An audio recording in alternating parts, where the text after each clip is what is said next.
Hello, Facebook Live. Welcome to the Hangin With Web Show Live. This Saturday, we are hosting a virtual media day. That's Virtual Media Day, Summer 2020. We're ready to rock and roll today. We've got some amazing things happening today. We've got guests coming up. We are going to be joined at about 12:30 with our first guest, Cristian Aluas. Yeah. Okay. Who is a comic artist and author. He's going to talk a little bit about what he's been up to these days. We are also going to be joined a little later on with television writer Melinda Snodgrss later this afternoon, who's going to talk about Star Trek The Next Generation writing. For those of you who are familiar, she also wrote for SeaQuest DSV and some other great science fiction television properties. And she's also an author in her own right. So she's going to be talking to us about her books and what she's doing and you know how she's been keeping herself busy in 2020. So we got a lot of stuff coming at you starting about 12:30. We want to kick off the day where you guys are hitting the share button. Please hit the share button and start those watch parties, do all that stuff. We're going to be on the air live all day long. And we're going to start out by, you know, for those of you who have been kind of paying attention, the HWWS WebTV family has grown leaps and bounds. This 2020 has been, you know, a year that has challenged everybody greatly. And here at the Hangin With Web Show and our HWWS WebTV channel, we have taken the time that we've had to build our network, to really build something special to entertain all of you out there on social media and across the World Wide Web. And I'm going to welcome to the screen two of our producers and hosts from HWWS WebTV, and we're going to talk a little bit about what the channel and what the network has been doing in 2020 to grow, to continue to entertain and inform as many of you as possible. So please welcome to the screen, ladies and gentlemen, from The Life of Thor Presents, which are more shows than there are in the multiverse. I mean, The Life of Thor presents everything. He presents Lights, Thunder, Action podcast. He presents Life of Thor interviews. He just keeps presenting and presenting and presenting. He presented Toilet Paper Jesus. I mean, please welcome to the screen with me, Mr. Thomas Carter Rochester. Hello, Thomas, my man. How are you, man? Hello, good noon. It's noon where you're at. Good noon, that's right. It's not so much good morning anymore. We just passed that moment. I'm still in morning, so. His pun. He's morning for morning. I am, yes. Yes. Yeah. How you doing, man? I'm doing well. I think today's Saturday. It is sort of Saturday, yeah. Sort of Saturday. For those of you who aren't familiar with the day, this is the day before Sunday. It's the day after Friday. It's a few days before Monday. Yeah, it's Monday number 6 for me. Yes. Just constantly working. I'm doing great today. Working on music, getting stuff set up for a watch along on Monday with the Spider-Verse. And then tonight we have Lights, Thunder, Action. We're interviewing Rodney Fike and Eamon Hill, who created the Roadkill Rampage comic. Very excited to do our first interview. Shout out to David Thompson, my co-host. He's going to do all his journalism stuff. I'm going to sit there and look pretty and act like I know what they're saying. See, and that's a good day for guys like us, you know? So, all right, please also welcome to the screen, ladies and gentlemen, the producer and host of the Legend of the Traveling TARDIS radio show and its video edition right here on HWWS WebTV from the HWWS Media family. Please welcome Mr. Cristian Basil. Hi. Yeah, he's busy. He's setting up guest interviews. Yeah. So, Cristian, how are you today, man? Yeah, Thomas, you understand. You know, it's just like you're kind of like the Borg collective. You're kind of plugged into the internet. So Facebook, Instagram, all StreamYard, everything. Yeah, and yeah, gosh, welcome. Good morning, everybody. Good afternoon to whoever. It just turned afternoon for us 5 minutes ago, so that's pretty cool. So good morning, everybody. Good morning there, Garrett, and the girls over there. I do like your new intro, that little cartoon intro that I saw.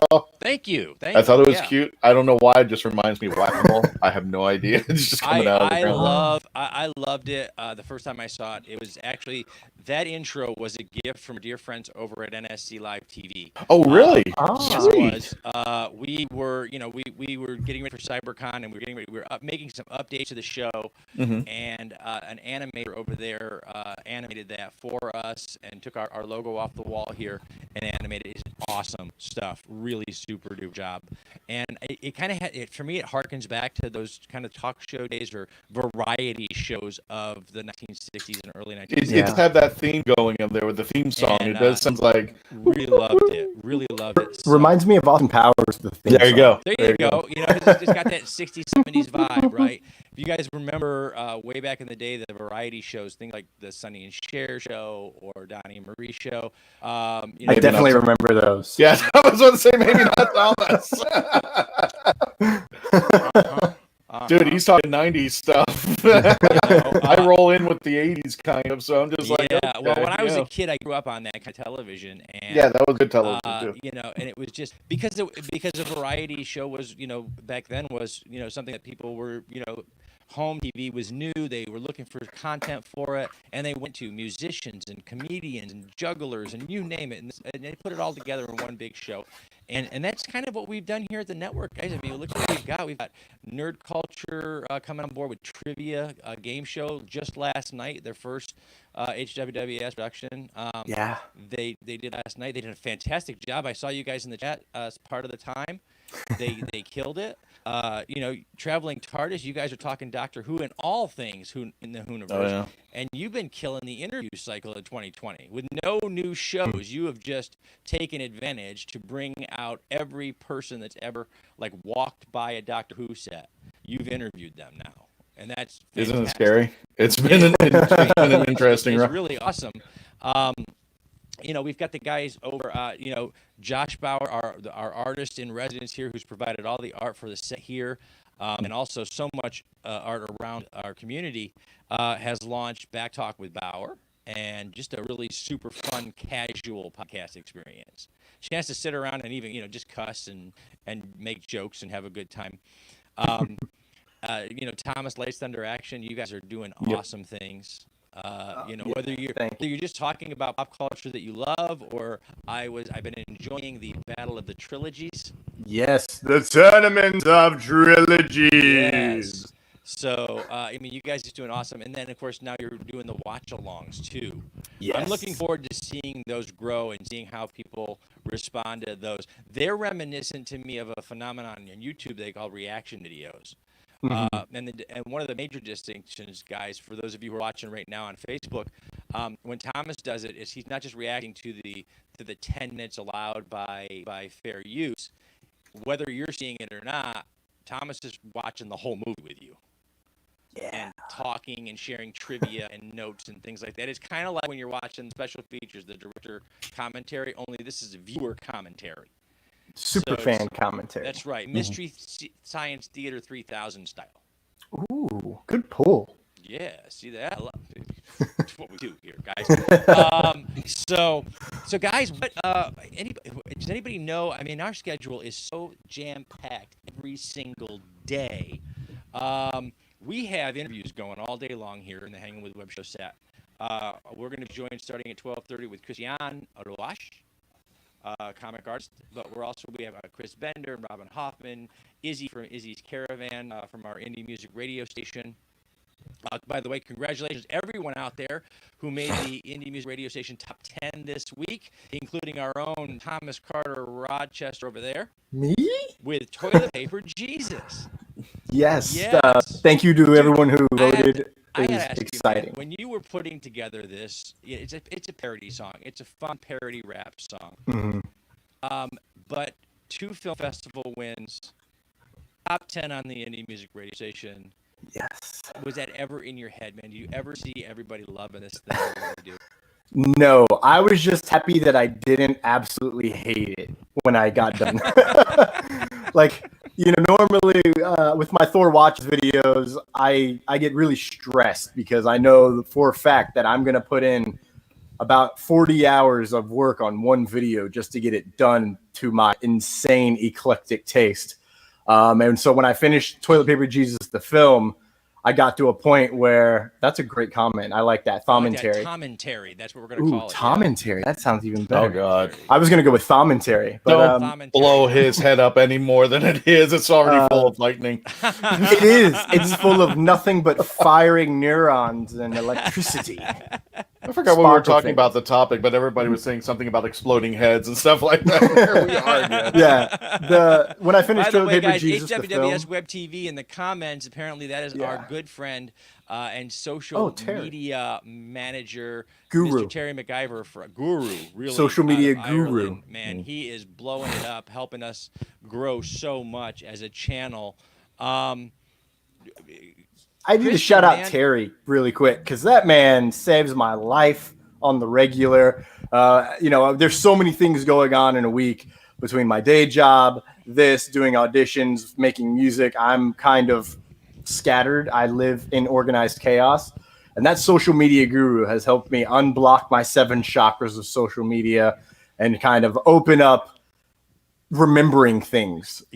He's always there, always sharing our stuff. Not just our stuff, TLTT, Josh Bauer, everyone from HWWS, and he's always sharing other people's stuff, inviting more people in, inviting us to go watch other people's stuff. He's everywhere. The man does not sleep. He lives in Ireland, so it's already like dinner there right now. So, Terry, what you having for dinner? Ooh, there you go. Oh, my God. Let us know, Terry. Put it in the comments there. It's brown chicken, brown cow. Oh, Ed Roman, who's going to be on the show a little later on today. Ed Roman's coming on at 4:30 today to the Hangin' With Web Show for the interview. Ed, thanks for hopping in, man. We're glad you're here. Dylan Garusco, a belated birthday wishes to Dylan Garusco. He's an HWWS WebTV super fan and also a great fellow traveler on our convention cycle. Dylan is always there for us when we need him, and he just had a birthday that went around. He was supposed to have a party last week, but of course we had a hurricane threat. It was just a threat, by the way. It wasn't much of a hurricane for us here. Isn't it scary? We can actually blow off hurricanes with social media now. Just like go away hashtag, and they'll actually go away. Apparently, I mean, what was the last hurricane? It was Category 5. It was on our front door. It was sitting on the West Coast, and everybody said we scared it away with memes. I'm like, can we continue to do that? Which one was that? I don't remember. What was it, Dorian this last one? Threatened to come at us right up the coast, really, really hard, and then it was like, nah, I think I'll stay out here at sea. It's warmer. Stay out here. And I think they were just afraid of COVID-19. So he was like, look, you people in Florida are crazy. I'm staying over here. When Jim Cantori doesn't even want to show up, he's going do I really want to do this? Is this really worth my time? Yeah, really. That's how you know it's not a bad hurricane. So exactly. We did miss what was going to be Dylan's birthday party, but a happy birthday to Dylan. And we're so happy to have you on the journey with us. Cristian, man, so Traveling TARDIS, what's coming up, man? What do you got? Oh, good night. We've just been crazy busy. First of all, I just got word from Mark Muncy, and I'm going to post the links on the Traveling TARDIS. I guess we're up for, what was it? He just sent it to me, and I apologize. I'm literally getting this information as we speak. It is called Creative Loafing in Tampa, and we are up for best vote for best of the Bay.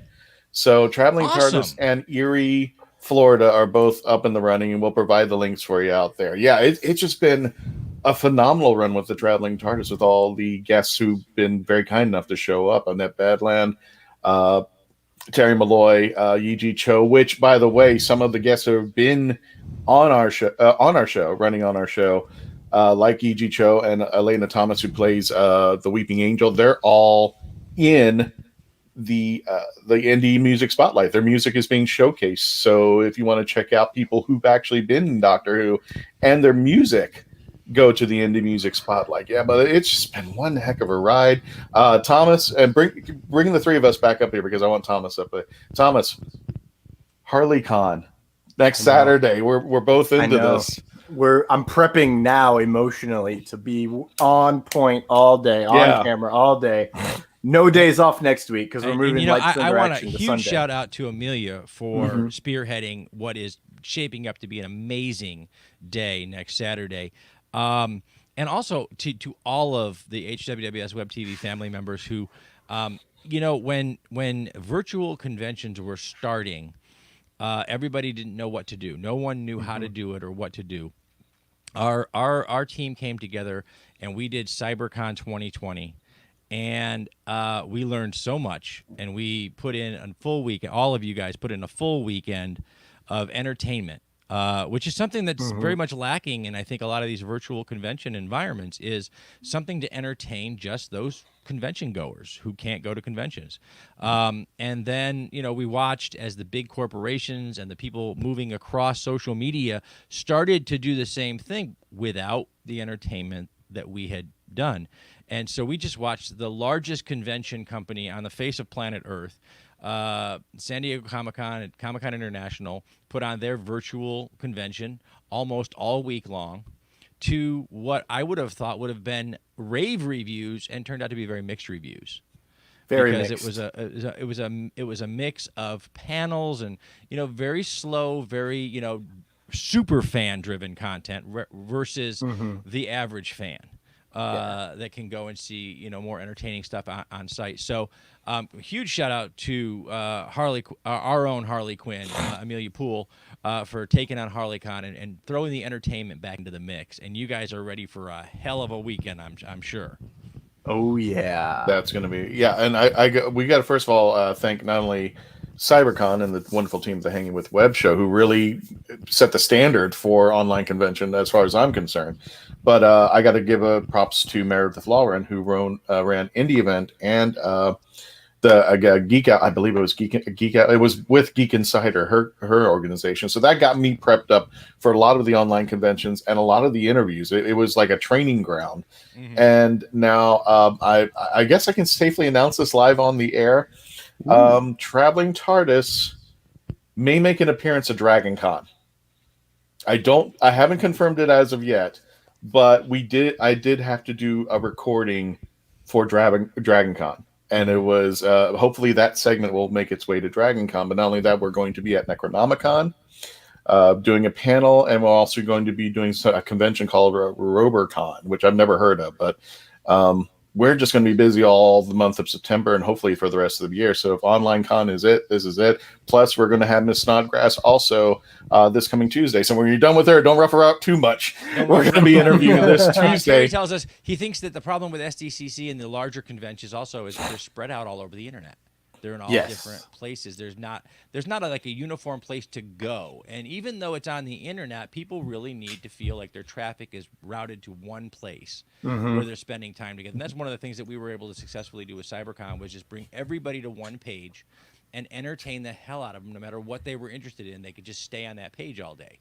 Well, I'm going to give testament to you for putting on CyberCon, which I think is the groundwork. Not only that, I think I have to add Gene Turnbow from Krypton Radio, who kind of brought it into the mix. But you kind of saw all of our creativity and talent, like Thomas, like everybody, like Reels and Heels, all these folks out here, and kind of assembled together. Even though we were kind of mixed nuts, it's mixed nuts that people could go, well, maybe that's not my geekdom, but I'll try this one. Or this is my geekdom, but hey, this guy named Thor is doing a song about toilet paper, so I'll check him out. So we kind of bleed into each other, even though we have different geekdom. I tell people we're the HWWS family, because that's what it seems. It is. It was when the reunion that we have assembles us to get together to provide content, and AmeliaCon is just an echo of that. HarleyCon is an echo of that. Well, it is. You know what? For all that's kind of colloquially, it is AmeliaCon, because Amelia was such a huge part of planning CyberCon and has been such an amazing part of the HWWS WebTV family for so long, that when she decided she was going to kick off HarleyCon, she had instant access to entertainment and content and people, and she knew what to do with them.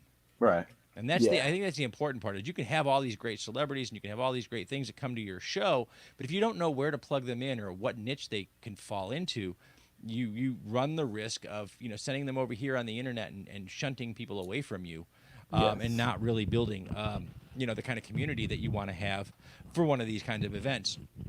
Now today, guys, we've got a lot coming up on the Hangin' With Web show today, but the rest of the HWWS WebTV family is not taking the day off, even though they're not with us here in the beginning. Welcome, Kyle Nunez. Kyle is another one of our social media warriors, and he is out there just tenaciously pushing HWWS WebTV and all of our productions. We've got also lives in Europe.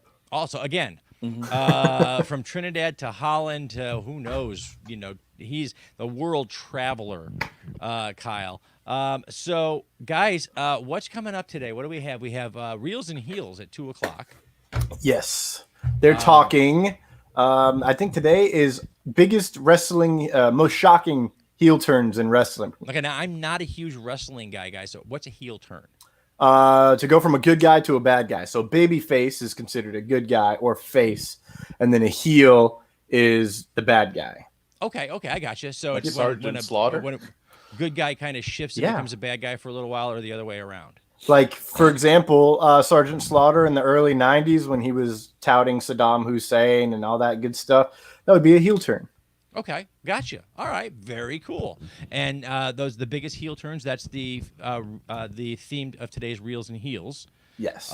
With Brian and Nicole, and then later on about 8:00 tonight, I think you have a Lights Thunder action. Yes, Lights Thunder action. David Thompson and I are back at it again. We're putting the Tournament of Trilogies and the reviewing on hold. We're actually going to interview Rodney Fike and Eamon Hill, who are the creators from Hasm Productions for Roadkill Rampage. It's an original comic. It is wild. The art is amazing, and that's brought to they were given to us from Kevin Gillette over at NSC, and it's a part of their carousel of podcast tours that they have along with Inked Marketing. I almost called Inked Media, which would be terrible. We have those on, and then we're going to talk about the news that came out this week, which is, I think it's kind of big news with Mulan and Disney Plus, and we're going to talk about the logistics of all that. So, I don't want to eat up too much time on it, but interesting experiment with Mulan and Disney Plus. Yes. And I just really quick, we've got about 2 minutes. Let's see if we can get a little bit of just opinion-wise around there. What do you guys think? Pay-per-view on a streaming service. What do you think? Risky or not so much? Let's face it, guys. Remember, these guys made $300 million on the first day. So they did okay. They do all right. But for any other service, this might be considered really super risky to kind of have a pay-per-view item on a regular paid streaming service. Yeah, I'm probably not going to buy it because my assumption is going to be, as long as your subscription to Disney Plus is active, you'll keep the movie forever. But I'm not sure if it's going to have the special features. So without special features, I'm not willing to pay $20 or $30 personally. Yeah, well, I'm reminded of, back in the day when the premium cable channels were all the rage. Yeah. You would have like your pay-per-view fight night. So you'd have HBO, you have it all the time, but then if you want to watch the fight, it's an additional pay-per-view. And that sort of went by the wayside as subscription services got bigger and bigger and bigger. And I'm wondering if that's sort of what we're bringing back when we say you're paying for a subscription to Disney Plus. It's a very strange fine line, because once you get into that territory, again, first of all, drive-in theaters came back, so go figure. Something old can work. Yeah, I'm all about that. I want to go. I want to go see one there. But to the point of that is just, okay, first of all, it's kind of scary because what if they release a movie on Blu-ray or DVD? If for one day I wake up and Disney Plus is gone, I don't have that movie anymore. But if I want to take that same amount of money and buy the Disney Blu-ray or the DVD, I can keep that movie forever. So it's a very weird fine line. And right now, I support Disney. I support all of our theme parks because it was something like 70,000 people were out of a job, and I tried to go to the theme parks and try. Amazingly, by the way, guys, talk about numbers that are hard to understand. Theme park losses alone, just theme parks. Yeah, Disney, $3.5 billion with a B. I'll never see that. I don't think the three of us will see it. So anything to recoup the losses, I super get it. I'm super excited that they're trying to offer it this way. Again, my only problem is I'm not sure in the age of streaming that a sort of pay-per-view style streaming is sustainable. Now, for right now, the world we live in right now, where we can't get to theaters and we can't, safely get out, Right. it might be something that is an interesting bridge. But you got to think that this was a luxury. You got to think millions of people lost jobs. So right now their economy is focused in keeping that house. For most people are having struggle with that, getting food on the table, getting transportation to take their kids to school and get to work for those who are not working at home anymore. So I don't know. Entertainment, I wouldn't say is a luxury. I don't want to use that term loosely, but I meant if I'm just going to pay for a $7 service and I can watch whatever I want, then I might not just be big on Mulan just yet. Yeah, that's great and everything. But I might. It's an interesting model. It'll be interesting to see if it has any sustainability or not. Guys, we're at the wrap of our intro half hour. I want to thank our HWWS WebTV family, Thomas Carter Rochester, Cristian Basil, for coming on and hanging out with me for half hour. We have our first interview up here in about, looks like 2 minutes-ish. Wow. Give or take. Diving in. And we're going to kick off a full day. Those of you wandering in and out of the chat room, please come back over and over again for whoever it is that you want to see us interview today. But make sure you also check out Around the Page today. I'm going to remind the guys here that are on screen, but I'll also remind all of our guys behind the scenes, please make sure you post your live links on the HWWS WebTV page so our growing audience. Guys, we surpassed... on HWWS WebTV, the Facebook page has now surpassed 22,000 followers, and we're growing leaps and bounds. Legend of the Traveling TARDIS, bounced out of the 20s and is now at 36,000. Is that right? We're at Cristian. It's a very big. I will. Let me do this right now live. I got a minute. 36,193. Awesome. See that? Right all now. Of our channels are growing. Yeah, exactly. I guess some of our pages have gone from the low, 100, 200 up into the 500 and 600s and 1,000 followers so far. Every show, every producer is doing so well. And we thank all of you guys out there for that. So make sure we share those links when we're live over here on the HWWS WebTV page and bring the whole audience along. We're going to get ready. Our first interview this morning is with comic artist and author Cristian Aluas. And I don't even know if I'm pronouncing that right, but I'm going to keep doing it like that until they tell me not to. I don't know who they is either. So either that or just called somebody an umbrella. I might have. I have no idea. Guys, thank you guys so much for hanging out with me this morning, guys. Go have a wonderful day. We'll see you tonight at 8. See you, Thor. Tom. Yes. And Cristian, we will see you. For those of you that don't know, the Legend of the Traveling TARDIS radio show is now available on all of your podcast markets. Today's episode is out there. And Cristian is readying himself for this week's live episode. So check out the Legend of the Traveling TARDIS on Facebook, and of course over on HWWS WebTV on YouTube and here on Facebook as well. So guys, have a great day, have some fun, and we will talk to you guys later on.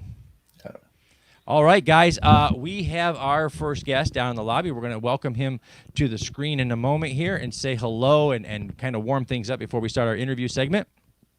Thank you guys for being with us here on HWWS WebTV. I'm GW Pomature with the Hangin With Web Show, and we are going to be hanging out with artists and filmmakers and musicians and poets and you name it. We're going to hang out with a lot of people today, all the way till about 6 o'clock. We're going to be live. So stick around or come back over and over again. It's your choice.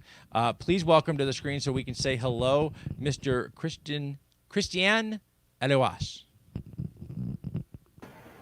Cristian, how are you today, sir? GW, great to be here. Can you hear me well? I can, very well. Great, Thank you very much. We're glad to have you on, man. So welcome to the Crazy Making Media Day here on HWWS WebTV. We're excited that you're here. We're going to jump into the interview here in a few minutes, but I wanted to take the opportunity to say hello and welcome you and everybody in the chat as well. I can't see the chat anymore. Well, I want to say good job on the pronunciation. Thank you. It is very good. Actually, thank you for putting a pronunciation model on your Facebook page. Oh, yeah. I was wondering where you got that, because not a lot of people kind of get that right away. I have, and I don't brag on them quite enough, but I have the world's most fantastic staff here in the studio. I really do. Dina, who makes all the buttons and knobs and things work right most of the time. Sage, who does all the research and grabs the guests and everybody. It's just a fantastic team, and all I have to do is read what they write. So. Yeah, I noticed that Sage was very helpful in getting me kind of set up to smoothly enter here. Yeah, thank you. Yes, amazing team. Huge shout out to our behind the scenes team. So, guys, we're going to get ready and just we're going to kick off the interview here. It's about a 10 to 15 minute interview segment, and then we'll chat and say goodbye a little bit later on. But in the meantime, we are running up again. Oh, perfect time. Awesome. Thank you to Thomas Carter Rochester and Cristian Basil for coming on and killing a half hour with me this morning. And to all of our HWWS WebTV producers who are, cranking out content every single day for you guys. So we're going to go ahead and kick off the interview segment. So, hey, guys, just let's run that footage.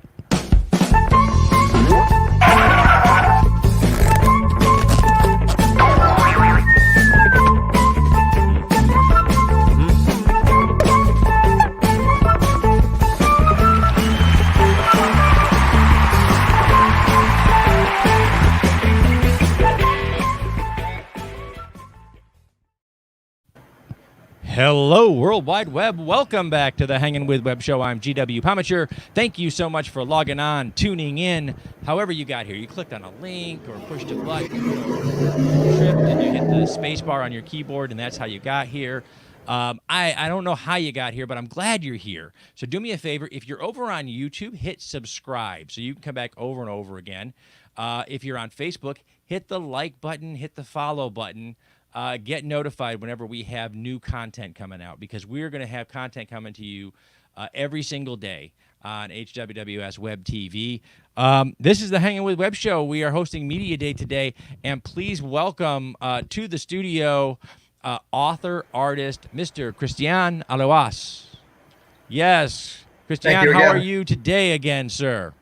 I'm doing well. And yourself? We're hanging in there. We are kicking off what we hope will be a wonderful media day. Cristian, you are the author of It's a Living, Surviving as a Freelancer in the 21st Century. I like that. Because, recently there's been a lot of talk about the shifting economy, and it's extended into goods and services and other places. I don't think people quite realize how prevalent the, quote, gig economy is in the arts. And we've been doing this. We've been living in a gig economy as artists for a very long time, way before they were doing it for drivers with Uber or delivery people or whatever. We've been doing this in the arts community for a very long time. How long have you been working as an artist, and what made you decide that you would start writing it down? What the secrets to success were? Yeah, well, these are my secrets to success, and I want to make it clear that It's a Living is unlike other books in that, I'm not telling people that they're going to be millionaires or anything.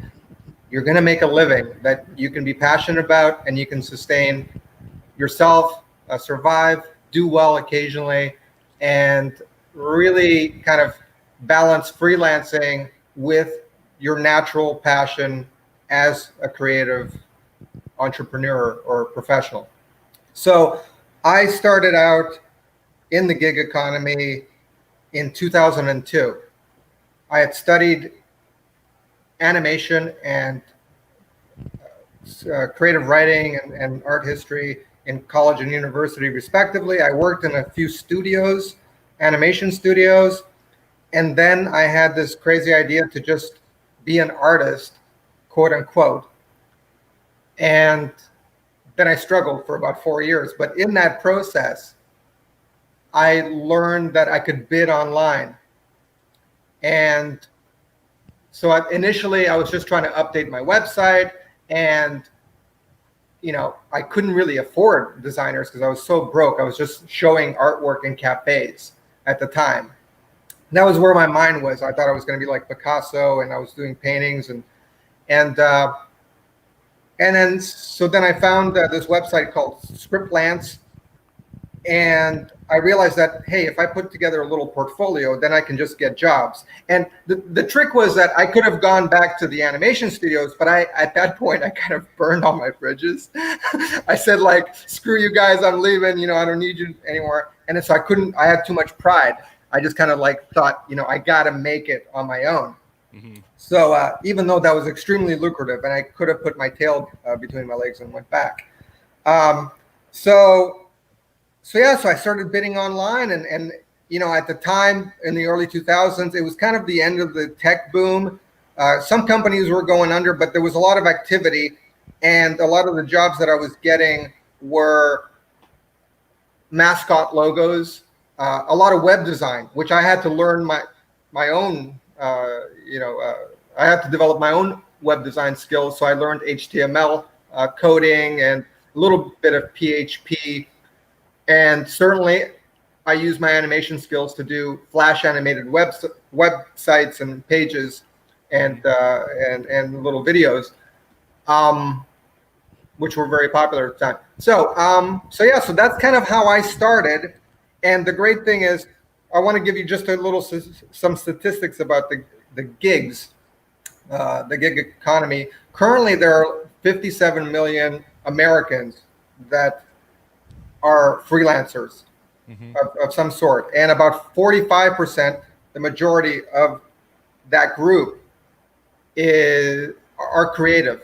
So they're like filmographers, designers, photographers, visual artists, comic book artists. A lot of those are illustrators.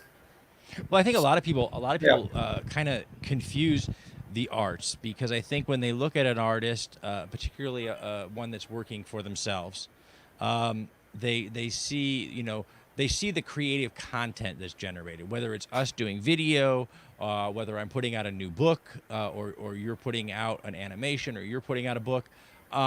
People look at that and they see the creative side of it, and I don't think a lot of people realize that this can be and is in fact a living. That this is that the artistic process is also a very entrepreneurial industry, in that if you're going to make it in this industry, you can be the top 1% of your game and then get hired for the 9 figures somewhere in big studio land. But that's the top 3 to 1% of the creative arts professionals. The rest of us are doing it 1 gig at a time, 1 book at a time, one commission at a time, but working professionally at it. That's there's a huge gig based profession in the arts, and I think when you quote that fact, you have 50 million Americans working in the gig economy, 40+% are creative artists. Yeah. That really, it shows you, because the rest of them are all scattered through multiple industries, whether those industries be transportation or small gig related businesses, but 40+% are creatives. Right. The other ones are like temp work, a lot of file management and administrative help. But 45%, and that's based on a survey done every year. Last year it was done of 6,000 freelancers, 6,001 to be exact. So it's a large sample size, and it's available online. I quote it in my book. One thing that I wanted to mention about that, you said, GW, that it's a lifestyle, and those are actually very important aspects to me. Certainly when I was writing this book, were the lifestyle aspect of it, because to really succeed, and everybody classifies success in different ways, but for me, success is to be able to do what you love and not make compromises, and in terms of like, being a jobber, depending on the politics in a work environment, like a job environment. So I like that control, and that was actually kind of what made me want to work for myself. So in terms of lifestyle, I devote a couple of chapters to just your regimen every day. I mean, I think I get a little bit more out of shape as I get older, but or certainly a little bit lazier. But I certainly promote like exercise every day for up to an hour. I eat a strict diet. I have like 2 meals a day. They're both big. I have breakfast and like a late lunch, and then like my late lunch is like, let's say 4 or 5. And then I continue working up until like 11 or midnight easily, but I don't eat anymore. So I do like intermittent fasting for productivity sake. And then I network. I certainly used to network when people went out, but people don't go out anymore. Yeah. Well, So, that was what I was going to ask you. Here we are in 2020, and I know for us personally here doing the show, when I'm not hosting the show or producing and distributing the remainder of our shows on the channel, I'm also a writer.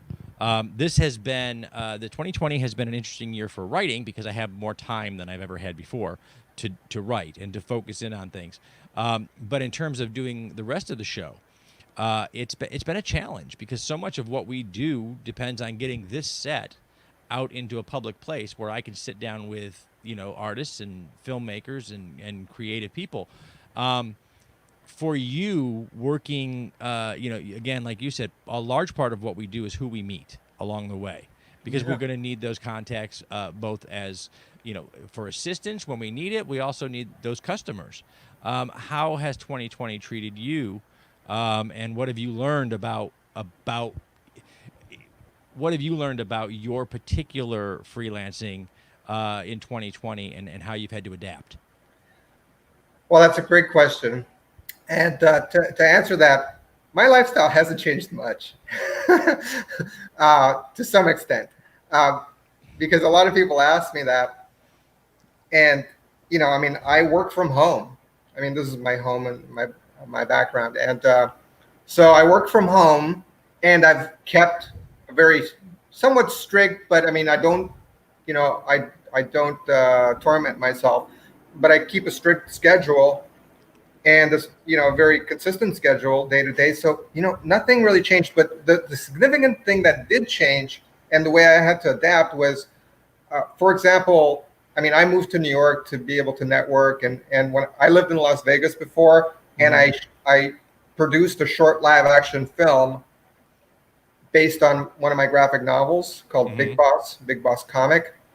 And then so I moved to New York, thinking like, I'm going to network and write and produce a feature. I wrote a feature. I've even done readings with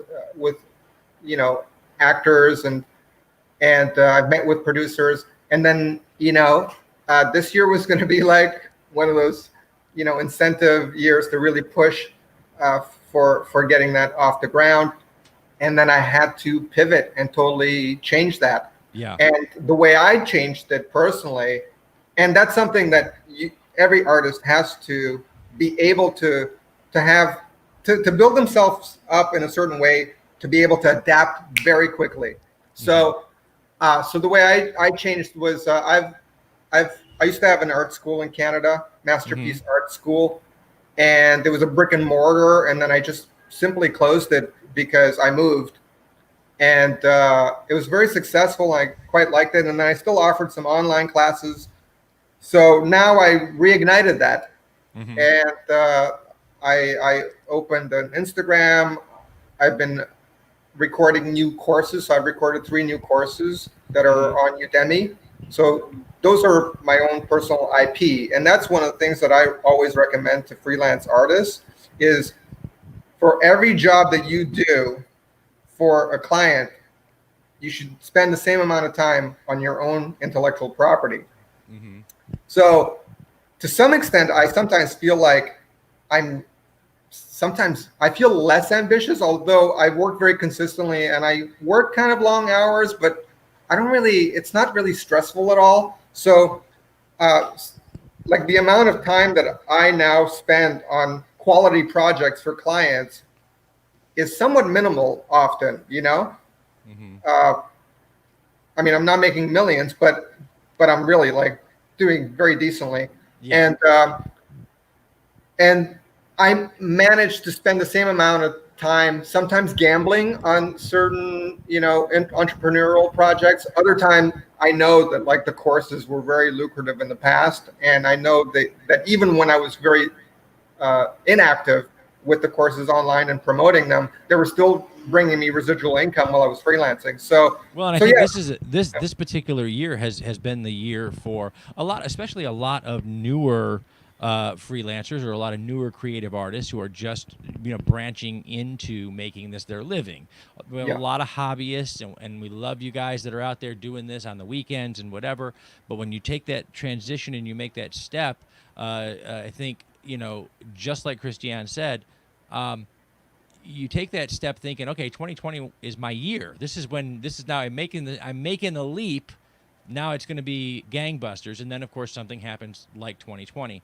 And you find very rapidly that you learn how to pivot. You learn how to adjust and to accommodate, what you want to do and what you're passionate for with a new set of rules. And 2020, we hope the rules are temporary. We hope everybody gets healthy and safe very soon. But we've had to learn how to do a new model, and we're going to have to learn again when life comes back how to pivot again. So I think that's a very important part of what you're talking about and what you talk about in It's a Living is learning how to adapt.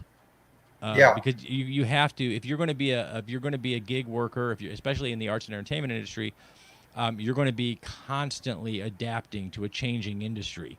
A decade ago, what we're doing here now online, this kind of interview, was reserved to CNN and guys with very expensive satellite connections. Yeah. We couldn't have done this then.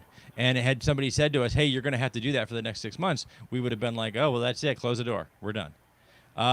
But in today's world, our industry is continuously evolving and changing. And if we're going to be successful and we're going to make a living, again, success is defined by so many people in various ways. I tend to fall into your category. I can do what I'm passionate about. I can do it every day. And I don't have to worry about doing something else in order to sustain it. And that to me is success. And every person I'm able to help along the way, or everything that we're allowed, that we're able to do to expand along the way, that's a bonus. That's people wait for their Christmas bonuses. I get mine every day when an artist like you comes and says, "Hey, guess what? I just did this thing after the interview." Bonus for me. We were successful in that way. So what do you have now? You, in addition to the work that you're doing, in addition to publishing It's a Living, which we dropped a link for, I believe, over in the chat. So guys, check that out. What is your current passion project? What are you working on right now? That's a great question.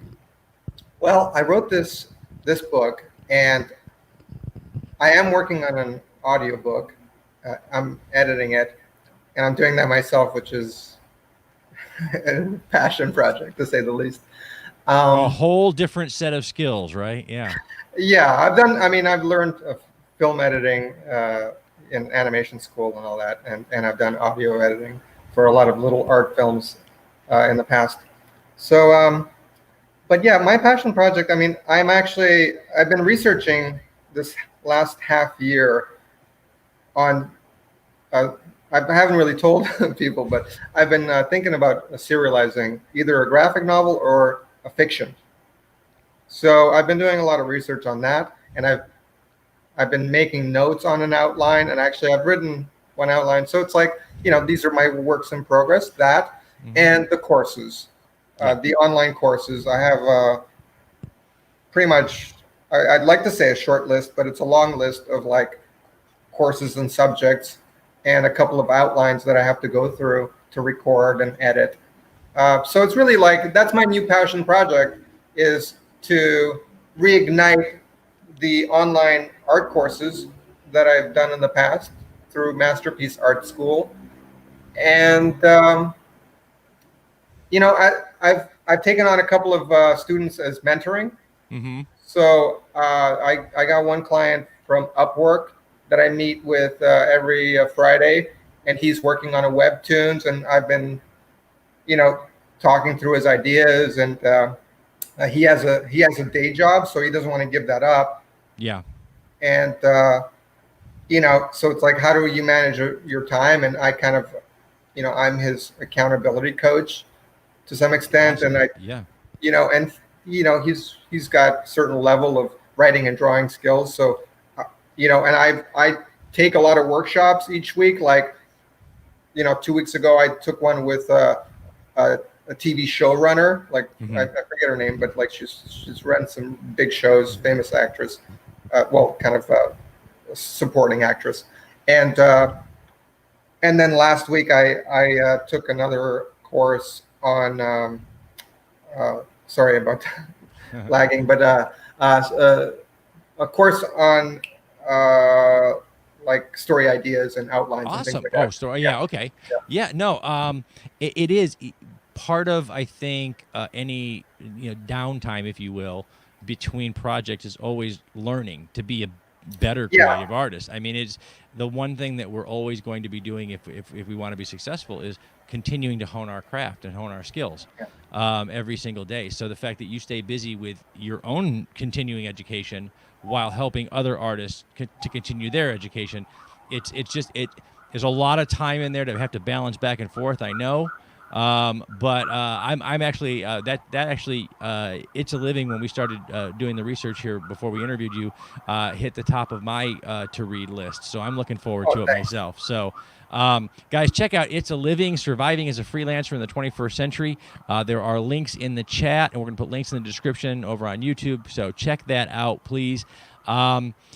We are coming up against our time here with Cristian. And I want to thank you very much, Cristian, for sharing your time and your journey with us. We're going to go ahead and we're going to wrap the interview portion of the show. Hang out for a second, and we'll get back here in a minute. We want to thank our partners and friends at Famous Faces and Funnies, our good friends at Krypton Radio, our good friend Josh Bauer at J. Bauer Art for all of the art that's on our set here. We want to thank our good friends at Brevard Film and Talent for helping to make us a little bit of a filmmaker while we promote the show and we promote our artists. And we want to thank Mommy and G Creations, Kim and Baby G, who are putting together our merchandise for us. Thank everybody who has supported the show, and thank all of you in the chat right now. Alfred Pennyworth, Kyle Nunez, all of you that are out there, Terry MacGyver. Thank you guys so much. Remember, guys, stay tuned in, stay logged on to see who we're hanging with next. Okay, so bring Cristian back up, please. All right, man. Thank you so much for hanging out with us a little bit today.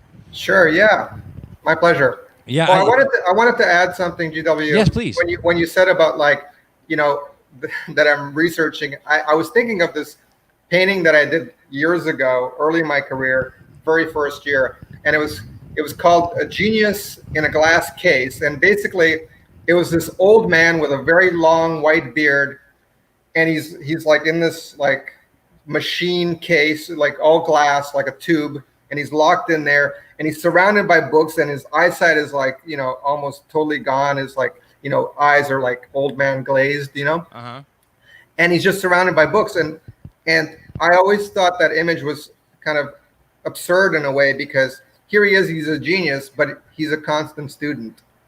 Always. You know, one of the things I used to tell my kids when they were growing up all the time was that in my humble opinion, and I'm not really that humble all the time, in my humble opinion, the smartest man in the room knows exactly one thing.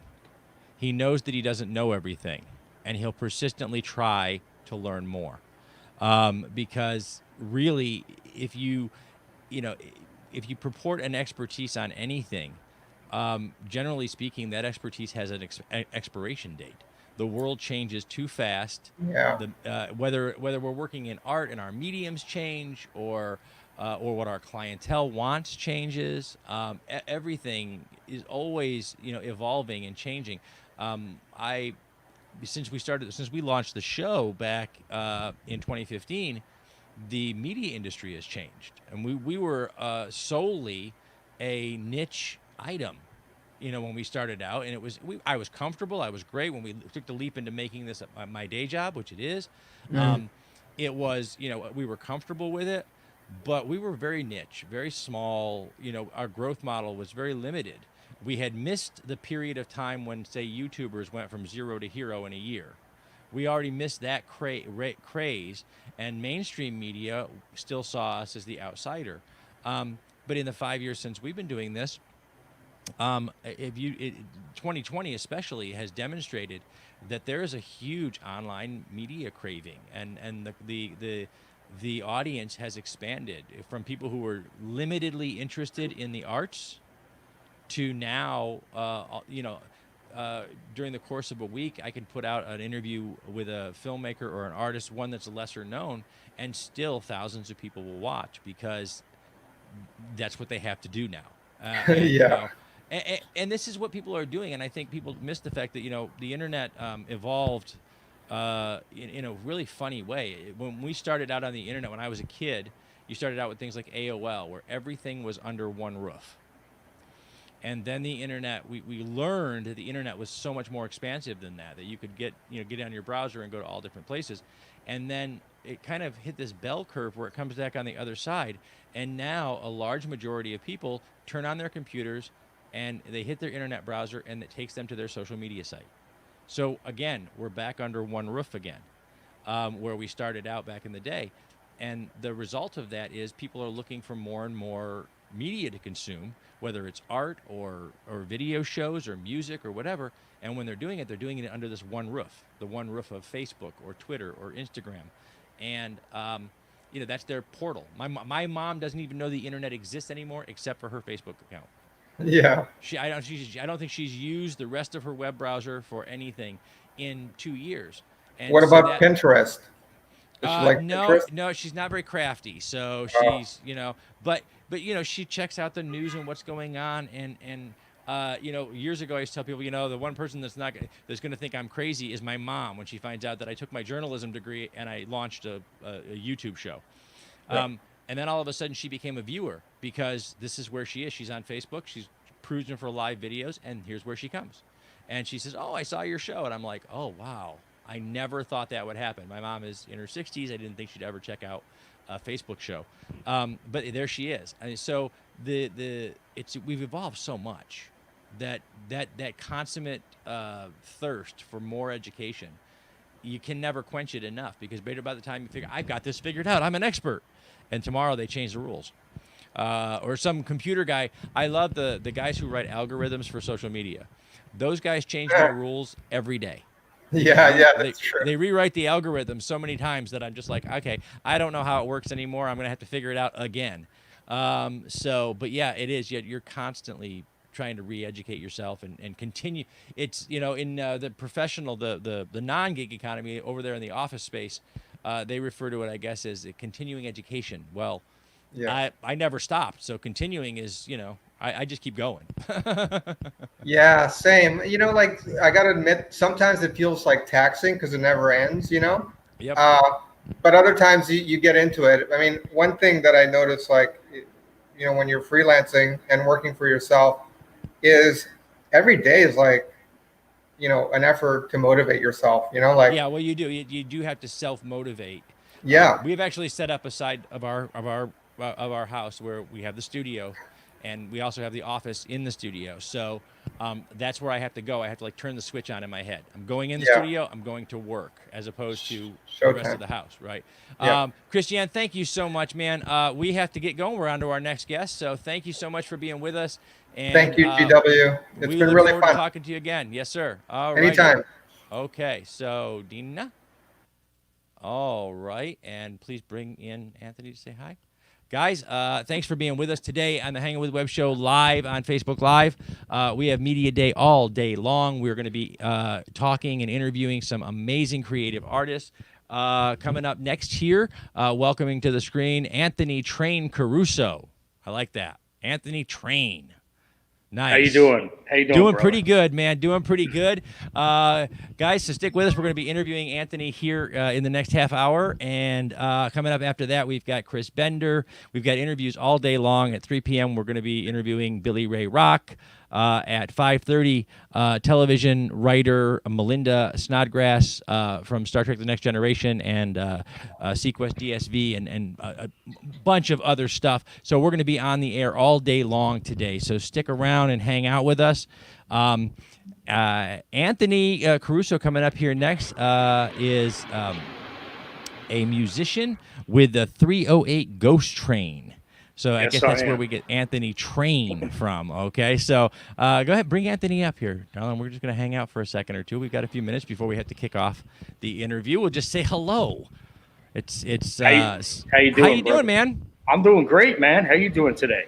Oh, man, we are hanging out. This is the first day I've got on the weekend to really work in a long time now, you know? Yeah. This whole pandemic thing has been crazy on this business. It is. You know, arts and entertainment, I think the nice thing is that we can still broadcast into people's lives, you know, and entertain them. The bad thing is that we're not able to see each other or go to the stage shows or go to the places that we do what we do. So it's you know, but good news. All of those wonderful people out on Facebook have invited us into their homes. As long as we stay on this side of our screen. Right. Well, really, you know, in some ways it has hurt this business, and in some ways it has helped. Like with the 308 Ghost Train, it has been the catalyst for our unbelievable, phenomenal success in the last 2 months. And I believe it's because more people are home trying to find things to do, and they have finally found us, and it's just humbling and honoring to be a part of such an internet sensation right now. So that it truly has to be, because it is again, you know, for those of you that don't know, by the time you see an artist or entertainer's name for the first time, a lot of the times that overnight success took about a decade of hard work, determination, and you know, perseverance. So when you find yourself, as 308 Ghost Train has, with all that hard work starting to pay off through social media and on the internet, it's got to just be a very humbling experience. You know, it's still a 20-night overnight success, brother. You know, this project is less than 2 years old, but the members of this band have been doing this all their lives, and this is who we are, not what we do. But I think that, you know, what we've done is, you know, there's been a couple of factors that have brought this together and made it a wonderful experience. And are you still there? Yep. Oh yeah, we're here. Okay, we're here. Okay, so I think there's a couple things that have happened here. One is, I believe there's a really disenfranchised group of fans that are tired of being spoon-fed pop, and it's called rock. And we didn't realize how many of them were really out there searching for that kind of message-oriented rock with a classic vibe, that feel that's used to remind them of the good old days of rock and roll. And I think that's what we do. And our songs also touch on subject matters that are relevant and that people can really connect with. You know, the songs, I'm the main songwriter and the lead singer of the group. And, you know, a lot of my messages, you know, come from real life experiences. I do write a lot of the songs in my sleep, so that's where the name comes from. And it's a very interesting name because it really means something. Well, you know, we're going to jump into that. Yeah. We're going to jump into that during the interview segment. As a matter of fact, where are we at on the time board here? Awesome. Good. Okay, so I'll tell you what we're going to do. We're going to jump into that and start the interview segment here. Again, guys, every single weekday that we're able to, we put out a new interview episode of the Hangin' With Web Show, either on our Facebook watch page and or on our YouTube channel at HWWS WebTV. We're going to start the interview segment out, and then we'll come back afterwards and wrap up and chat a little bit and hang out a little bit more with Anthony. In the meantime, let's go ahead and kick off the interview. Dina?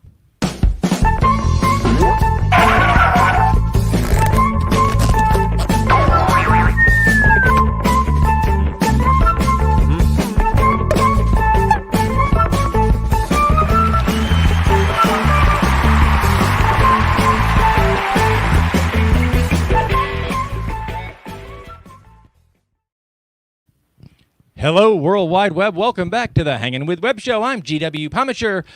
We are in the studio for Media Day Summer 2020. We are hanging out with artists and creative minds of all kinds all day long. Right now, we are joined in the studio with the one and only Anthony Train Caruso from 308 Ghost Train. He's the lead singer and songwriter. Welcome, Anthony, to the Hangin' With Web Show, brother. Man, thank you so much, GW. Thank you for having me on Media Day today, man. I'm really looking forward to talking to your fan base and getting to know everybody and introducing ourselves to your great fans and listeners. Well, thank you so much, man. We're really glad to have you here. Guys, if you're popping in and out of the chat today, we're going to be here all day long with some fantastic creative artists. Anthony, we were talking a little bit before we kicked off the interview segment. We were talking for our live audience here. You came to us through, I believe it was MTS Management, Michael Stover. Yeah, Michael's our manager and PR. Awesome, and of course we are so happy that we are able to have 308 Ghost Train on our HWWS Indie Music Radio station, which is 24/7, guys, all indie, all the time. These are the greatest songs from the most popular artists that you've never heard of until now. That's because I'm very honored. We are honored to be the part of your musical journey. We truly are. So Anthony, let's talk about 308 Ghost Train a little bit. We were kind of talking before we kicked off the interview, but 308 Ghost Train. Now, you know, a lot of people kind of they throw the names in the jug and they mix it around and they come out with different things to name their band. You guys, not so much. There's a meaning. You're sending a message with your name. So tell us a little bit about where the name came from. Oh, absolutely. The 308 comes from John 308. The wind blows where it pleases. No one knows where it comes or goes, but it's in everyone born of the Spirit. And I believe since I write a lot of the songs in my sleep, I have like this kind of crazy direct cell phone connection to God. So the ghost is kind of like my musical director. And of course, everybody calls me Train. So then henceforth you have the 308 Ghost Train. Wow. So it's actually it's very meaningful. Yeah, it is. It really, really is. I like the way you put that. You do a lot of your writing in your sleep. Yeah, it just comes to you in a dream, in the way you see the world. Most definitely, man. All glory and praise goes to God for me, man. Awesome. Those songs it's magical what happens for me. Now, except for Bleed Over Me. Bleed Over Me, the single we'll probably be talking a lot about today, which kicked everything back off again, was actually one of the first songs I ever wrote fully awake. And there's a really good story to that, but we can get to that when you're ready. Yeah, no, absolutely. Absolutely. I love the idea that for you, the writing process is a very natural process. I, as a writer myself, so much of what comes to me when I'm working on a book or a story, it is just floating around in my head. It's a natural process. However, I know that there are those days when it's a very cognitive process where I sit down and I'm like, okay, can I flex those muscles when I'm trying? And so that brings us to the song that you were talking about just now. Most of your process comes to you. There's one song, this most recent song, that you actually had to flex those muscles consciously and cognitively about. Let's talk a little bit about that shifting gears and how that process came up. Well, see, up until the time that I wrote Bleed Over Me, I was always searching for love, because I was kind of writing from the perspective of I've never had it, so I want it. So I wrote I'll Unbreak Your Heart. I wrote, and I have Patriots. I wrote 21 Guns, and then I wrote This Is My Home for the people fighting cancer. It's all subject matter just came to me like that. But when Bleed Over Me happened, it actually happened, a couple months, back about a year ago. I hired a new photographer. Her name was Amanda. And, in the beginning, it was just another employee of mine. I mean, another part of my team. And then all of a sudden, started working together. She was shooting a documentary on me. They wanted a documentary for like what was going on, just in case. Mm-hmm. And I guess now they're going to want it more. But yeah, now that it's actually validated. So, and a couple months went by, and we started working together on a daily basis, and we both found out that we were in very horrible relationships. I mean, very hard. Like, it was a lot of parallelism. Even though there was an age difference, there was a lot of parallelisms. And one day she had to have a surgery, and she had to remove a node in her nasal cavity, and so she could breathe better. And like, I was on video set with her team and stuff that day. She was having the surgery, and I found myself not being able to remember my lines. I was getting all like freaked up. I wasn't concentrating. Everybody was looking at me like, what the hell's the matter with you, Train? I said, I don't know. I'm generally not at a loss for words. You know that once you learn. After this interview, you'll know I'm not at a loss for words. So I was at a loss for words. And then, about a day went by before I heard from her. And I was like walking the floors. Like, I'm thinking, what are you doing, man? And to myself, and so then she calls me and she says, hi. And we have a little thing. I said, hi. And I said, listen, don't say anything. I said, I want to tell you something. I said, I really miss you, and all I want to do is kiss you. And I had never said anything like that to her before. And she said, okay, but I'm afraid I'm going to bleed on you. Because it was surgery with the cotton in the nose. I said, my God, Amanda, you just gave me my next song. I said, I got to go. I'll call you right back. And I hung up on her. I'm thinking, well, I've been waiting for like 2 days to talk to her. Like why did I hang up on her when I was and I ran to the piano and I wrote the song. And I said, oh my God, and I called Nate Kintner, my drummer. I said, Nate, because he plays piano with the string. I said, Nate, I got one. I said, this is the one. I said, swear to God, this is the one. He said, come on, man. We already got 5. You said, this is the one. Every time you write one, you say, this is the one. I said, I know, but this is the one that's going to be the one. And he said, well, I'll come down. And he came down and he listened and he said, wow, man. He said, that's freaking really good.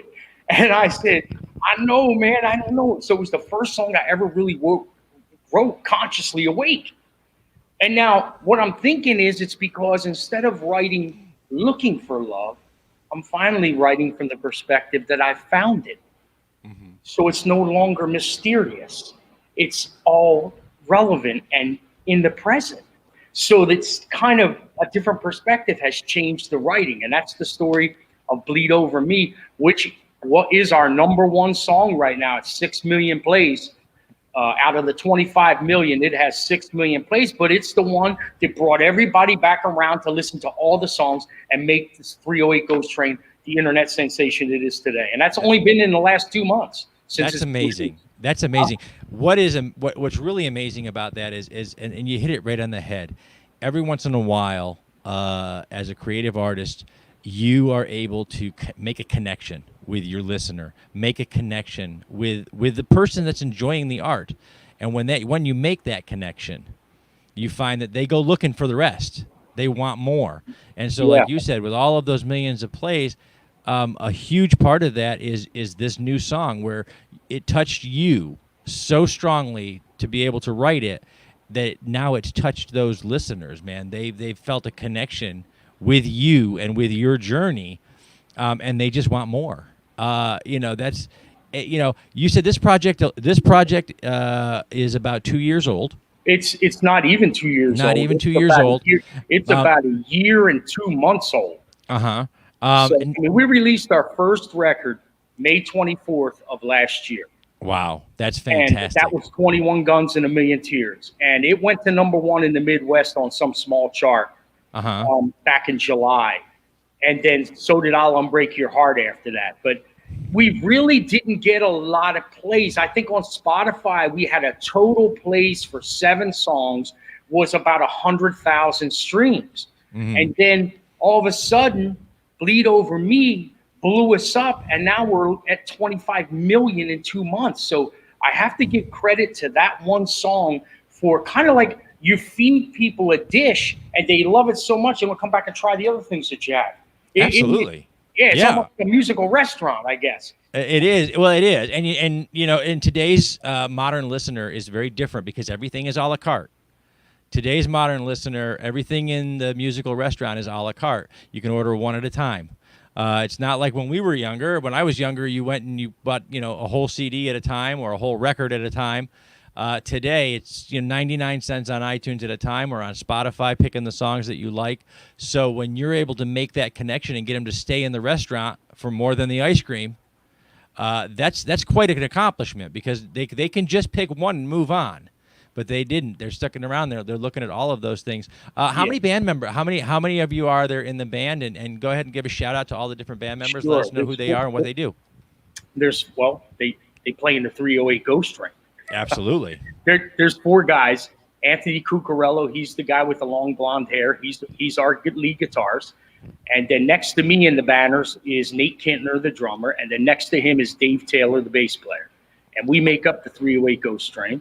And basically, I mean, the guys are pretty much, this is what they do. And since COVID, this is really what they do because, everything else has been taken away from them. They used to all play in, other cover bands and things like that to just kind of, do their thing. But even that's been stopped. So really, this is kind of their only gig now. And so they're just, I got to tell you, I think they're more scared than me. Why? I think because they don't know, they don't understand as much as I do. I think what's going on because I'm a blind faith kind of guy. You don't have to convince me of what it is. I know what it is. But these guys are like, Trainer, what's going on? How's this happening? I said, dude, man, you got to understand, man, there's something bigger than all of us ever will be individually taking care of this thing. We are riding in the hands of God, brother. Now, I don't know what your belief system is and your spirituality system is, but let me tell you something, man. If you can't see the miracle in this, man, you will never understand what a miracle is because we're not supposed to be here, but we are. I mean, we are, man, and we're not going away. We're not going away now. GW should see what they're writing about us all over the country, and music journalists. They are writing some really crazy things that I'm like, whoa, hold on a second, let's take it easy. Some lady in England said it's easy to see why they will be crowned the messiahs of the new rock world. And some of the guys said they're the second coming of rock, because rock needs a savior. It needs a savior band. It needs another Aerosmith. It needs another Bon Jovi. It needs another Led Zeppelin. It needs another Beatles. It needs another. It's time. It's time for a band. Well, and there's a thing. Pull everybody together. There's a thing that you guys are doing so well. I think, and again, we've got you guys on HWWS Indie Music Radio. We're so excited about that because one of the reasons that we launched the Indie Music Radio station to start with was because it's amazing to me that music works in the cycles that it works in. And periodically it gets, for lack of a better word, stagnant still. It's the same 20 artists singing variations of the same 40 songs on every station that you listen to. And even with all the choice that's out there with Spotify and with streaming, even with all that choice, people still get in their cars and turn on their radio, and it's the same 20 artists with the same 40 songs over and over and over again. And when we look at that and we hear, bands like you guys that are putting out original content, true to your genre, true to who you are when you write, you're reminded of those days when we had them coming at us one after another. We had the Beatles, we had the Stones, we had one after another. These original thinkers were coming at us, and then one day we had, it's like they reached a saturation point. They said, we have enough of those, and that's all we're ever going to have, and they stopped. And then they started again, and then they stopped again. And you guys are a rebirth of it's time for the next 20. It's time for the next 40. Let's find out who they are. Absolutely. This is no different than the American Revolution. Okay, a group of guys got sick and tired of being bullied around by a bigger country or a big machine. So, they got together and they said, you know what, we're going to do what we do. And again, the United States was born. It's no different than you keep spoon-feeding people and shoving it down their throats, trying to use muscle memory as your psychology. Oh, we'll just play it for them 28, 50 times and they'll accept it, which happens a lot psychologically. Mm-hmm. But you know what, man? People are like sick of that. They want to have a choice. They don't want to hear the same 20 songs over and over and over again. They want to say, yo, there's got to be something out there. And then what they really don't like is they know it's a scam. It's all a ruse. The ruse is this. When you open up the Billboard charts and you see that the #1 rock song is Panic at the Disco, you know damn right well that ain't rock and roll. Okay? I mean, you know right well somebody's BSing you. And I think enough people are saying, they see stuff like that. It's outrageous to them. That's outrageous. That's not my rock music. That's not rock music to me. I want my rock music back. And they're so disenfranchised, I believe that they're coming together and finding us. And I think what's even more powerful is that each song brings a different group of people, man, because I get to see where they come from. So where Warren's biggest city is Baltimore or in the East Coast, Bleed Over Me's biggest city is Chicago or something, or Buffalo, and then the other one's Los Angeles. So you can tell that they're bringing groups of people from different places together, but then under one roof, they're all becoming one. Yeah, so it is. We're kind of bringing tribes together, like the old Indian nation. All the tribes are coming together, and there's power in numbers, and that's what's happening to the 308 Ghost Train. You're getting a lot of people. Each group of people is a train car. I love it, man. That's it, man. That is what it's all about. A songwriter, a musician, is a storyteller. Yeah. And every story you tell is going to speak to a different person, to a different group of people. Like you said, a different city, a different part of the country, a different demographic. But that story, different mindset. That story is going to speak to that one person, and the next story to the next person, and so on and so forth. And that is one of the reasons, especially right now, we're all feeling so separate from one another. We're all feeling so far apart. So, we're surrounded by our walls and our homes and our loved ones, but we're missing out on those community interactions. But when we listen to the radio, when we listen to the music, and we hear the story that speaks to us, we're connected with somebody in Chicago, in LA, in New York, wherever they are, and we're connected to our musicians and our artists. And that connection, right now, we need that, brother. And you're reaching out, giving it to people. That's got to be an amazing feeling. Well, it is. And I think that people always ask me, why do you think that people are gravitating to your messages or songs? Because I'm going to tell you, there's a lot of great songs out there, a lot of great artists, okay? But they're asking me, what do you think's the #1 reason why? And I always say, because we have something to say, we're just not saying something. I like that. I do. I really do. Guys, we're running up on the end of our interview segment, and we're going to keep Anthony on the line for a few more minutes after I wrap it up. But I do want to remind everybody, while we have Anthony right here on the screen in front of us, this is what we do. This is why the artist exists in the world. This is why the universe made us at all. Because during times like this, the artist, the musician, the storyteller, we're the ones that are going to tell you the way it is if we're doing our jobs right. We're not just going to tell you what we think will sell. We're not just going to tell you what we think is going to be the next big thing or the next popular thing.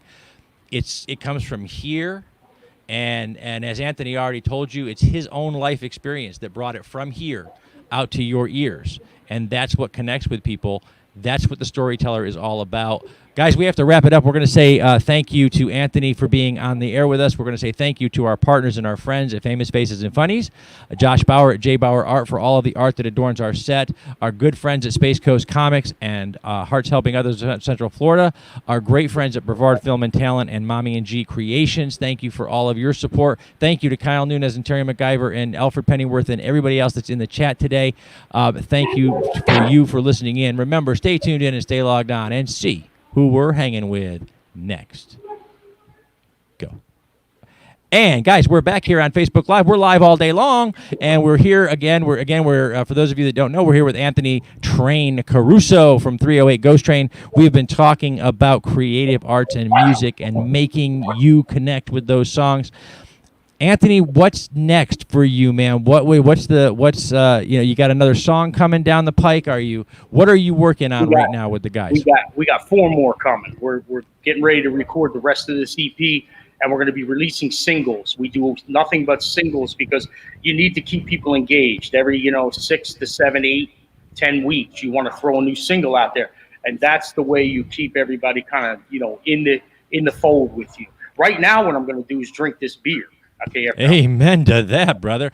Thank you for spending Saturday with us, man. Thank you for coming on and hanging out with us this Saturday.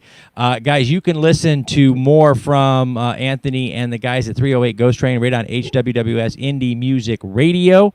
All indie all the time, 24 hours a day, 7 days a week. We had a lot of indie music, and I was doing it for 1 hour a week as a podcast, and I realized I cannot give you all the music you need in 1 hour. I can't do it. So I went to 24 hours a day, 7 days a week, and 308 Ghost Train is in there. What songs are on right now? 308 Ghost Train, Sage. What do you got up there right now? I'll Unbreak Your Heart. And what is it? Worn. Okay, those are the ones that are playing right now. We rotate every week. We try to put in a couple of new songs from our existing bands to keep it fresh. So look for that. And I'm looking for. I want to hear the Bleed on Me. Bleed over me. Bleed over me. I want to hear that one. Do I get to hear that one? No, but I do have a music video for Unbreak Your Heart. Do you? Hey guys on Facebook, you guys want to see a music video? Everybody want to see a music video? Because we're here with Anthony Train Caruso, 308 Ghost Train, and 308 Ghost Train has a music video up on their YouTube channel. Is that right? So what do you say, Anthony? You want to show them a music video? Yeah, which one you showing them? What do you got? I'll Unbreak Your Heart. How's that? All right, that's a great song. All right. So I'll Unbreak Your Heart. Ladies and gentlemen, hang out for a few minutes with us and listen to I'll Unbreak Your Heart from 308 Ghost Train. Want to put that up for him? There you go.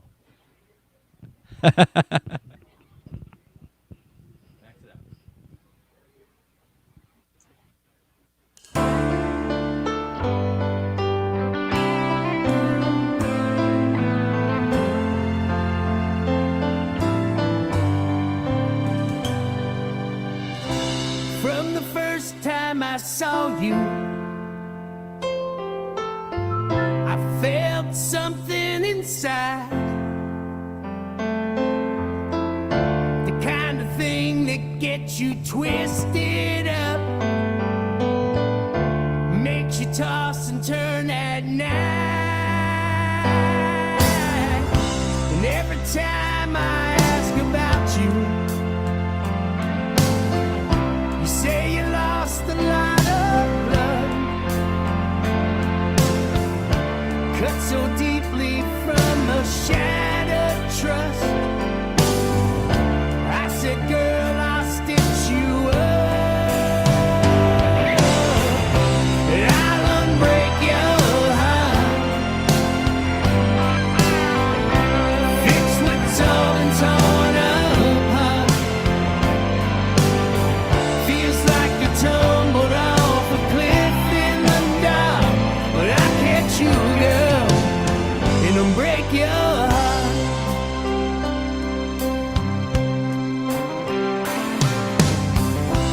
Looking back inside your memories, it really must seem insane. The path of most resistance led you into a cloud that's full of rain.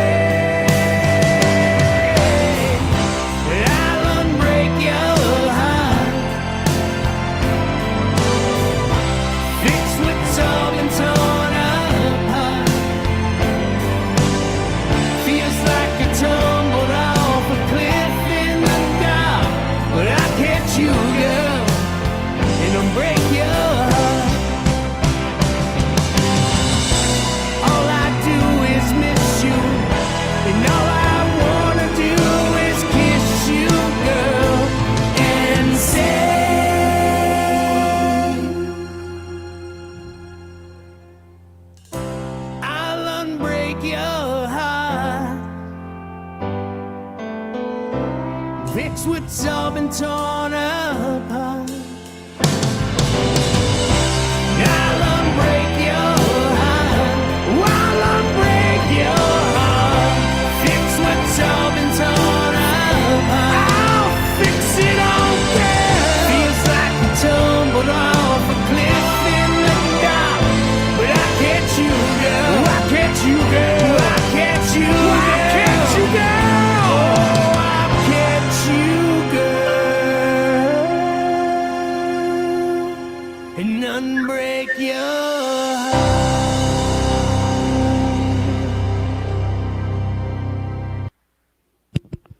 All right, man. Awesome. Awesome, guys. I hope you all enjoyed that out there in Facebook land. The YouTube guys, you guys will check that out right here on the HWWS WebTV page. That will be down in our IMTV playlist. We try to grab music videos from all the channels, from all of our musicians, and we run a huge playlist that we call IMTV because guess what, guys? I can do that because, you know, Apple doesn't own the I. So we can use it. And this is the only place now where you can actually put a little bit of M back in your MTV. For those of you guys who are tired of reality television and you want a little M with your MTV, we put it back in there over here on HWWS WebTV. So check out music videos from all of our artists, but in particular 308 Ghost Train. I'm looking forward to hearing Bleed Over Me. And when I hear that, hopefully you guys will put together another video for that too, because I love this. We're shooting a video right now, GW. It'll be ready, I think, in a couple weeks, right? The video will be ready in a couple weeks, and we'll get that to you. I think Michael has the other tracks you need, Bleed Over Me. Of course, you might be able to stream them right from SoundCloud too. I'm not sure. Yeah, we're gonna go ahead, and I want to make sure because "Bleed Over Me" is one of is the most recent track. I want to make sure that one since we're on the air now, I'll let Sage know. "Bleed Over Me" is the most recent, so let's put that and make sure that's in the most recent rotation because that's the one they're breaking right now. Our second most popular song that you're going to want to listen to is 21 Guns and a Million Tears. 21 Guns and a Million Tears. Yeah, it's a really it's a powerful song too. That's fantastic. Sage, you got those so that those are the ones we want to break right now. Okay, so we'll go ahead and break those over on HWWS Indie Music Radio. In the meantime, thank you so much for hanging out with us, Anthony. We really appreciate your time. I know we are going to be bumping up against the next interview here very rapidly. Another MTS, another Michael interview. Awesome. We're going to be joined in a few minutes with Chris Bender. So thank you so much, Anthony, for hanging out with us today, man. And thank you for sharing your music and your musical journey with us. Man, thank you for having me, GW. I look forward to meeting you soon. You got it. Absolutely, brother. All right. So, Dina, how we doing over there? Okay, guys, we are here in the studio today. It is Virtual Media Day. We have invited in artists, musical artists, writers. We've got television writers. We've got a few authors. It's going to be a great day here. And we're also, as you can tell, we're recording some interview content for the interview series over on YouTube. So that's what we're doing today, guys. I know. Thank you to Alfred and to Kyle and to Terry and to everyone who's been in and out of the chat today. Awesome. Thank you to our last guest, Anthony, over at 308 Ghost Train for allowing us to run the music video during the last part of the segment, which was awesome. We're happy to be able to share that stuff with you. Also today, again, 2 p.m. coming up, don't miss Reels and Heels with Brian and Nicole. They are doing wrestling's biggest heel turns, which for those of you who are not familiar, that is when a character in wrestling, one of the wrestlers, turns from either a good guy to a bad guy or a bad guy to a good guy. It's a heel turn. I just learned that like 2 hours ago. Thomas Carter Rochester informed me of that. So check them out on Reels and Heels. And then again at 8 o'clock tonight, Life of Thor presents the Lights, Thunder, Action podcast with Thomas Carter Rochester. Also, that'll be at 8 p.m. Eastern Time. And you'll find links right here on HWWS WebTV's Facebook page. So make sure you tune into those things. Wow, guys. So we're here in the studio. We're waiting for our next guest to arrive in the green room. I think Sage will probably send a message out to make sure. Okay, good.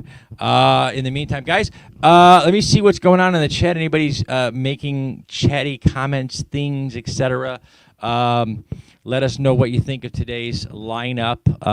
What's coming up here? We've got Chris Bender. After that, we're going to be joined by podcaster Robin Hofmann. Later on, we've got Izzie from Izzie's Caravan, musician, and author Roberta Bombonato. Yep, and then we'll be joined later on by Billy Ray Rock and Ed Roman, two great musicians that are playing on HWWS Indie Music Radio, and as well as Robert Wagner from the band The Little Wretches.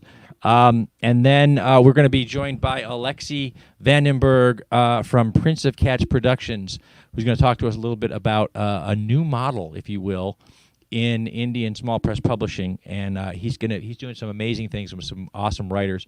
And then we're going to be joined by author and television writer Melinda Snodgrss, who is going to talk to us a little bit about her writing. Whether it be from Star Trek The Next Generation that she's written for, or SeaQuest DSV, or other television properties, but also as an author. She's got several books out, and we're going to talk about what she's doing these days. So we've got a lot of content lined up for you coming up over the next several hours. It's a lot of fun, guys. We're having a good time, and we're hanging out with some great folks. And again, we want to thank Anthony, our last guest, for hanging out with us. I love what they're doing over there. What Anthony and all of them at 308 are doing. They're injecting a fresh sense of conscience into rock music. That I know I grew up in the mid '80s. A lot of especially our rockers were singing about relevant topics of the day, and they're bringing that back at the 308. At the 308 Ghost Train, so we're happy that that's happening. I'm bouncing. If my eyes are bouncing around, guys, it's because I'm keeping an eye on all the different things that are going on here. Sage and Dina are working their butts off over here for you. What else do we have going on, guys? Oh, Dina's not. Wait, you got to turn it on. Let's see. Well, no, that doesn't work. It only works when the receiver's on, not just the mic. But that's good that you've got the mic on. That's a good start. There you go. Hello. Hello. How are you? I am absolutely wonderful. Dina, how are you? I'm doing good. How are you? We're good. We're good. Do you know what you could talk about? What can we talk about? That is upcoming. We mentioned it earlier. Oh. But we do have Harlecon 2020. Harlecon 2020 next week. A week from today, all day long. It'll already be in swing this time next week. Celebration of popular culture brought to you by HWWS WebTV's very own Harley Quinn, Miss Amelia Poole at Harlequin Arts Cosplay and Crafts. Mm-hmm. Oh, look, I get to be here with everybody. That's right. How fun is wow. Sage and Dina, ladies, are awesome. Yes, they are. They are amazing. Look, she even put that up for us. That's awesome. That's fantastic. Guys, we're here in the studio all day long. We're waiting on our next guest. This does happen when you line them up back to back to back to back to back all day long. That's very true. We're waiting on Chris Bender to come on. Yes, gospel singer Chris Bender. Oh, awesome. Yeah. Fantastic. So we want to thank Michael Stover at MTS Management for lining up several musical interviews today. Oh, there we go. Awesome. Okay, guys, we have down in the lobby, we're going to say hello to Chris Bender before we kick off the interview segment. We're going to say hi. Looks like he's in the car. Awesome. We're going to catch him on his way someplace. I love it. So, welcome, Chris. How are you, man? Hey, what's going on, man? How are you? I'm doing all right, man. Where you headed? Oh my gosh, I had to make sure that I got on the camera that I was right. So I just got to Connecticut, had to get a quick haircut. Because you guys couldn't see my quarantine, but my quarantine dude was just really bad. We have a dear friend. We have two very dear friends of ours over in the Orlando, Florida area, and of course Orlando is very highly populated, so they stay away a lot.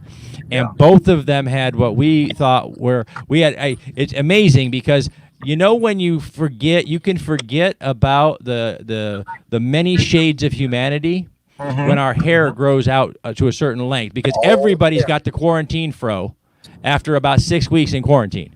Yeah, right. It Yeah. becomes crazy. It's just everywhere, right? Yeah, man. So you're in Connecticut. All right. Yeah. So we're gonna kick off the interview segment here. I'm gonna let her play the opening credits. That way, I know where to cut things when I put up for the YouTube channel. Sure. But during the live here, welcome to the show, Chris. Thank you. Guys, load up the chat, do your shares, get your shares out there, do all those things while Let's Dina go. plays Let's the do opening it. credits, Let's and do then it. we will kick off the interview. Okay, and Dina, we're all yours.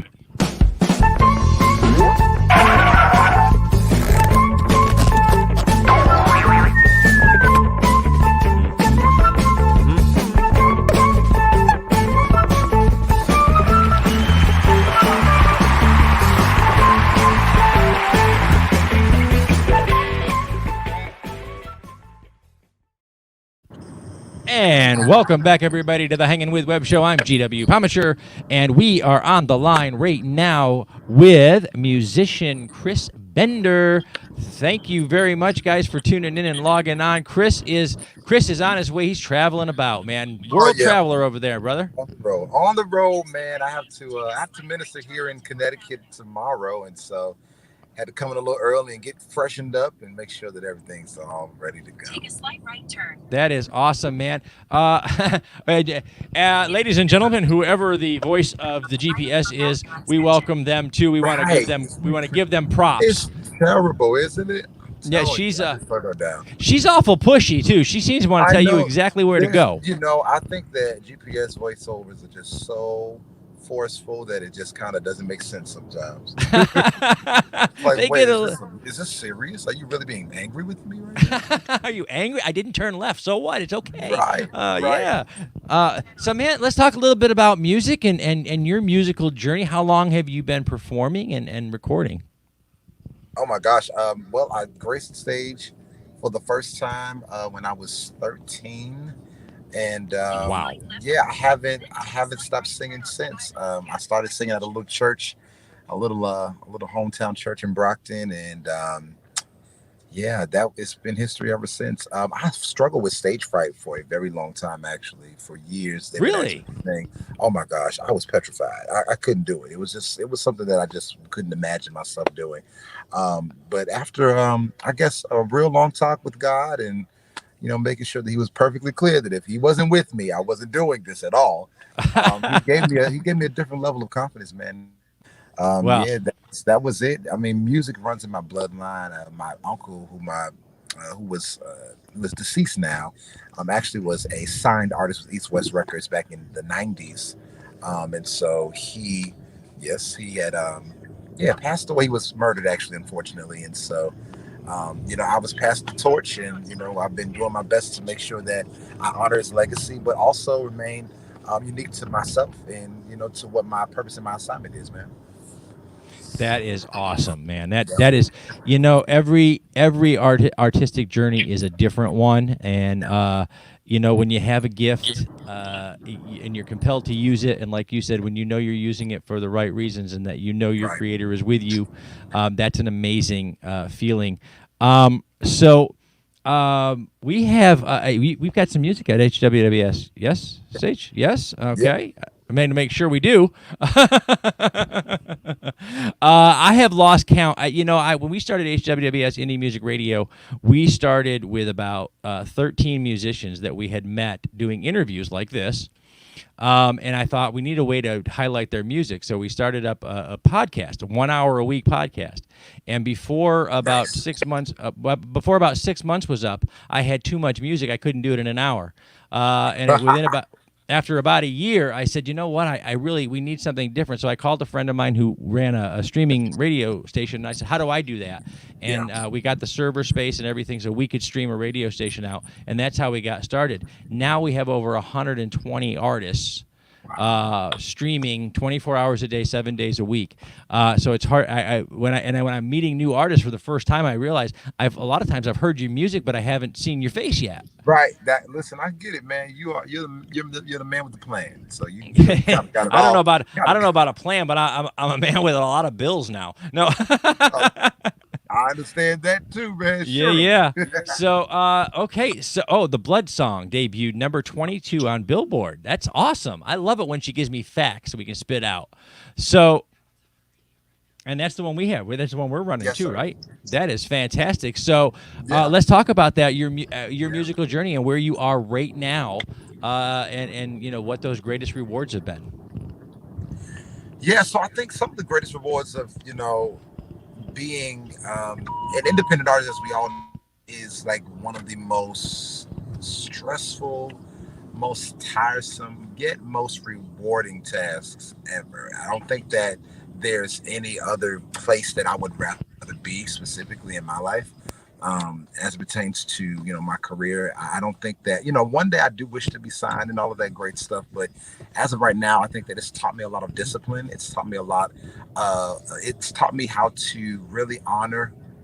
It's taught me how to honor, you know, the hard work that goes into this, and to make sure that I never take it for granted. And it's also humbled me a lot too, man, to be honest. And you know, getting the accolades and, you know, the Billboard chartings has always been a shock and a surprise to me. Not because I didn't think that I could do it, but because, you know, my only desire has always been for people to be blessed by my gift. And you know, anything outside of that is just always like, oh my gosh, this is amazing. So I really take it as an honor just to simply be able to have my music heard by people across the world. That's honestly where the true reward Well, comes. that's fantastic. You know, a musical artist, a musician is a storyteller, and a storyteller without Sure. anybody listening to your story, well, that's just that they call that crazy, because we just talk into the mirror and then they medicate us.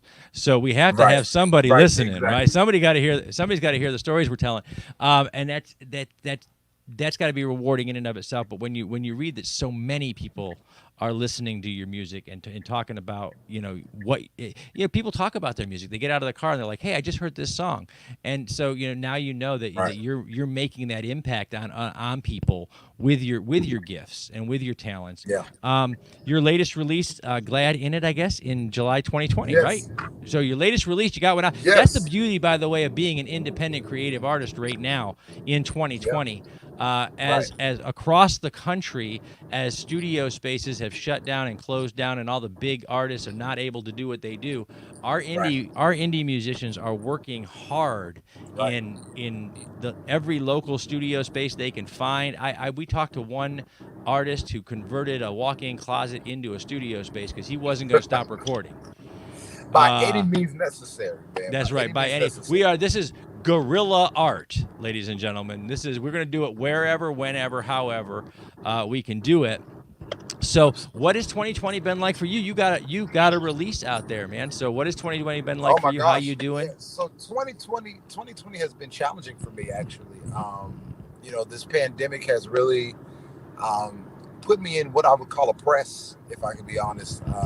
It's been a lot of uncomfortable spaces, had to make a lot of uncomfortable decisions, even a lot of uncomfortable, you know, things have happened and transpired that have made me very, very, very nervous as to what the future would look like. But even amongst all of that, I've remained quite hopeful that, you know, there's always a plan in God's hands, and understanding that, you know, there's things to get done even in more restrictive spaces. I've been able to release Glad in It, and Glad in It has really blown the minds of not only just myself but the world. It was number 3 in South Africa on iTunes charts. It was number 28 across all genres on iTunes, and then as of Tuesday of this week, we realized and found out that it debuted at number 3 on Billboard charts for gospel sales. So it has really been a very rewarding time. You know, a lot of things that I thought I was going to be crying about, I ended up smiling about, because, you know, it's just, but you know, it's these times that challenge and try us the most, that end up being some of the most rewarding in the end. Knowing what you can do, knowing what you can live through, knowing what you can survive. And you know, it's these times when our artists and our musicians are so important to the world because we're the ones telling the story. We're the ones telling people you can make it, you can do this. So I understand. Sage has over here story behind the song, so she must know something that our viewers don't. Oh, is that so? Well, I think it's time for us to tell the viewers. I guess that's the only thing to do now. Well, I mean, I think the funny or the interesting thing about the story behind the song was that, you know, I was, you know, as I just said, I was in a very dark space when, you know, the Lord gave me the lyrics and the melody to this song. I remember I was in church when I started getting the inspiration for the music and for the lyrical content of Glad in It. I was in church and I just finished leading worship, and I got back to my seat and I was sitting there and I started hearing the lyrics. I started hearing the bridge of the song. The enemy wants you to quit, wants you to throw in the towel and say this is it. And so I'm literally sitting there just processing this, like, okay, this is cool, but what is this? And then I started hearing the rest of the song. I will be glad in it. And so, like, of course, I'm in church, so, you know, you can't really respond to what's going on in your head as you would in the actual room because it's a quiet moment. It's very somber. And if you start screaming a new song, it might be seen as a little crazy, Chris. So you can't really do that. So amongst hearing all of this inspiration, I'm trying to figure out how to best retain it. And I know that my mind runs like water and I'll forget. So I'm ruffling through my bag in the middle of church on the front row, making 1,000 times much more noise than what was going on in the room, trying to find my cell phone, run outside, and literally in the middle of Columbia Road in Boston, I'm singing into a voice memo what I'm hearing. And that's literally how the song came to be. Man, that's, you know, it is, those are the inspiring moments, you know, because they're the moments that they remind you that you're doing what you're meant to do, what you were built to do, what you were made to do. Because, you know, when a story comes to you or a song lyric comes to you or a melody comes to you, you got to get it out. You got to get it on paper. You got to get it into the studio. You have to move quick. Yeah, and that those are amazing moments. And right now, so many people find themselves in trying times. That it is, you know, that this song came to you the way that it did and when it did. So important and so powerful because right now people are facing, I mean, they're facing hard times on so many different fronts. We're facing, you know, we're facing this tiny little enemy that comes at us and locks us all in our houses. And then we look out, we see our news and we see what's going on. And we're facing so many big issues and big moments of the day. They're in our face all over again. Moments that you guys like you and me, our age group kind of thought, man, this was all behind us, all past us, all gone, and it ain't. And we're facing it right now. And so for this song to come to you now and inspire you now is so incredibly, what a gift. What a gift to give your listeners. You know. Yes, sir. I think that it's, you know, it's always been, what's crazy is I actually recorded the song for the first time. I recorded it in 2019. Oh, wow. So I was actually thinking about releasing it, and the desire was to release it for Thanksgiving because it was a song of Thanksgiving and gladness and joy, happiness and joy. So in between the Thanksgiving and Christmas season when I was going to originally release it. And then things started to happen and transpire, and there was a lot of delays that took place that kind of caused, you know, there to be a delay in my schedule, which led me to moving it to January. And then January, there was another delay. And then the pandemic hit, and it's like, oh my gosh, how are we going to do this? And then there was a lot of worry about releasing the song during the pandemic because everybody's at home. Nobody's really inspired to want to listen to anything or do anything more than just try to figure out what's going on in their lives. And so, yeah, it was a lot of different caveats that could have played into me releasing the song in the wrong season. And so I'm really grateful that I, you know, followed the trust of the voice and the plan of God and released it as it was. So I'm really grateful. It's an amazing part of the journey because you were planning around Thanksgiving. It seems kind of apropos to be thankful for the things we have during the time. But you know what? We have turkey and we have potatoes and we have a lot of reminders to be thankful at Thanksgiving. But it's in the middle of our strife that we're not always as thankful as we should be, because we're surrounded by the challenges at hand So I think it's so important that this, part of your journey has been all the delays and all the things that brought this to light now, when we're not so thankful, when we're all sitting here and we're all hanging our heads going, man, when am I going to get my life back? When is things going to go? And here's this musician is going to tell me to be thankful. And I'm going to have to think about that. Be thankful for what, brother? And then think, I got a lot. I'm alive. I'm breathing in and out. And I live in an amazing time when change is happening. So, wow. Yes. There's a lot to be thankful for. There's a lot. So, what is next on your musical journey, man? What's next for you? I think that one of the blessings to my career is that, a very long time ago, I had a very strong inkling and inspiration that my effectiveness was going to go so much further than beyond the stage. And so in this season, this space of my life, that's what I'm doing. I'm moving beyond the stage and moving beyond the microphone. In the next few weeks or so, I'm going to be launching what we call the GII grant, which is called the Glad in It grant, where Cristian Ministries, my ministry, will be donating finances and resources to local churches, local entrepreneurs, and even students trying to return back to school that are going through a tough time and financially trying to make things happen during this pandemic. So, I'm launching a grant that is coming very, very soon. And then following this, I'll be working on a full-length album, thank God, because that is long overdue. And I think that I have enough music now to last me about 6 albums or so.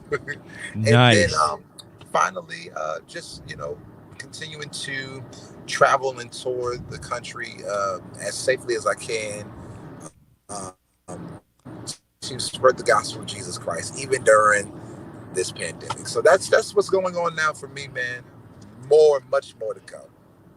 No, that is so awesome to hear, and it is, guys. We're going to drop links below so that you can find Chris online. You can find his music, but also you can also find the charity and the work that he's going to be doing for the grant. This is one of the most rewarding and amazing parts about being a part of the artistic community, and that is to see an artist. Artists don't just give it back, ladies and gentlemen. Artists pay it forward. Because, always looking, and Chris, you're an inspiration to so many because there you are. You're working on that first full album, and you're still paying it forward. You're getting it out there and putting people, out first, and that is amazing. Thank you for all you do. I've got my little shut up card over here, which means that we have to wrap the interview segment for the YouTube show. So I'm going to go ahead and thank our partners and friends. Then I'm going to come back and say goodbye to Chris real quick. But thank you so much to our partners and friends at Famous Faces and Funnies, J. Bauer Art for all the art that's on our set today, Space Coast Comics, Brevard Film and Talent, Mommy and G Creations for all of our merchandise needs. And thank you to all of you, to Kyle and Corey M. Coons, who is in the chat, to Alfred Pennyworth, to Terry McIver. Thank you guys for being here with us today. Thank you for watching. Remember, stay logged on and stay tuned in and see who we're hanging with next. Go. And we're back over here. Hey, we're still live. We just had to cut the end out for the YouTube segment. But man, you got a lot going on right now, man. Yeah, a lot going on. That is fantastic. Now you're up in, you said, Connecticut right now, yeah? Yes. So I'm now in Connecticut and working my way back through. I was in Bridgeport. Now I'm working my way back through the northern side to New Haven to check into the hotel and get settled in, grab some food, and kind of just unwind. Maybe go to the shoreline and just look at some water or something. Something peaceful. Yeah. Well, now's the best time to be in the Northeast, because in the South it's hot. In the South, you don't even want to go near. It's so unbearable. It's terrible. Yeah, man. So thank you so much for sharing some time with us today, man. We really appreciate it. Gosh, my pleasure. Anytime, man. Anytime. Thank Absolutely, man. Enjoy the rest of your travels. Have a really safe trip.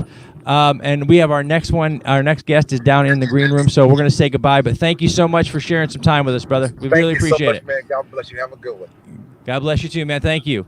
All right. Guys, you're watching the Hangin' With Web Show live right here on Facebook Live. And hello, look at that. She's quicker than I am.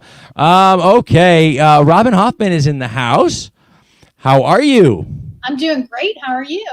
Doing really good. It's been a great busy day. I like busy I days. see that. I've been watching. I was like, a break? Does he need the restroom? What's going on here? I don't know. I don't know if they built that into my schedule today, so I'm not actually sure how that's going to work. They literally back to back, which is wonderful. The interview segment usually only takes about 15 minutes out of the middle. Right. So hopefully, they'll be entertaining in the meantime. But we wanted to do this live. I thought it was a lot of fun. I haven't had a full day's work on set in a very long time. Yeah, I think we're all feeling it. Yeah. So when they said virtual media day, I said, yes, give me work. Give me work. So we thought we'd do it live, which is a lot more fun and adds a little bit of dynamic to it. Oh, boy, what do we got here? Okay. So, what do you got?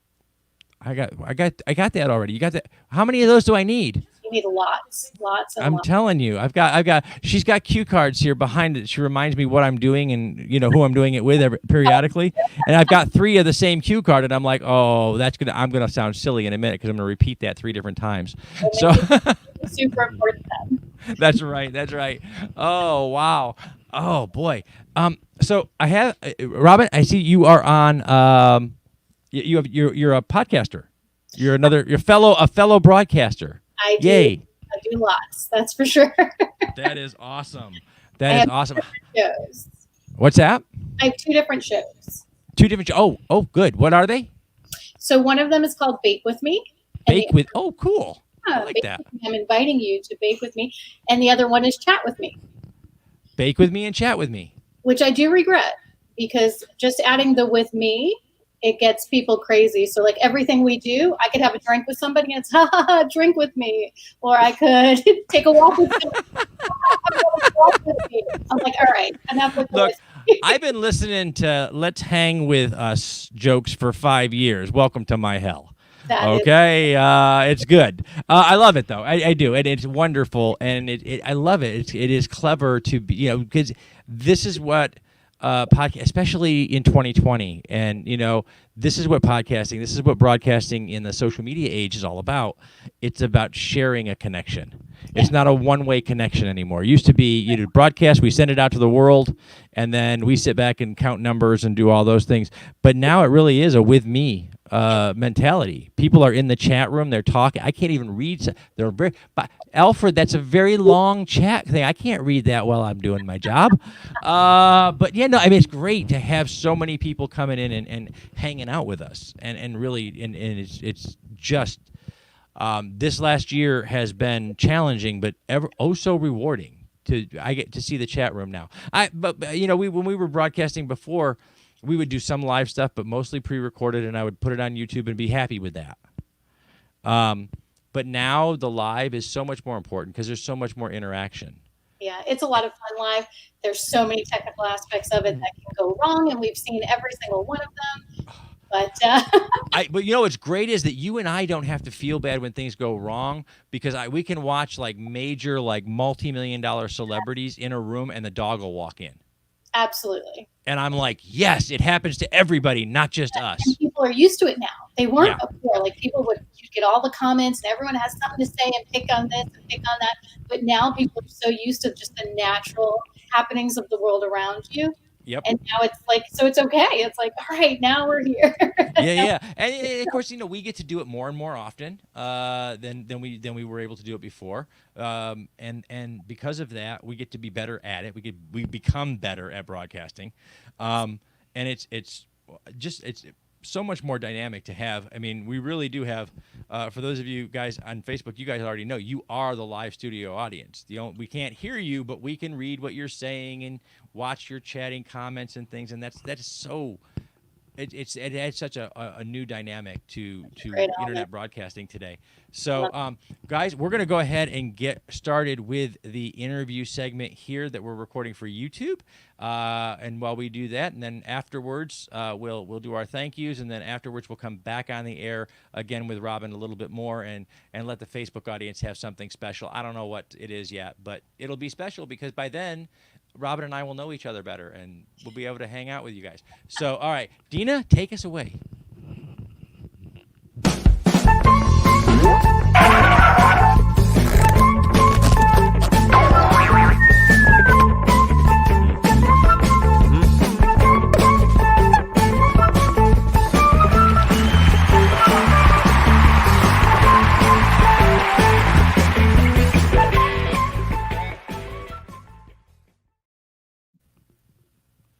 Oh, wait. Yeah, I like that. I just like the opening now. It's such a I cute. really do.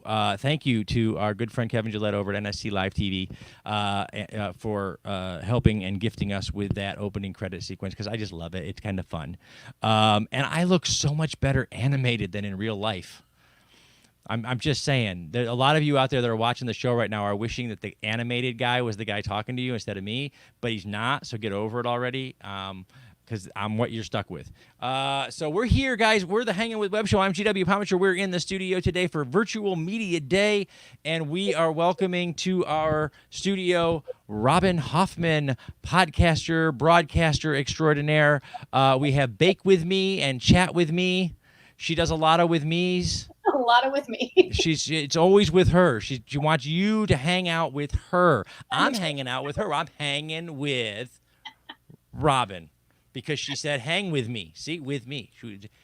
We could do that all day long. We could. And all of you have already done it so much that we know all of the jokes already. Look at her eyes. All of them. Every single one. Yes.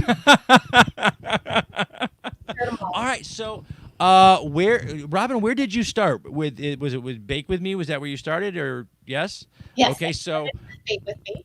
So one day you're sitting around and you're like, I love to bake and I want to do this on the internet because that sounds like fun, and nobody will make fun of me because the internet is full of such nice people.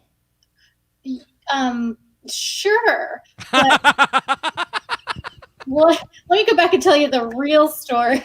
Okay, let's get it right. Okay. I worked in the field with individuals with disabilities for 27 years, an amazing, wonderful career. And during that time, what I realized is that the issue wasn't really with the person with the disability. It was the people around them not understanding them. So it just became really important for me to give a voice to people with disabilities so that people could see what they look like, what they sound like, how capable they are. And I was like, how can I do this? Well, side by side, I was diagnosed with celiac disease, so I can't eat any gluten. Definitely not a joke in my world. It makes me very, very violently ill. So I created all these wonderful, great recipes over the years. And I was like, how can I get those out into the world and share those with people so they don't have to make the same mistakes I did, which was making gross food and spending a lot of money and wasting that money. So how can I get these recipes out there? So it just came to me one day. It did not sound right on paper. How about I have a baking show and I invite a guest with a disability? So while baking, they can talk about their diagnosis, they can talk about their challenges and their successes. So we just tried it and it worked. It's an amazing, beautiful experience for everyone. That's awesome. That's awesome. You know what's really awesome about that is, guys, if you're out there and you're looking at the world and you see all these broadcasters coming at you with different shows and different ideas, that's one of the most honest answers I think anybody could ever give is, I wanted to do a handful of things. We tried it. Yeah. And it worked, because you don't know if it's going to work or not. And so much of the time, so many creative artists out there have an inkling to do, whether it's broadcasting, whether it's music or whatever, they have an inkling to do something, but it's what they don't know that they're afraid the most of. And so that idea is, will it work? Is somebody else already doing it better? Whatever. You just kind of dove in and it worked. You said you had worked with people with disabilities for a long time, and you really wanted to share, because I think you're right. I think so much of the time it is perception, the way we perceive a person with, and I think for every person, different disabilities affect them in different ways. When you see somebody, Absolutely. and when you're affected by that, now you're ineffective at building a bridge or building a friendship because you've been put on your heels by something or other. And everybody has felt this. I know that, guys. It doesn't make you evil people. Everybody responds differently to different things. But maybe you saw a person in a wheelchair. Maybe you saw a person with a certain disability. Your discomfort immediately shut you off. And now a friendship that you could form or a bond that you could form, you've closed off to. Yes. And it's so important that we start to see people. You're never, guys out there in the world, you're never going to not see things. You have eyes, unless you're blind, which is also you're not going to see things. But you're never going to not see things. You're going to see the wheelchair. You see the color of someone. You see the gender of someone. You see these things. You can't help yourself. I love what you're doing, because you're teaching people that you're seeing these things, but you do not have to build your entire response based on the singular visual moment in time. You don't have to build a whole relationship based on that. Right. And so what's the response been like? How are people responding? Are people starting, do you see that in your daily life? Are people starting to respond a little more positively and learn how to deal with their own preconceptions a little bit?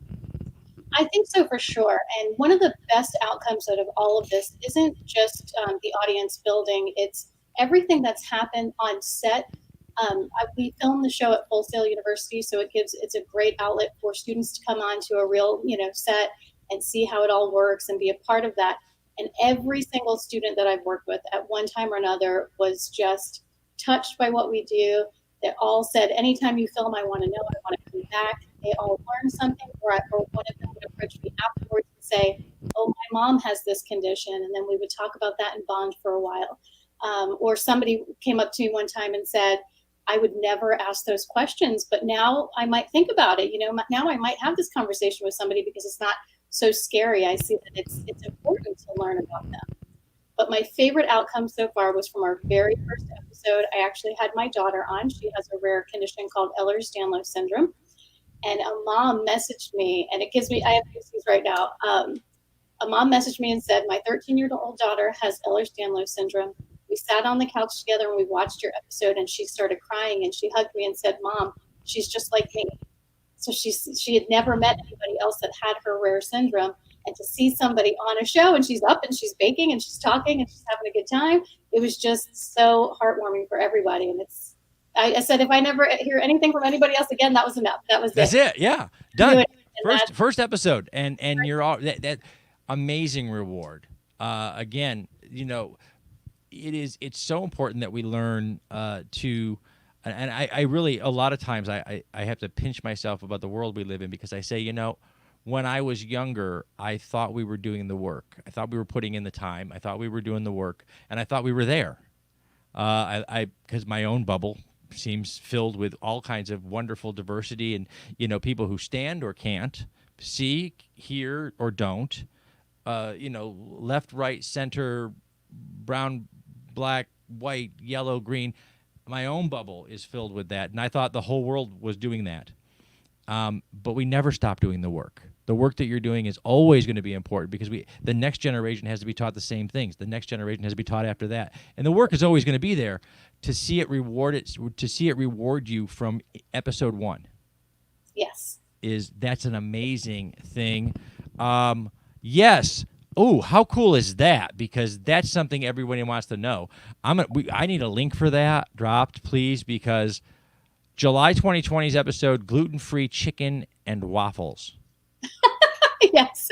Because guys, I'm just saying, look, I don't, I am not, I have one dietary restriction, and that is I'm lactose intolerant. Okay. Which means that, for those of you that aren't familiar, that means that I can still enjoy ice cream. It's just there's a floor show afterwards. It's very amusing for everyone else, not terribly amusing for me. And so, but gluten allergies have come to the forefront of people's dietary habits these days. What inspires? Well, chicken and waffles. That's inspiring. Duh. I don't know, why would you ask that? Chicken and waffles. That's inspiring. But okay, so when you see an item out there or whatever that is typically or traditionally something that's kind of off limits, what inspires you to say, no, I can do that? Oh, everything, anything. Everything. I feel so deprived sometimes. Like, I can't even eat out in restaurants because of the possibility of cross-contamination. It's just too risky for me unless the restaurant is 100% gluten-free, which is very, very rare. Mm-hmm. So I love, since I feel kind of deprived, I'm like, that's on me. I can make this. Let's try this. So the more successful you get and you just put it out there, it's just so much fun. And you get so many people who comment, and they're just so grateful because they also feel very deprived. So it's nice to know that I can do that little bit, because it was really bad for a long time. Because I was diagnosed 13 years ago. Mm-hmm. Not always with gluten-free options on the shelves. So I had to create my own, and things that were gluten-free back then, they literally either tasted like cardboard or like Play-Doh, and I did not like those options. Okay. All right. So you know what? We're out here. We're on Facebook. We're on YouTube. Everybody has heard it by now. Everybody's been to a restaurant. Everybody's been to somewhere. They have heard about gluten-free products, etc. But let's do more than just throw out the trendy terms. Let's tell people what it is. Why? What is what is a gluten allergy? What are the conditions that make you require a gluten-free diet? And how do people recognize those things? So it's not actually an allergy. That's a common misconception. People say it's an allergy, which kind of makes you feel like, oh, if you have like an EpiPen or take Benadryl, it would help you. This would not help you. It's actually a response in your intestines where your body says, oh no, this is not good. This is poison. This is foreign. Let's get it out. So people have different reactions and responses to gluten I happen to have celiac disease. Some people have a gluten intolerance, which those symptoms can range also. But for celiac, it's, fatigue, and it could be vomiting, all the beautiful, lovely stuff that happens to your body when you have food poisoning, cramping, pain, skin conditions, like all crazy. So literally all of the things that we eat to avoid, you get when you eat the wrong thing. That is correct. So that's the universe's cruel joke. It's wonderful, and in the modern world we see this more and more because I grew up. I love ice cream. I love cereal. I love a lot of things that go with milk. And the universe's cruel irony is I can't have that. So this is it's interesting to develop a creature that is omnivorous and then take away things one at a time. See, the universe is a little bit screwy in there. Yeah. Let me ask you, since you've started, because I want to remind everybody, not only does she have baking with me, but she also has chatting with me. So you want to check those out. We're going to drop links. We have links. We have links. We have links. You have links. Somebody has links. Drop links. Links are important. Most surprising no, she already did memorable, so we're going to skip that part. Yeah. Most surprising or unexpected thing to happen on set? Let's see, which set? Most surprising thing. I don't know. Everything is just always so awesome. We always have such a good time. Let's see. I can't even think. Most surprising thing.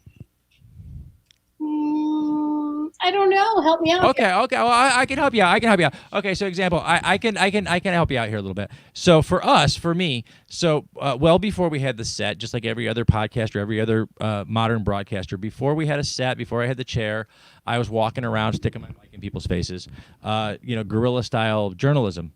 And I was at a convention on the convention floor getting ready to do interviews one day, and we have a 9-year-old. He's cosplay Michael. He's a cosplayer, and he's been cosplaying since he was 4.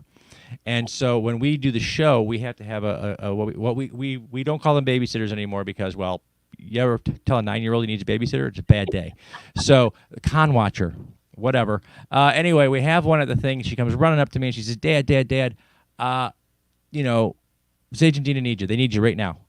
And this is like my 4th month doing this. And I've been interviewing pretty much me. I've been interviewing authors, other creative artists, smaller, independent people. And I'm like everybody else. I'm in an environment where I'm surrounded by all of these wonderful people that I've admired my whole life. But I'm not even in that league yet. I'm so like, here's my mic and here's me and my iPhone and we're good. And I get drug over and told that I have to do an interview, and I'm like, oh, okay, that's what I'm here for. And it was Claudia Cristian, who is an actress on a show called Babylon 5 that I happen to be like the hugest geek fan of, and they've scheduled an interview without telling me. It was a surprise, completely. Hey, here's your mic and here's your subject. By the way, Claudia, this is Garrett, and I was like, it was the quickest 5-minute interview of the world because I talk so fast. So when you're doing a show like this and you're putting something together and you have so many great guests on and you're talking about some important things and you're doing some important things, every once in a while something just takes you back on set. So that's what I mean. Have you ever had that moment on set where something just hit you? The stories are always so touching. So there's times where like I'm trying not to like cry in my baked goods, that kind of a thing.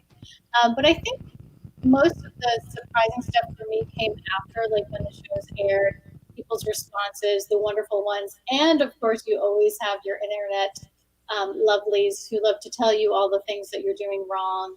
So I would have people, and this is a baking show, there would be people who were complaining because I was using butter. It's a baking show. You don't want to use butter? Use a substitute. Huh. There was somebody who went off one time because I did blueberry muffins, and she hated blueberry muffins. Okay. So I hear you. I do, because it is. Audiences are an amazing mixture of wonderful and cruel at times, and like it's a baking show. You use butter. Okay, well, don't use butter. Use something else. But I had to use something, and I like butter. You don't like butter. Okay, but you don't get to pick. We really don't. We don't pick our audience. They pick us, and then they pick on us. And hopefully they come around after a while and they start to enjoy what we're doing. But it is neat. So I'm told that you, during a broadcast, taught somebody during their comedy show how to speak Yiddish in a hurry. I do not believe that that's true. I don't know what they're talking about. I do silly things, so it's possible. Okay. She does the internet searches from hell. She'll know things about you that you didn't know. Yes, it's true. It's true. Yeah. It's just a fun little bit with a local comedian, and we were having some fun on set. And I love to do voices, so if I'm talking like this because I'm from New York and I'm Jewish, I do it. I love it. That's great. No, it is. It is. So, like, those are those moments on set where just there's a little spark there, and it reminds you that you're in the right place at the right time, doing the right thing. Oh yeah, we sing, we dance, we. That's awesome. I cannot do any of those things, which I think is why they got me the chair, because to warm up before I was on set, I'd had the mic and I'd just kind of be bouncing around, and they'd be like, "Dude, stop moving. You have no rhythm.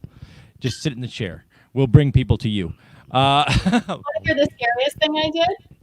Yes. Okay, so this was on Chat With Me. So really quick, Chat With Me is my talk show where I sit with somebody because I just feel like everyone has a story. You could meet someone in the grocery store, and if you talk to them long enough, they have a story. So my tagline for Chat With Me is ordinary people with extraordinary stories. So I had a guest on who was a rapper. So I rapped. Very unexpectedly, very surprisingly, but I did it, and I threw out a few bars, and it worked okay. But that was the scariest thing I ever did. I don't usually get nervous on my show, ever, because I just have so much fun with it, and I love people. But I got so nervous when he started doing the beat. I was like, oh my gosh, what am I saying? What am I doing? I can't actually imagine this, because I am very rarely ever made speechless by almost anything. However, if you put a beat in there, I promise you my brain would seep through I couldn't do it. I don't know how you could do that, because it's so foreign to me. I can do this. Yes. But then you add a beat, and I'm like, should I do this? First of all, I have no rhythm, so this is going to get really awkward. Oh, wow. You could just got like 20 questions on a card, a single card. She's got so many questions. I get to pick what I want. All right, pick them. I love that. Okay, so, these are just all good in a row. Okay, so it basically all comes down to what is coming up next. What are you baking next? Who are you chatting with next? What's coming up next for Robin? Well, of course, we're in the middle of the coronavirus. We have not been able to film on set at Wholesale, so the baking show is sort of just on hold until we can get back. But I have some great guests lined up. I'm very excited, and who knows what we'll be baking. It's whatever we're in the mood for that day, or whatever I feel that people like. If there's a holiday coming up and I'm like, ooh, they might not know how to do this gluten-free, let me figure out how to do it and teach them how to do that. For Chat With Me, we tried the virtual thing, and I feed off of people's energy really, really significantly. So I felt that for me, virtually wasn't as great as it was. I'm right there with you. Right? This is so hard. Yes. It is. It really is. The whole set here is built around two chairs. It is. I want to meet people. I want to enjoy that company. And so, even just media day, this is literally like it's like a cocaine addict snorting salt. Okay, It's a teaser. It is. It's just literally, I'm sitting here going, look, it's white. Put it up my nose. I don't care because I'm stuck without anybody in the other chair and I need to do this. And so, but it's so hard to do this virtual thing because there's, you can build a little rapport, but it takes so much longer virtually. It feels like, you and I got 30 minutes here. I do a 50-minute interview. I got 30 minutes to get to know you. It's still not enough time to have a really good be back and forth. So, okay. So, that's a good thing to know. We can tell our Facebook people that. You're getting really annoying over there. I'm just getting talking here, okay? With the card, the flashy card thing. Okay, fine. When can people find Baking with Me and Chatting with Me online normally, typically? Well, you can find go back and watch all the old great, fantastic shows that we have. We are on Facebook and on YouTube. So for Facebook, my last name is Hofmann, so it's Hoffy's Heart.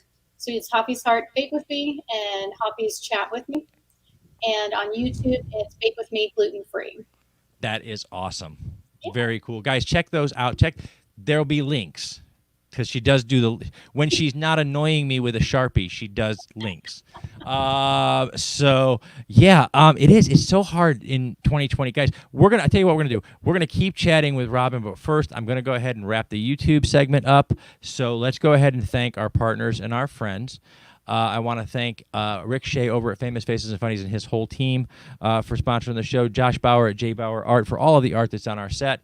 Space Coast Comics and Hearts Helping Others of Central Florida and Brevard Film and Talent. And, of course, I want to thank the beautiful Miss Kimberly at Mommy and G Creations for helping us to produce all of our merchandise. Thank you for logging on and tuning in. Be sure to come back to see who we're hanging with next. And we're back, guys. Or we haven't actually left. We're back, but we haven't left. But we're here. You guys get the idea. You know what we're doing. We're live on Facebook Live, guys, and we're hanging out. We're chatting right now with Robin Hofmann, who does Chat with Me and Bake with Me. And right now she's just hanging with me. Wait for it. Okay, there it is. Okay, so, yeah. So how has 2020 been? I mean, it's been it's hard. It's been, and it's interesting because everyone's going through it. So Yeah. not happening just to one person. Being in the field that you and I are in, we have so many friends and family members that are out of work right now and not able to do their thing. So we're very fortunate that you're able to continue. Yeah, I don't complain very much out loud on account of, I don't want to get beat up. Because I'm complaining that I have to work at home where I work normally. Me too. This is my studio at my house. Yeah, that's going to go badly. So, there's somebody out there that was making a lot more 5 months ago than they are today, and they're going to be like, really? Yeah. That's your big thing? But it's so much of what we do is personal connection. I love putting a new person in the chair. I love having new people on the set, traveling around. I actually love building the set and doing everything. What's going on? Oh, okay. Oh, all right. It's coming up. You can't be, if you're early, you're fine, but you can't be early and then have me stop things early. That's bad. But yeah. So the media day, we decided to do this, and I was like, okay, well, it's a 50-minute interview. We'll do them a half-hour part. Let's see how it happens. And it's been fun. It's exhausting.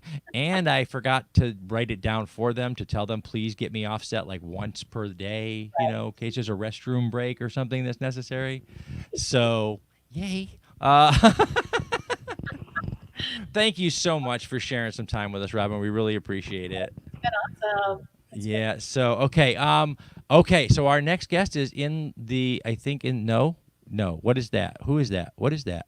Is that you? I have a 48-second intro for her baking show if you would like to. Oh, let's do that. That sounds like fun. Guys on Facebook, you guys want to see that? It's cool. We have the intro for one of Robin's shows. So Sage is going to show that to you. That's awesome. Thank you. See, you're kind of smart sometimes. Don't let me pick on you too much. I don't know that Dina knows what to do.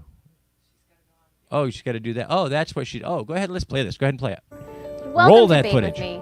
Thank you so much for joining. I'm Robin Hofmann, and I want to tell you why I started Bake With Me. I was diagnosed with celiac disease about 12 years ago, and it was very difficult to make baking recipes that tasted good, that felt good, the texture was good, everything was good. So I worked for years on that, and I don't want you to have to do that. I want you to be able to watch my videos and learn these delicious gluten-free baking recipes. But not just that.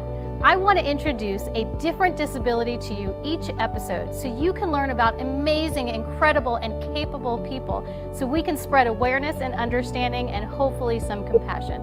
So please join me on my journey, subscribe to my channel, and don't miss a thing. Awesome. Thank you for that. Yes, thank you. That was awesome. You know, I want to compliment you too, by the way, on just because, you know, we were checking out the channel earlier, and that was a great example for the audience to see too. I want to compliment you on the amazing production value that you're bringing to your work. Okay. So much of the time, and I remind this to our creative artist community all the time, so much of the time, we all start where we start. You know, you grab your phone, you start hollering across the room, you have no idea why no one can hear you. You know, you start where you start and you build up to it.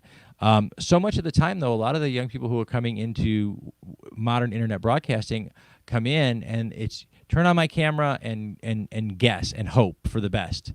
And when I see someone that's taking the time to put production value in and to light themselves properly and to, you know, mic themselves properly and it says a lot about what you're doing and your pride in your work and in your craftsmanship, which is awesome. So my hat's off, and I compliment you on that. I try to learn something new every week. When I started this, I am a print journalist. My forte is in talking to you, running home to my laptop, and banging out 17 inches of copy. The idea of being a broadcast journalist had never entered my mind when I was going to school. And here I sit. And so I had to learn how to light my set. I had to learn how to use a mic without doing this. Everybody does that, you know. They put it right here, and then you know when I'm mobile or when I have my lavs on or whatever, you know, just learning all the different tips and tricks. And so I have the utmost respect for anybody who will take the time to you know, put in the for lack of a better way to put it, you know, in my father's vernacular, he was a handy guy and a guy, put in the wrench time to really get good at what you're doing. Well, it's funny you mentioned it. I appreciate that. What was important to me, and the reason why I did that, was because I wanted people to be able to focus on the information that was being provided, not like, why can't I hear, or what's that in the background, or why can't I see that properly? So thank you for correcting. No, it is. It is so important because so many of the things that they're entertaining, and I mean everybody loves to see. It's that sort of America's Funniest Home Videos sensation. Everybody likes to see when we mess things up, and that's great. But if you're doing it so often that it takes away from what you're doing, and you're missing the interview, or you're missing the recipe, or you're missing something because you're so focused on, you know, hey, check that little green thing in the corner out that shouldn't be there. It's too distracting, and so production value does have a place in what we do, even as online broadcasters. And I would say nowadays, as the industry changes, especially as online broadcasters, because we're working so much more in 2020 than the rest of our peers, because we're still out here, you know, using that bandwidth as much as we can. So anyway, thank you so much, Robin, for hanging out with us for a little bit and for talking with us. We have the one and only musician and singer, Izzie of Izzie's Caravan. I don't even get to know Izzie's last name. That is really not fair. But we have Izzie is in the green room right now waiting. So we're going to say goodbye to Robin. Robin, thank you so much for hanging out with us. And we will definitely let you know when this goes into its daily episode on YouTube and Facebook. Until then, thank you for hanging out with us for a little while. We really appreciate it. All right. And Dina, let's go over and see. Izzie is, oh, there he is. All right. Okay. All right, ladies and gentlemen, you are hanging out with the Hangin' With Web Show here on HWWS WebTV. I am GW Pomacher. We have been doing Media Day today. We started around noon, and we're still going strong. Well, we're still going. I don't know about strong. I might smell stronger by now. It's a closed studio system here. So anyway, we're hanging out, and coming up next, we are right here against it. Coming up next, we have got Izzie from Izzie's Caravan, a wonderful musician that we have been so blessed to have been a part of his musical journey here through HWWS Indie Music Radio. And so I'm going to go ahead and bring Izzie up and say hello to him before we get ready to go, and then we'll kick the interview off in just a few minutes. But let's just say hello, Izzie. How are you, man? Hey, how's it going, man? Glad to be here. Pretty good, pretty good. We're glad that you could be on with us today. How are things where you are? Hey, pretty good, man. Just getting by, right? I guess everyone's just getting by, right? Yeah, it is. It's 2020 has been an amazingly challenging year. I think the celebrations on New Year's Eve this year will be bigger than ever before because we just can't wait for it to be over. Yeah, for sure. I mean, it's been I'd say it's definitely been interesting.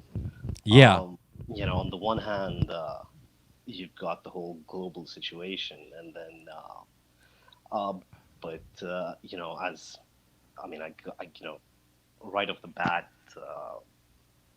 I'd like to obviously, give full credit to the people in the front line, the health workers and everyone, right?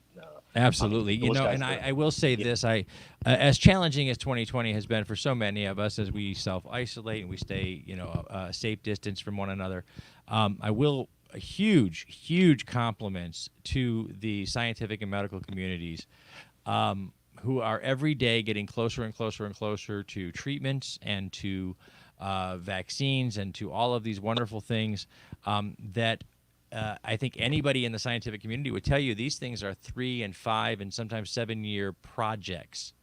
And yet they are pulling out all the stops, and everyone from the frontline nurses and orderlies to the doctors and the scientists in the back in the lab, everybody's pulling out all the stops to make this this pandemic and all of the resulting chaos help us move through it as quickly as possible. And though we have been perhaps hugely inconvenienced over the past several months, the fact of the matter is that this is something that traditionally, go back to 1918, this normally would last years.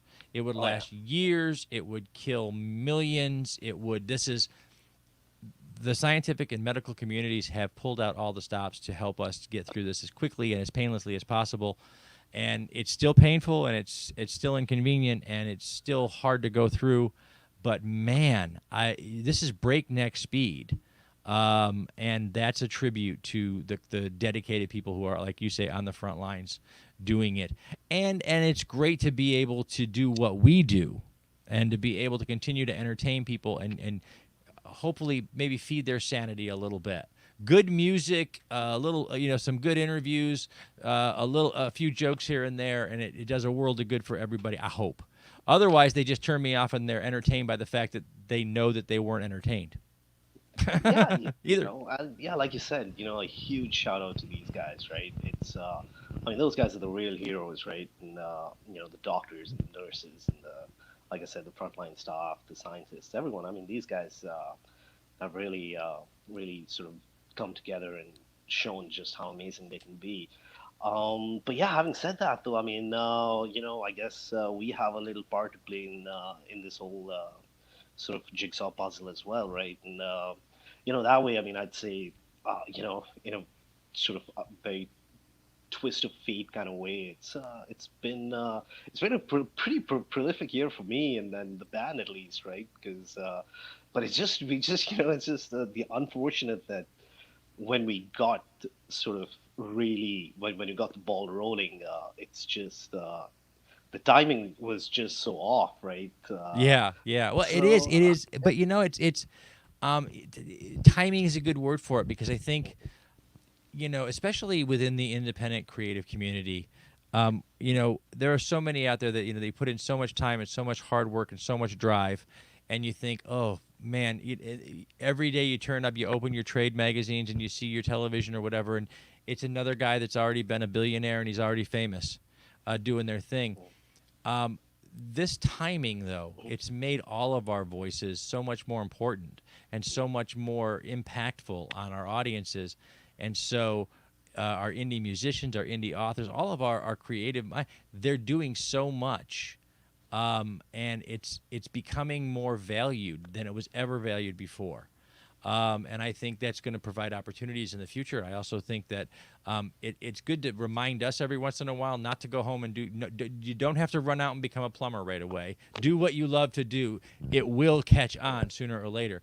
And I know, as I said, we are getting ready to kick off our interview segment here. So we're going to come back and talk a little bit more about Izzie's Caravan and his and Izzie's music and everything that he's doing. So as we get ready to do that, Dina, go ahead and let's go ahead and kick off the Hangin' With Web Show.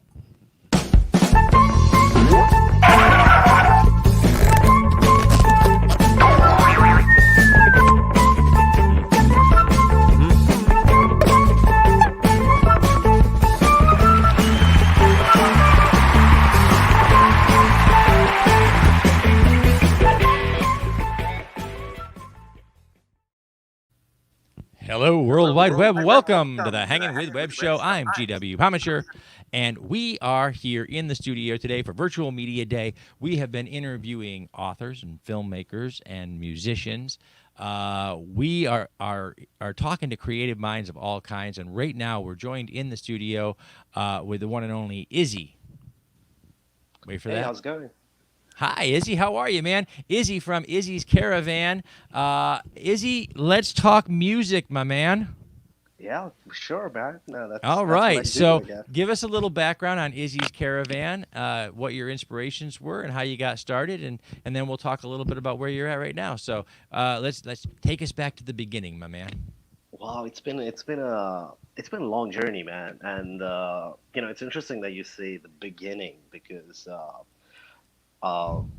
across multiple interviews and stuff that I've been fortunate enough to do, right? And so when this question does come up, it's really fascinating because I can actually remember literally as a 4-year-old kid, right? And it was my dad was this big audiophile, right? And he used to play his records and stuff, and I still remember when I first heard Money for Nothing by Dire Straits, and I was absolutely blown away, right? I was like, wow, this is just incredible. I kind of always, from then I knew that the guitar would have some sort of part to play in my life. So fast forward, around 2005, 2006, me and the boys got together, my vocalist, Sim, and my bass player then Ray. So we got a band to, we released a couple of records and stuff. And, like I always say, when you're young and naive, right? And you obviously assume that every record is as good as, Zeppelin 4 or something, right? And unfortunately, reality sort of, is not so much in your grasp at that moment. So it kind of, long story short, it didn't work out.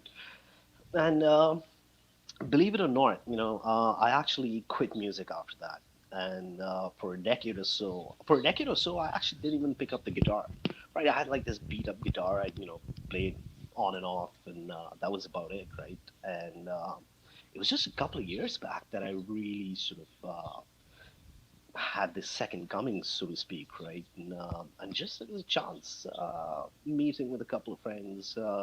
We ended up playing, one thing led to another, and next thing you know, I have a record out, and Leo's Guitar, which came out in December in 2019, and then it was just one thing after another, right? Zephyrs came out in February of 2020, and then we just released On the Pole, which came out in June, and it's been such a breakthrough record for us, right? Good recognition, people listening to it, they really like it, they really dig it. And, from those early days when you get started, and like you said, we're all rock stars in our own minds when we start out doing anything, and we learn over time how much more mastery of skill we require, how much more time and energy we need to devote to our craft. This time around, coming back from having, like you said, put the music down for a little while, coming back, what made the difference in your opinion? What was the biggest difference this time around that has made a difference? Purity and humility, right? Absolutely, right. Purity, because when I got back into it, I didn't realize. I mean, when I grew up, I was listening to old school Aerosmith. I was a huge Aerosmith. I mean, I still am. I was like the diehard Aerosmith fan, right? Zeppelin and stuff.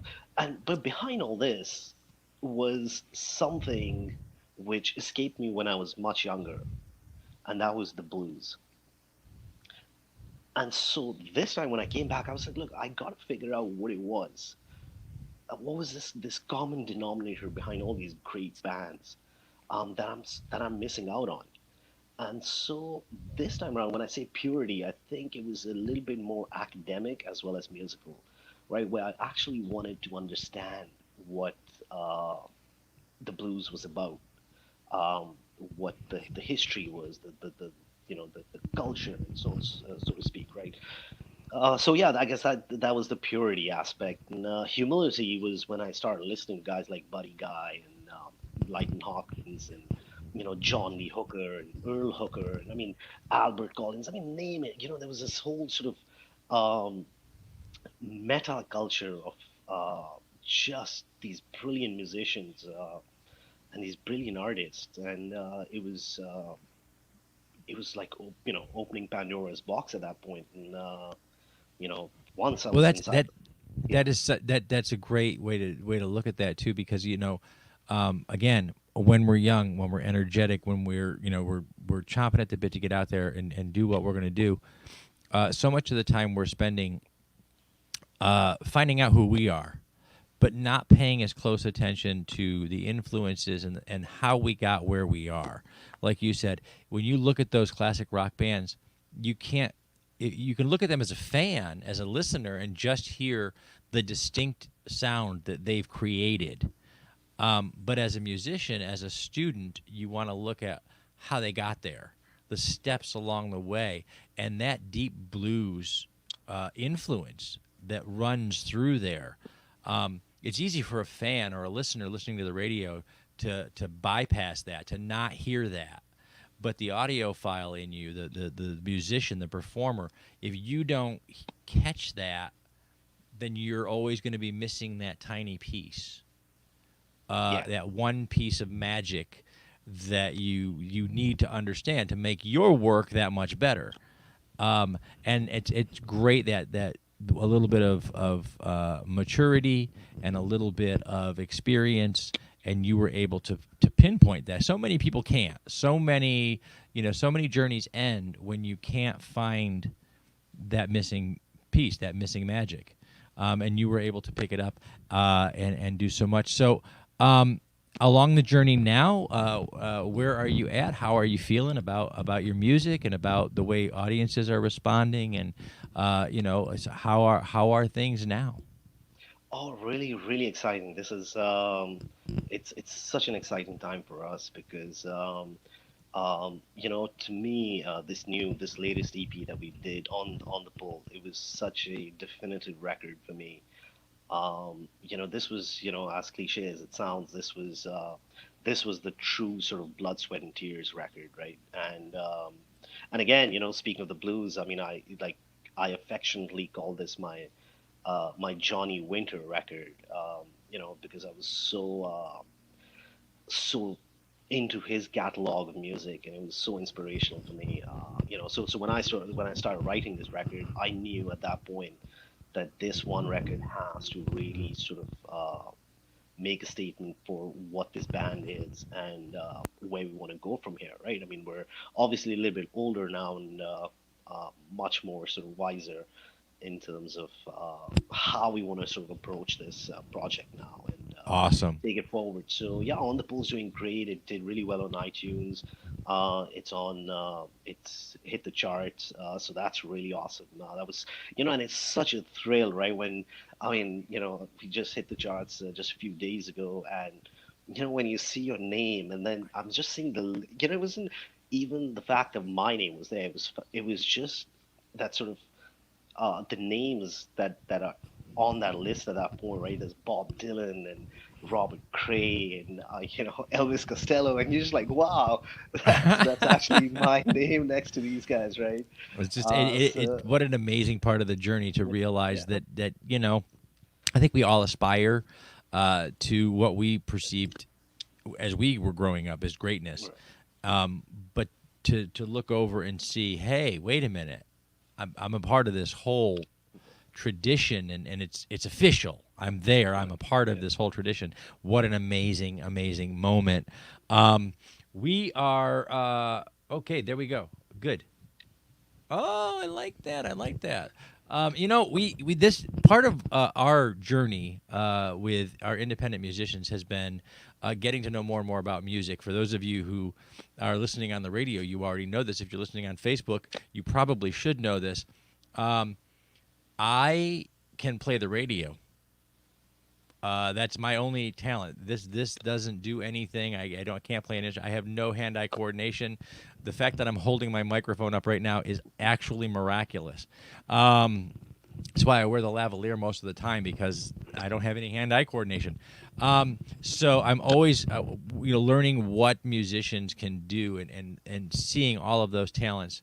I also learned a lot about the relationship musicians have with their instrument and with their performances. So, do you have a favorite guitar, a favorite instrument?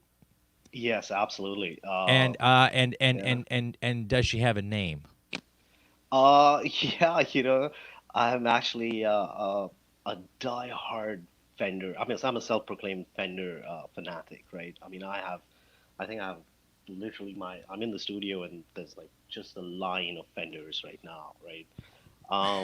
So, and they've all, and was one of them's called Susie, one of them's called Benny, one of them's called Lucy. I mean, now there's just so many of them. It's just like having way too many children, and you sort of start a little bit. Right? You're like, oh, which one are you? Right? Well, that's awesome. Right. That is so awesome, man. Yeah. All right, so guys, thank you for hanging out in the chat with us. We really appreciate it. Again, we see so many great names and faces over there in the chat. So let's talk a little bit. What do we have? Izzie and the Caravan. We've got music up on HWWS Indie Music Radio. Okay, we have Holy in Your Smile and South of Yesterday, which are currently breaking across HWWS Indie Music Radio. But you know what? When we first started interviewing musicians, we had so much fun with the interviews, and I love to visit with other creative artists. But the more we talk to music, the more I realized that what people really, really enjoy? The music. So, Izzie, with your permission, I think Sage has a music video that we were able to pull from your YouTube channel. Would you like to entertain some of these fine folks with a music video? Sure, yeah. All right, and then we'll come back on the other side of the music video. I don't even get to know what it is because she just picked it, and I don't know what it is. So, but be warned. I think Holy in Your Smile is a good 8 minutes long. So if you want to take that gamble, what do you have? What? Talking Easy? Oh no! In fact, we just released a new one. I think you could play that one. There's a new one. He said there's a new one you can play. It's called On the Bull. Actually, you can play Drowning Man's Blues. That would be a good one. There we go. Okay, I love it. He gets to pick the music. Good. Yeah. He's the musician. Let him pick the music. Good. Guys, we're going to go ahead and play y'all a music video. When we come back, we'll say goodbye to Izzie, and we'll chat a little bit more on the other side of the music video. How's that sound? All right. So, ladies and gentlemen, here we go. The Drowning Man's Blues.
All right, man. Thank you so much for sharing that with us, Izzie. Well, thank you for playing that, man. That's Absolutely, really cool. man. That was great. Guys, you guys can check out more of Izzie's videos on his YouTube channel. We're going to make sure there's a link for that. Also, you can check it on our playlist, our IMTV playlist at HWWS WebTV. That's, little I, MTV. We're putting the music back in music television because, reality TV is, taking over. So enjoy that, guys. We're going to go ahead and we're going to wrap the interview portion here, and then we're going to keep chatting with Izzie a little bit as we move to the next one. But in the meantime, we want to thank our partners and friends at Famous Faces and Funnies, Space Coast Comics, our great friends at Josh Bauer, J. Bauer Art, for all the art that's on our set, our great friends at Brevard Film and Talent and Mommy and G Creations, and of course, all of you who are tuned in and logged on. Thank you. Remember, continue to log on and tune in to see who we're hanging with next. And Izzie's still here with us in the live feed. Guys, on Facebook Live, if you're coming in and out of the feed, checking back and forth. I know we've got some other great things. We have Reels and Heels, I think, is going on right now on HWWS Web TV. We also have some amazing things coming up. We've got more interviews coming up with you. Izzie, thank you so much for spending some time with us, my man, and for sharing your music and your journey with us. We really do appreciate it. Well, thank you so much for having me. I got to give credit to you guys as well, though, man. It's you guys are the unsung heroes as well, and it's the amazing work that you guys do. It's for artists like myself and my band. I speak for all of us here. That thank you so much. It's incredible what you guys do for artists. And, so keep up the amazing work, man, and keep helping us out, man. Thank you. Awesome. You know what, guys? I say this all the time. I do mean it. It's very, very sincere. What I do every day is truly a privilege. It is a privilege to share in the artistic journeys of fantastic creative artists like Izzie and Izzie and the Caravan and so many others. It is such a blessing to us to be able to share these journeys. And someday when these guys are off accepting their Grammys and their Emmys and all of these wonderful accolades, we're just grateful that we will be a glimmer in the back of their mind, a memory of those early days when you guys got started. It's a blessing for us to be a part of this journey. So go on out and do great things, my man, and thank you so much for hanging out with us today. In the lobby, in the waiting room, we are our next interview is coming up. We're excited today. This is this next interview is the interview that has been in the making throughout COVID-19. This is the one that you've all been waiting for. And the reason that you've all been waiting for it is because on 2 previous attempts, we did a media day and then we also did a page takeover day for some of our artists to take over the HWWS WebTV page.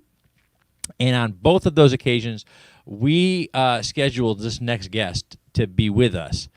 And the nature of the internet is such that we missed out on those interviews and that time spent because of technical difficulties.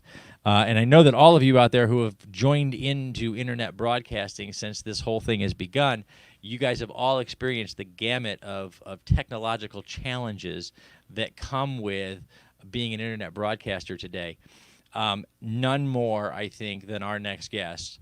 Please welcome to the screen on our live feed, please welcome author Roberta Bombonato. Welcome. And look at this. We're doing it. We're doing it. It finally happened. That's right. I'm not going to tease them too much, but Zuckerberg, you couldn't get us down. You couldn't tell us no. Boom. We're here. Yeah. So, guys, Roberta was going to be with us on our first media day, and we had some tech challenges. We had some as well as her, and then on our page takeover day, Roberta was scheduled to take over the page, and her internet went boom. It did. We live in the middle of nowhere, so satellite internet, let me tell you. Well, we're grateful. Today, apparently, the satellite is directly over Roberta's house, so we're good. Whoever made that happen, Elon Musk, whoever you are, great. Good job. So guys, we're going to go ahead in a second. We're just going to kick off the interview in a second, but I just wanted to welcome Roberta to the screen and welcome her to the show. Welcome to HWWS WebTV and to the wonderful family that is our artistic community. I know we have a few people who are bouncing in and out and back and forth between shows right now on the channel. So thank you guys for being with us. If you guys have questions for any of our guests, please drop them in the chat. I will try to see them while I do the interview. In the meantime, we're just going to kind of kick things off. Dina, let's go ahead and get ready for the interview. Are you ready? All right, let's do it.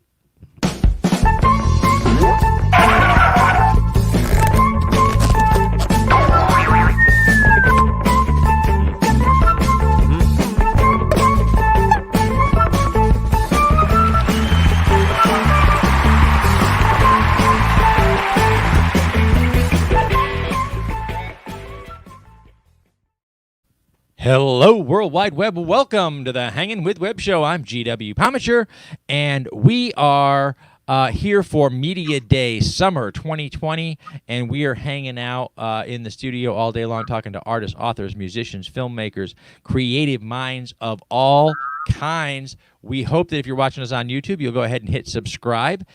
Smash the little bell, as they say, so you can come back over and over again and see some of these fantastic interviews. If you're watching us here on Facebook, awesome. We're glad that you're here.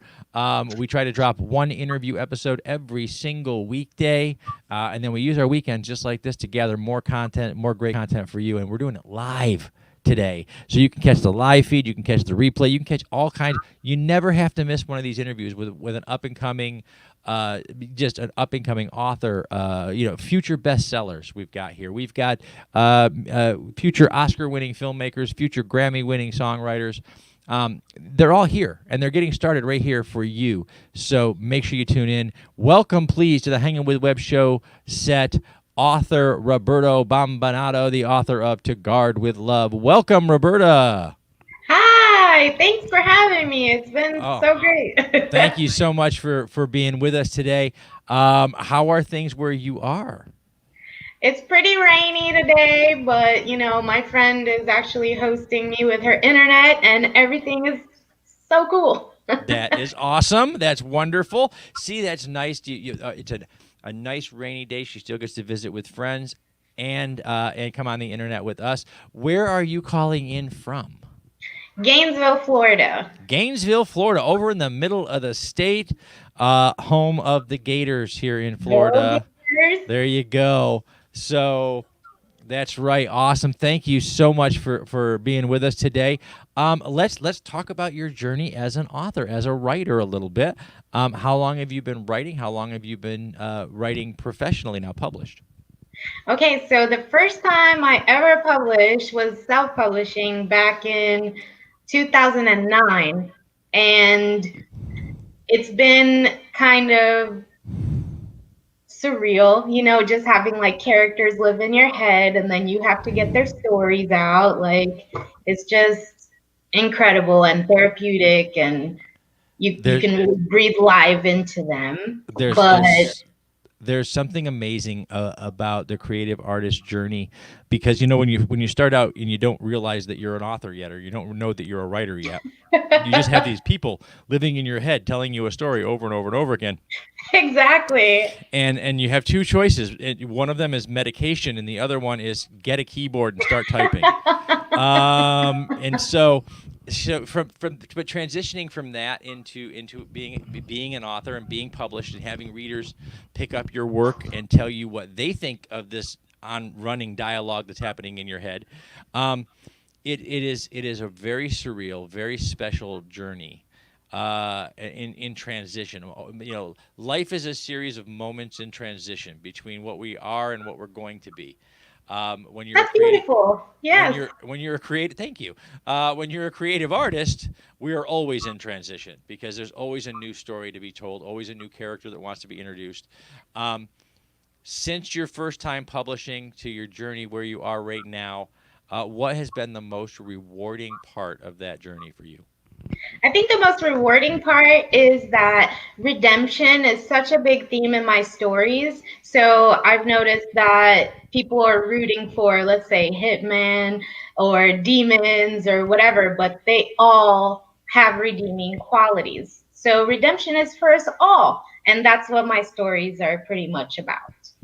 That's fantastic. And you know, it is when I was learning to write many years ago when we wrote dinosaurs into college.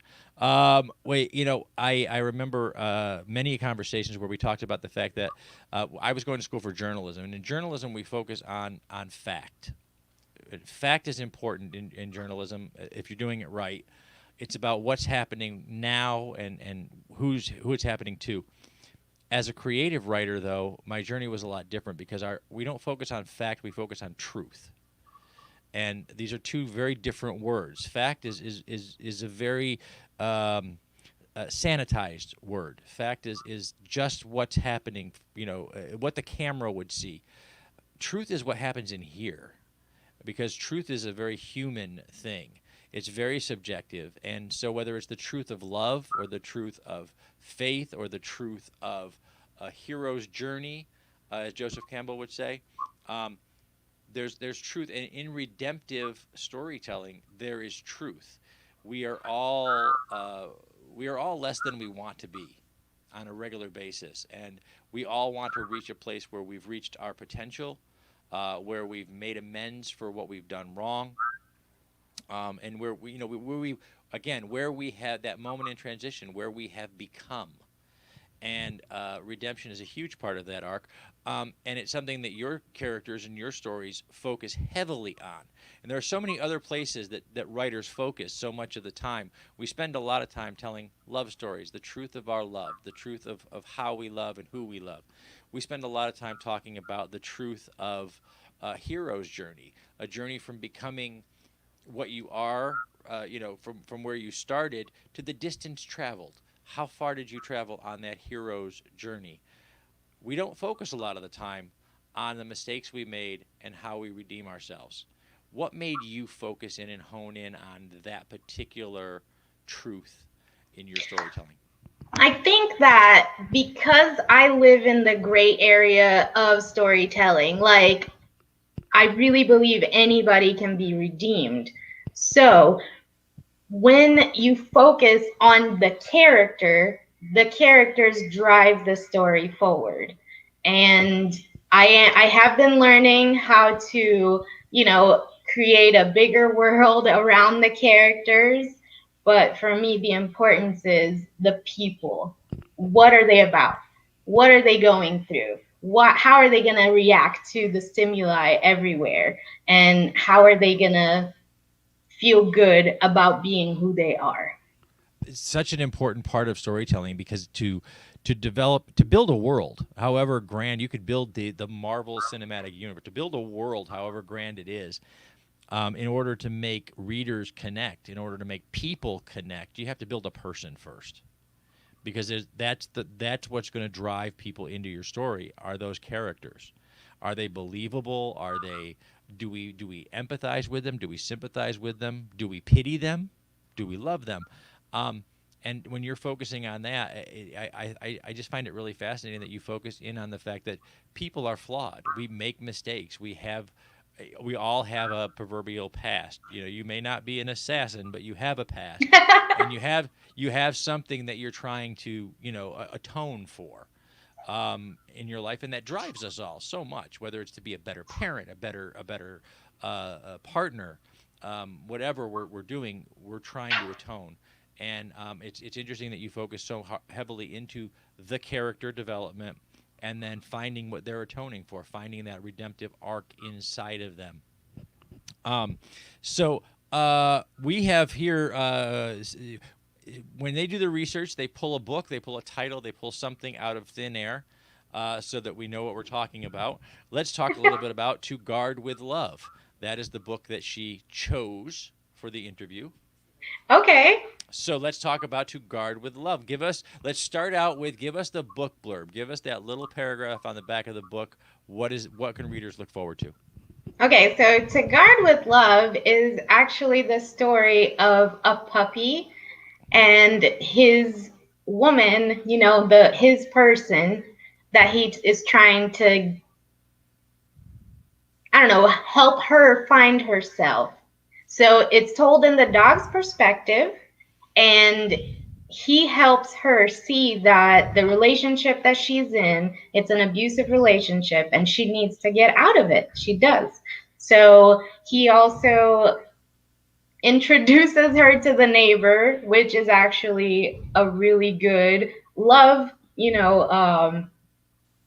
interest. Yeah. love interest. Yeah. That's right. That's I love I love the idea. So much of the time you hear people use colloquial phrases, and what you'll hear is, "Wouldn't you like to be a fly on the wall?" and I love the idea of you taking a story and telling it from, again, the dog's perspective. That you're literally you're not a fly on the wall. You're a dog in the room, and you get to see and communicate the things that you see from that perspective. As opposed to being a central character, as opposed to being, what's being watched, because when you write from a kind of the second person perspective, when you write from the perspective of her, that's going to be a very different view of the world. Or if you wrote from the perspective of the unhealthy relationship, or the boyfriend or the husband, that's a different perspective of the world. The villains are all the heroes of their own story, Right. And so. But by stepping back a step away from them and looking through the dog's eyes, and I love, one of the things that we do as the more civilized, the more socialized we all become. One of the things that we do is we tend to anthropomorphize our pets. They're little people, and we ascribe kids. They become our family. We ascribe traits to our animals, particularly our household pets. Based on our needs. What do we need? We need a friend. Do we need a companion? Do we need somebody to keep our feet warm? What do we need? And we ascribe these traits to our pets. And I love the idea of turning that on its head a little bit and seeing the world through that pet's eyes, and having that help your protagonist through her story, which I think is fantastic. Where did you derive inspiration for the story? Okay, so when I started writing, I had just gone through a really bad breakup, and it's nothing like what I did in the story. Obviously, like, you have to make it more dramatic when you're writing and all that, but my dog chose me, and then I dedicated this book to him as well, because he talks with his eyes, with his actions, and he really did used to poop in my boyfriend's shoes. I never thought of that. It was just hilarious that he would. It's what's really cool about what kind of dog do you have? It's a black Labrador, and he is 14 this year. 14, a black lab. Wow. Well, congratulations on a long and healthy relationship there with your black lab. Now, interestingly enough, I love what you said. We add drama to books or whatever. It's interesting because oftentimes after the fact, you can see it as added drama. But when you're writing or you're going through it or you're making notes or you're remembering, it almost seems like you're removing drama sometimes. Because when we're in the middle of feelings, when we're in the middle of something, when you're feeling a breakup or one that's pending, when you're feeling these things, they seem so much bigger than they turn out to be later. That's so true. And so when you're writing, you have to go in, and part of a writer's journey and part of our difficulty sometimes is you have to go in and relive certain moments in your life, because you have to remember that feeling and you have to remember that drama. Because if you just wrote about it from your new perspective, you're writing things down and you're like, oh, that doesn't really sound that bad. I know, it's almost like you get to see yourself through your old eyes, and then you have grown into new eyes, and then it's like, well, which lens am I gonna put on today? How am I gonna look at this today? Because I can, and of course, as we get older, those things in our lives, we shift our priorities and we shift things around so much. again, I think it was a stroke of genius and just brilliant to take that and show that through the eyes of your dog. I think that's an amazing thing because again, writing as a fly on the wall is an important storytelling technique to write that third person, bird's eye view, but then to add all of those feelings and those anthropomorphized things that we do to our animals, to add that emotion into it is adding an emotional element to a bird's eye view, which is a critical part of storytelling, and it's very important to connect with your readers. What's coming up next? Have you been working on anything during the pandemic? Are you? Yes. This is the time for creative artists everywhere because we have nothing else to do except for create the next thing. So what are you working on? I'm actually working on a fantasy right now. So it's going to be Greek mythology in modern times. And it's also going to have a different explanation to Pandora's box. So the muse of comedy, she gets a case of depression. So then her heart literally breaks inside of her. And then the powers that be send her on a quest to put it back together in New York. So it's going to be called A Muse in Manhattan. That's cool. Very nice. I love it. First of all, I love. I'm a classics lover. I love the myths. I love the myths and legends that have made. They are the mothers and fathers of us all in storytelling because this is where our passion for storytelling comes from.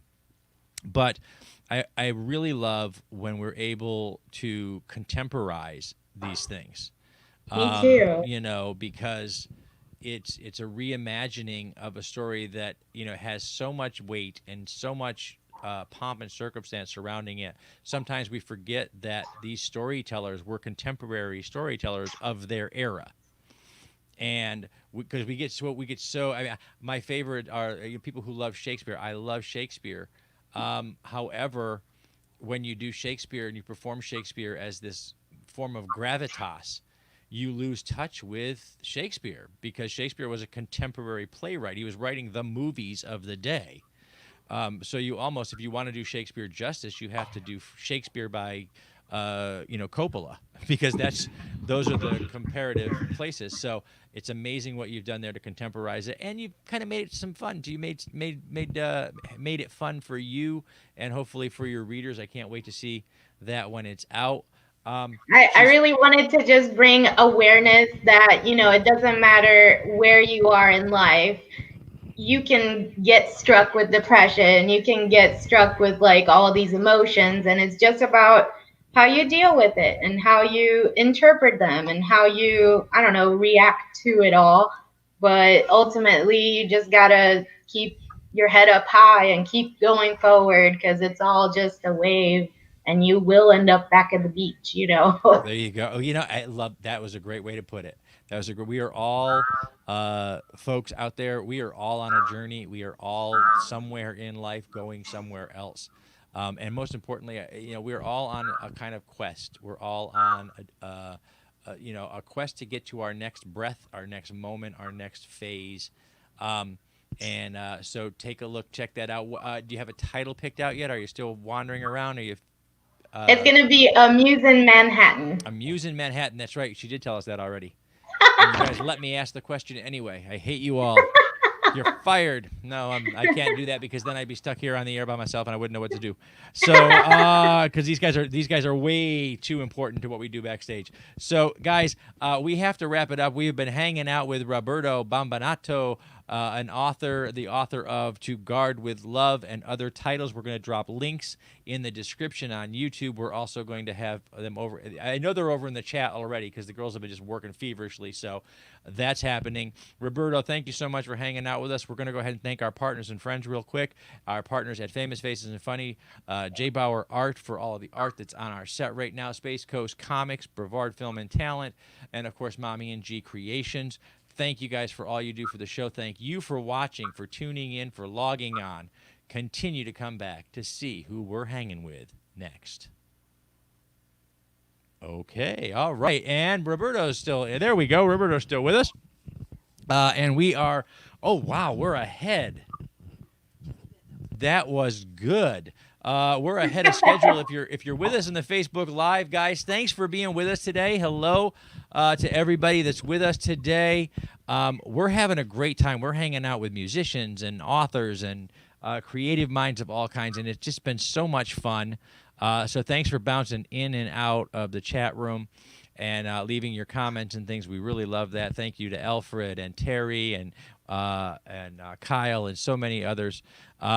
Roberta, I know you've been in and out of the chat room today. We've seen you pop in and out watching the different things. So thank you for watching and being with us. I wanted to definitely show support because you guys do an awesome job. And we, as artists, we all appreciate you and what you do.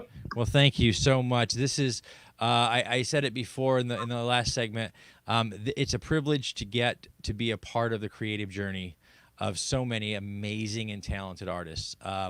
And when you're accepting your literary awards, will be a tiny little inkling in the back of your mind.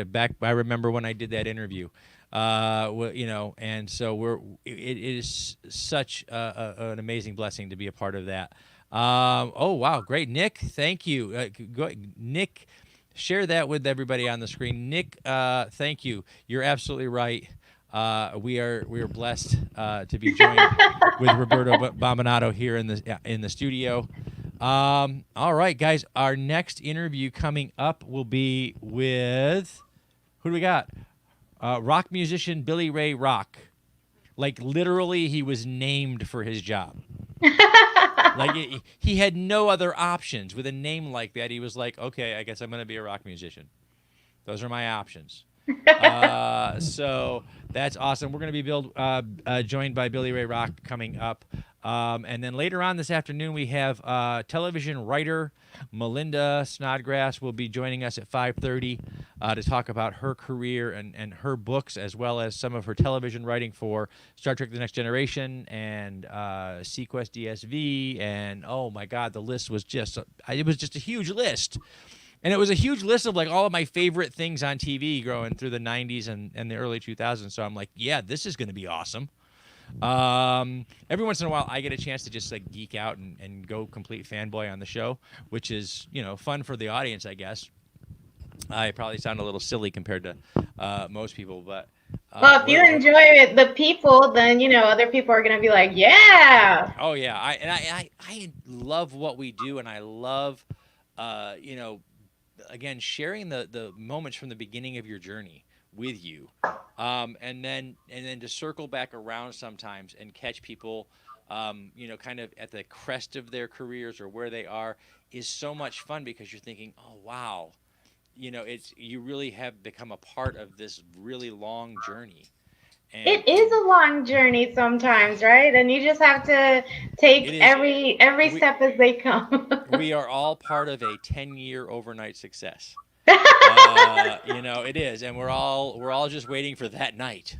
Right? We're waiting for that. Yes. Yes, and I always love it when we talk to our brand new creative artists, people who are on their first comic book or their first book or maybe their first independent film project or something. And I love talking to them because for just that moment in time, they still have hope in their eyes. Are they there in mine? Can you see them? Yes, you can see it. There's still hope in there. And we all, if you're going to stay in this game for a very long time, you have to maintain that sense of optimism and hope, knowing that your next reader, is right around the corner. Right. But it can be a hard journey at times, and so, the right person at the right time at the right place. Blah blah blah. There are a lot of at the rights going on that we're just waiting for, which is really cool. So thank you so much, Roberta, for coming on. I'm glad that we had a great internet connection today. Me too. Okay, guys, we're going to say goodbye to Roberta for now, and we're going to bring up our next guest here shortly. So thank you very much, Roberta. We will talk to you later, and I know Sage is going to be chatting with you and keeping in touch with all of the different things that you're doing. So keep us up to date so we can make sure we keep telling everybody what you're doing out there. I will for sure. Thanks for having me. All right, thank you. You're very welcome. And to the chat, again, thank you so much. We have Gail Bombonato in the chat room. Thank you for coming by and watching Roberta's interview. She did a fantastic job. And yet again, another great interview with a fantastic creative artist. Again, I got so many people moving around the studio right here, guys, that I'm doing my best just to keep up with the camera and you and them and them. Wow. And we are, where are we? What time is it? Is it still Saturday? Is it Saturday? Thank you guys for joining in the chat. It's awesome. Coming up next, we have Billy Ray Rock. He was here. He was in the green room, and then I ran out of green M&Ms. And so I guess he's gone out to complain to the maitre d' that we ran out of green M&Ms in our green room. Actually, no, I'm sure if we had green M&Ms in our green room, Billy Floyd probably dropped in and ate them all. That does happen. We do frequent each other's backstage green rooms online here through the StreamYard process, and as we do, we tend to eat each other's green M&Ms. So, oh, there we go. Billy Ray Rock is back in the house, back in the green room as it was. He must have found more green M&Ms because he's back. So, guys, let's go ahead and bring Billy Ray up into the stream. Hello, how are you, sir? It's a beautiful day in the neighborhood, my brother. You know, absolutely, absolutely. Good to see you, man. So, how are you? How are things where you're at? It's good. Staying safe, staying isolated. Just trying to stay alive, man, and making music, obviously, and it's a good day. Any day that you're allowed to get up in the morning and do what we all love to do and be passionate about your creativity is a good day. Absolutely. That's right. So, all right, man. Well, we're going to go ahead and I don't even know what she's doing over there anymore. I lost track of what she does. So we're going to go ahead and get Dina to kick off the interview segment, and we'll chat a little bit. And then after the interview, you can stay on and we'll chat and talk to all those people over in the chat room who are dropping in and out, and maybe they have questions. You guys have questions for our guests, please leave them in the chat room, and we'll try to find them through the day. So, Dina, we are at your command.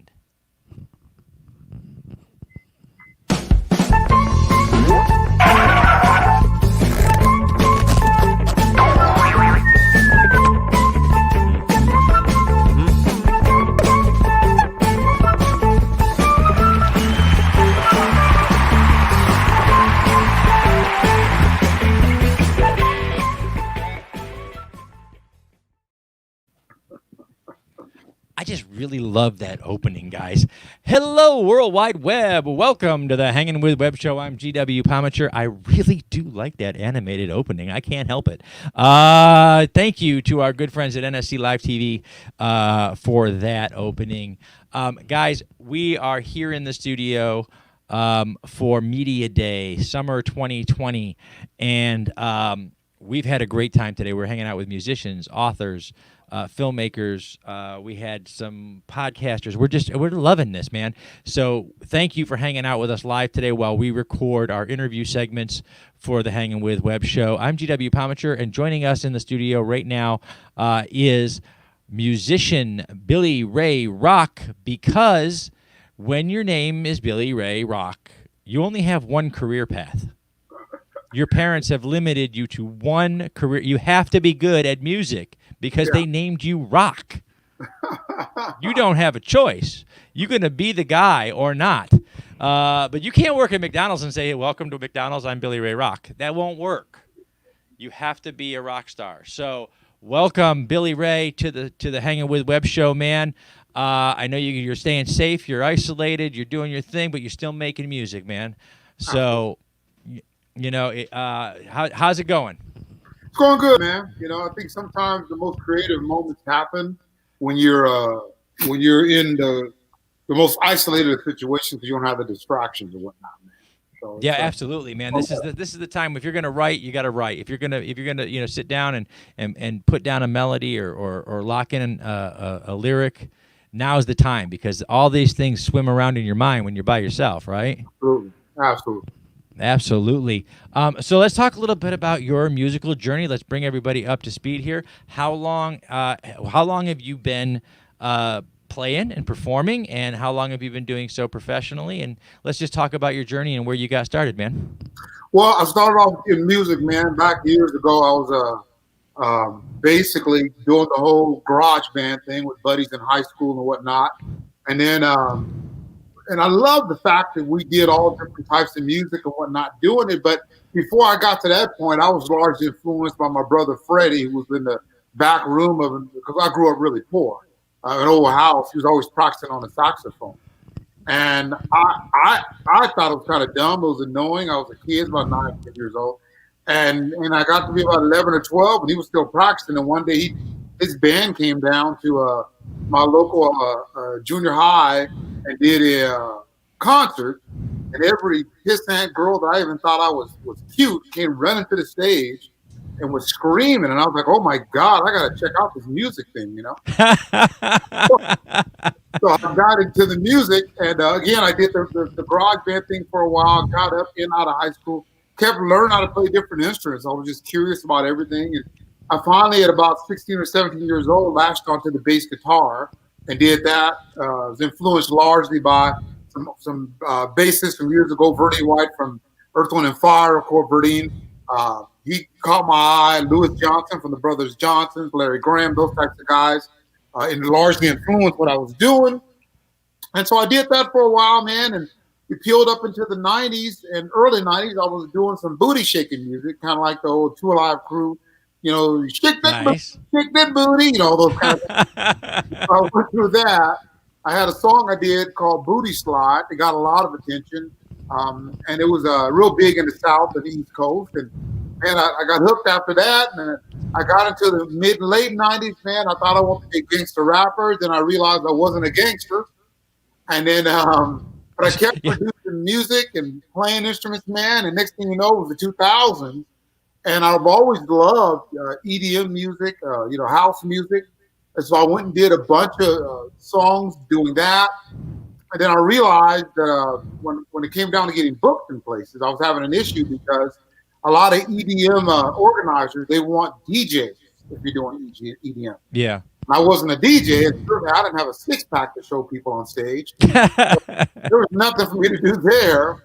And so I went from that. I thought, man, I really want to get into funk music, but nobody was really wanting to hear it. And, you know, everybody was like, hey, we just, you know, we're kind of lukewarm on it. So I went on into rock. I've always loved rock music. And I started doing rock. I realized I was pretty damn good at it. Got in a rock band, and then I realized the reason why I stopped getting into rock bands because the same drama happened. Then I got out of the rock band and the drama and the baby mamas and everything that came with that, and started doing it on my own, man. And it's kind of got me here. That is awesome. And I want to. This is great for our audience to hear because I want everybody to really focus in that this isn't an overnight journey. You know, Billy's been on this journey since high school, junior high school. Yeah. And you know, part of so much of what we do in the arts is a continuously honing our craft and learning more and becoming. With the author that was on before us, we talked about the fact that, you know, storytellers, musicians and authors and storytellers in general, we are always seeking those moments in transition between what we are and what we're going to be. And your journey says that so well because you tried so many things. Your passion for music took you into every genre of music at one time or another. And I love the way you landed. Guys, if you guys have not checked out Billy's socials yet, over on YouTube, I love where he landed because he is an African-American rock dance, you know, this is his thing. Yeah. Since Prince. I love that, ... maybe. But it's great. I love that because, you know, it just shows the journey that you've been on, man. That you've dipped your feet into the water at all of these musical stages and finally settled where you felt comfortable. And that wasn't it wasn't like, hey, I woke up in ninth grade and liked music, and in 10th grade I became this guy. This is a journey through life. Absolutely. That makes you a better musician.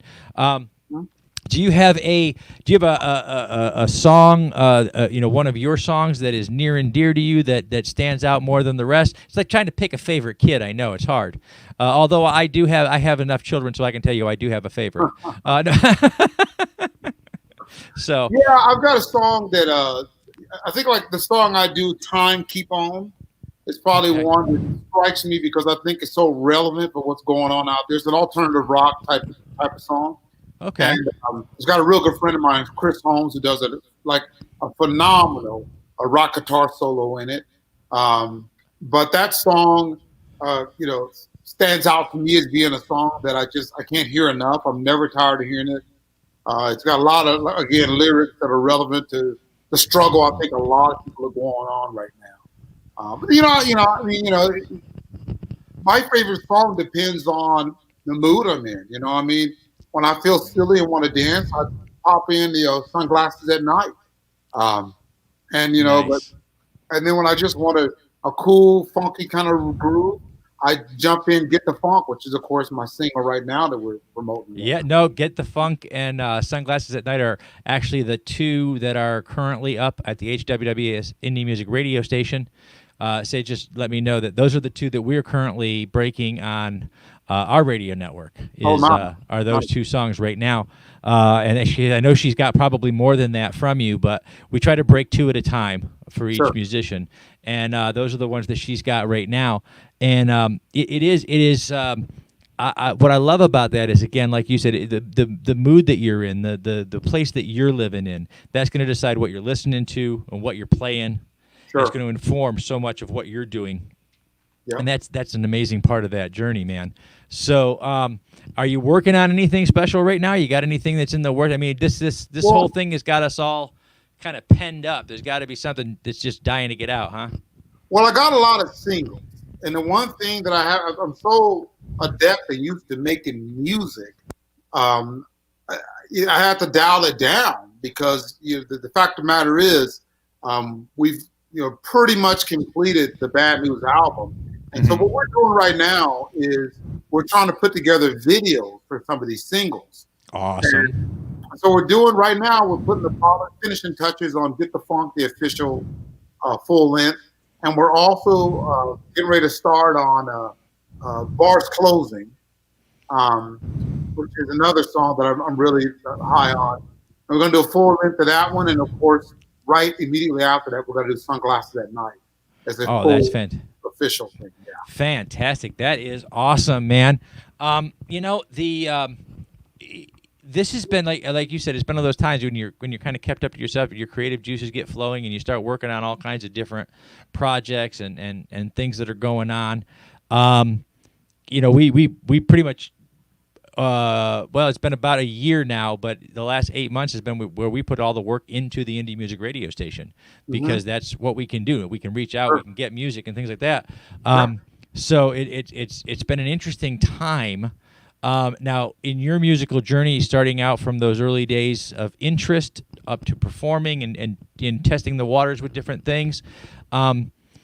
When you're talking to a young musician, somebody's out there just getting started, what would you tell them? What would your advice to them be? Well, I think that my best advice I give anybody who's just getting started: don't worry about sounding like somebody. A lot of times you get people say, "Oh man, I don't want to sound too much like Garth Brooks, or I don't want to sound too much like Steven Tyler." You got to just sing and trust that you're not going to sound like them, because if it was that easy to sound like Garth or Steven Tyler or some of those kind of guys, then they wouldn't be where they are in this game. So they have a unique sound, and you have your unique sound. So you just got to be stubborn and understand that you may think you sound like them, but you sound like you. There's only one you. And you have to believe that. And as you create songs, you will find your lane. It will happen. And I think one of the ways you can limit yourself from not seeming like you're duplicating them is don't take any one particular artist and only listen to their music when you're just going about your day, because that becomes a part of an influence on how you sound. If you mix up what you hear every day enough, and you trust that you're going to have your own original sound, you will develop a unique sound. And the question is, of course, whether or not it's commercially viable, and you can get in all that once you get music that people want to hear. But at least when you're starting off, just trust that you sound like you. I had a girl in the studio once years ago, and she says, I want to do this song, but I don't want to sound like Mariah Carey. I go, trust me, you won't. Okay, that's what they want of Mariah Carey. Okay, and so if you're thinking that's going to just happen by accident, then you're really like confused. Yeah. Okay. Well, and it's so much of it. I think for every artist, you have to find your voice inside there somewhere. And I think we all learn by emulating those people we look up to the most, or we find. And in music, if you're in a country genre, you may lean toward a Garth or a Randy Travis. If you're in a rock band, you may lean toward a Steven Tyler. But you're always going to be an imitation of them until you find you underneath. Under the sound, there's you. Your voice, your lyrics, your music, and when you let that out, like you say, it's gonna be yours. Yeah. And with any luck and a whole lot of pushing from the universe at large, hopefully, your voice is the one that they're gonna want to hear when you finally find it, because people change their minds like they change their socks. So hopefully, it'll be your turn next. So. Let me ask you, you've had a nice long career. You're doing well right now. What was the most unexpected moment along that journey, along your musical career? Was there a moment when it just was sort of like, wow, this is actually happening? I found my voice. It was probably, to be honest with you, man, I just gotten out of this rock band. And what happened was, I was just trying to figure out what I want to sound like. And when I got out of the band, I realized when I was singing with them, that, again, I sound like me. And I used to hear people make comparisons of my voice to Darius Rucker from Hootie and the Blowfish. I heard a lot of that. I heard a lot of Corey Glover from In Living Color. I heard a lot of different comparisons in voice tones. And I thought to myself, well, I don't want to sound like them. But when I got in this rock band here recently, is when I said to myself, you sound like you're not them. And a light went off in my head. And I said, and as soon as I started to sing the way I felt like I wanted to sound, suddenly when I sang, I hit the right notes. Suddenly I wrote songs that seemed to match my voice and vocal style. Like it all came together. And I call myself a rock dance artist because when I figured all this out, the one jewel that I discovered is that my voice having that sound that it has, I could actually pull off singing on a rock tune or singing on a funk tune, when I figured I could do either one of those, and including I could sing on a standard pop EDM song. When I figured out that I could accomplish that with this unique sound, I thought, man, I might have something special here because it allowed me to cross genres. And that is awesome. And you know what it is? It is finding that. You might have something special that moment. I might have something special here. Because I think as a creative artist, you have to know that you're onto something so that you can fully commit to it, right? And you've gone all in. Guys, we're running up against the edge of our interview segment, but we're going to keep Billy on the line here. We're on the line with Billy Ray Rock. We're going to go ahead and say thank you to our partners and friends. And then after that, with Billy's permission, Billy, we've got we got a sneak peek at I guess it would be the work in progress because you're still working on the official, but I think we've got, what is it? Get the Funk, the video over here. So we're going to play that for our audience, and then we'll come back on the other side of that. In the meantime, let's go ahead and say thank you to our partners and friends at Famous Faces and Funnies, our good friend Josh Bauer at J. Bauer Art for all the art that's on our set, our friends at Space Coast Comics and Space Coast Comic-Con, our good friends at Brevard Film and Talent, Mommy and G Creations, and, of course, all of you for logging on and tuning in to see who we're hanging with next. All right, let's go ahead. And guys, thank you for being here in the live chat. Okay, and we're gonna hang out here for another few minutes. But right now, I know Sage is queuing up. We have the unofficial work in progress video for Get the Funk. because the official is still being polished off a little bit. But here it is from Billy Ray Rock's YouTube channel. So here we go, guys.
Sexy people got nothing to lose. We be showing up late about 1:45. In the VIP, we the who's who's. You ain't a part of this clique, don't cruise through.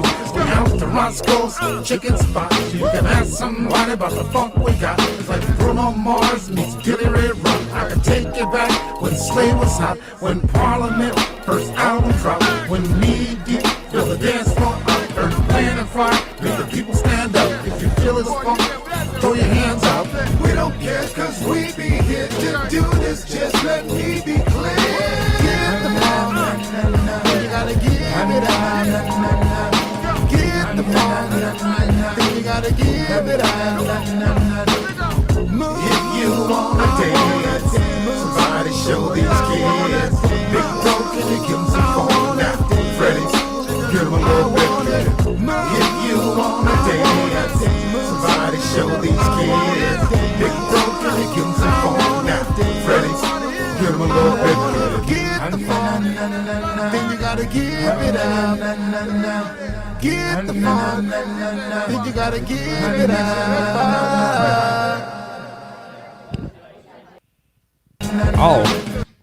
Oh, right there. Hey, that was Big Brother Freddie right there.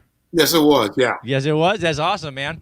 That is fantastic. It is great when one of your inspirations can join you in your journey, and that's awesome. I felt incredibly blessed, man. Just to really, yeah, it's like, when you have somebody who influenced and inspired you, now, and have them, show up on it. And one of the problems that I had, in fact, was, we did the song and we're in two different locations. We had to green screen him in there. Yeah. Of course, you have trumpets and things like that going on. And because this song was shot right in the middle of the shutdown for the coronavirus. So we couldn't get trumpets, nothing to be anywhere near the video. They were shut down. And so it just. Yeah. Oh, this year really did present a lot of challenges for folks, and it's been interesting to see how people have overcome those challenges. Thank you so much, Billy, for sharing your journey with us, for coming on and sharing your insights with our audience. We really do appreciate it. Can I say something real quick before we go? Absolutely, yes, sir. I tell people, I spent a lot of years trying to get this right. And so, a lot of hours, a lot of lonely moments where I didn't want to do it. So when you get to a point like this, man, I feel like if I can even get even one person that gives a damn about what I'm doing, man, I feel incredibly blessed. So when I say thank you for having me and even wanting to take a minute out of your day to talk to me so your viewers and everybody could just hear what I do, man, again, I mean that from the bottom of my heart. Thank you. And by the way, anybody who supports me, who's a part of my thing, man, who wants to help me in this journey in terms of just being a fan and just loving what I do, I call them Ray Rockers. So you can become a part of Ray Rocker Nation. Just go to my website and join the email and list. And by the way, the first 50 people to go to my website and become a Ray Rocker, I'm gonna send them a free T-shirt. Okay, so you know. Oh, that's what I'm talking about. Yeah. So guys, that the link is going up in the chat, I believe. Yep, she's putting the link up in the chat right now. So go on over to that website. If you're bouncing in and out of the chat here, I know we've got a lot of other shows going on the network today. So if you're bouncing in and out of the chat, please check out the links that are all through the chat. She's been dropping links for all of our artists on there. Get on over and become a Ray Rocker. The first 50 of you that get in there, if you get in there this weekend, the first 50 of you are going to get a free T-shirt. So that's pretty cool deal right there. Support these independent creators, man, because this is what it's all about. These are the guys working hard all through COVID-19, all year round. These are the guys working hard to entertain and to bring a sense of sanity and normalcy to your life with great music and good art. So check those guys out. Become a Ray Rocker today over at, it is, let me see if I can read it here, BillyRayRock.com. Thank you. That's much better when it's on the screen. Thank you so much. BillyRayRock.com, guys. Get on over there and sign up and be a Ray Rocker, guys. We are up against our next interview in the green room already. Thank you so much, Billy Ray Rock, for giving us your time today. Thanks for letting us be a part of your musical journey. Check out more from Billy Ray Rock on the HWWS Indie Music Radio channel. Look, guys, I made it as simple as I can. If you have a Google phone, just say, "Okay, Google, talk to Indie Music Radio." It's that simple. And you could be listening to Billy Ray Rock and so many other fantastic indie musicians all day long, 24/7, all indie, all the time. So check that out. Also, if you happen to have an Amazon device, I try to make it simple for you there. I'm about to turn my radio on accident, but I'm going to do it anyway. All you have to do is say, "Alexa, play Indie Music Radio." Whew. Good. Saved by the bell there. It didn't do it because that would have been really overlapping with the show here. So, guys, do that. Billy Ray, thank you so much. Billy Ray Rock for being with us today in the studio and sharing your journey with us. Coming up next, guys, we have got, we are going to be welcoming very soon, we have Robert Wagner from, I like that, musician, folk poet. I like that. I really do. I dig that, man. From the Little Wretches coming up next here in the live studio. Also, a little later on, we're going to be joined by Ed Roman. We've got Alexi Vandenberg coming in from Prince of Cats Productions. Alexi is doing a whole different thing. He's working with the Indian small press author market to really give help them through from writing to production all the way through getting their book to market. And then we're going to be joined by TV writer and author Melinda Snodgrss, the writer best known probably for her work on Star Trek The Next Generation, also SeaQuest DSV, and so many other great television shows. We're going to talk to her about some of her latest books and what she's been up to.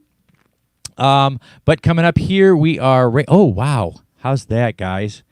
We're back right on schedule again, which is really, really cool. So just a handful of quick things going on today. If you missed it on the HWWS WebTV channel here on Facebook, you can catch out later in the replay. We have Reels and Heels with Brian and Nicole played today earlier. They did the best, most dramatic heel turns in wrestling, which for those of you that don't know, a heel turn is when a good guy becomes a bad guy or a bad guy becomes a good guy when they turn around and become a different character in the wrestling world. And Brian and Nicole were talking about that today on Reels and Heels here on HWWS Web TV. Also, later tonight at 8 o'clock, we have Thomas Carter Rochester, The Life of Thor presents, bringing you Lights, Thunder, Action podcast. They're going to be... What are they talking about tonight? Does anybody remember? Oh, yeah, they're doing an interview tonight. They're going to turn it on its head. They're not going to be doing their normal tournament of trilogies. Tonight they're actually going to be doing an interview with a comic and graphic novel creator. So that's something to look forward to.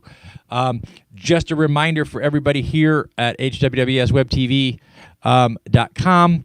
You can check out all of our shows. We have the Legend of the Traveling TARDIS Radio Hour video edition here on the channel. We also have J. Bauer Arts Back Talk with Bauer really casual, super casual interview series.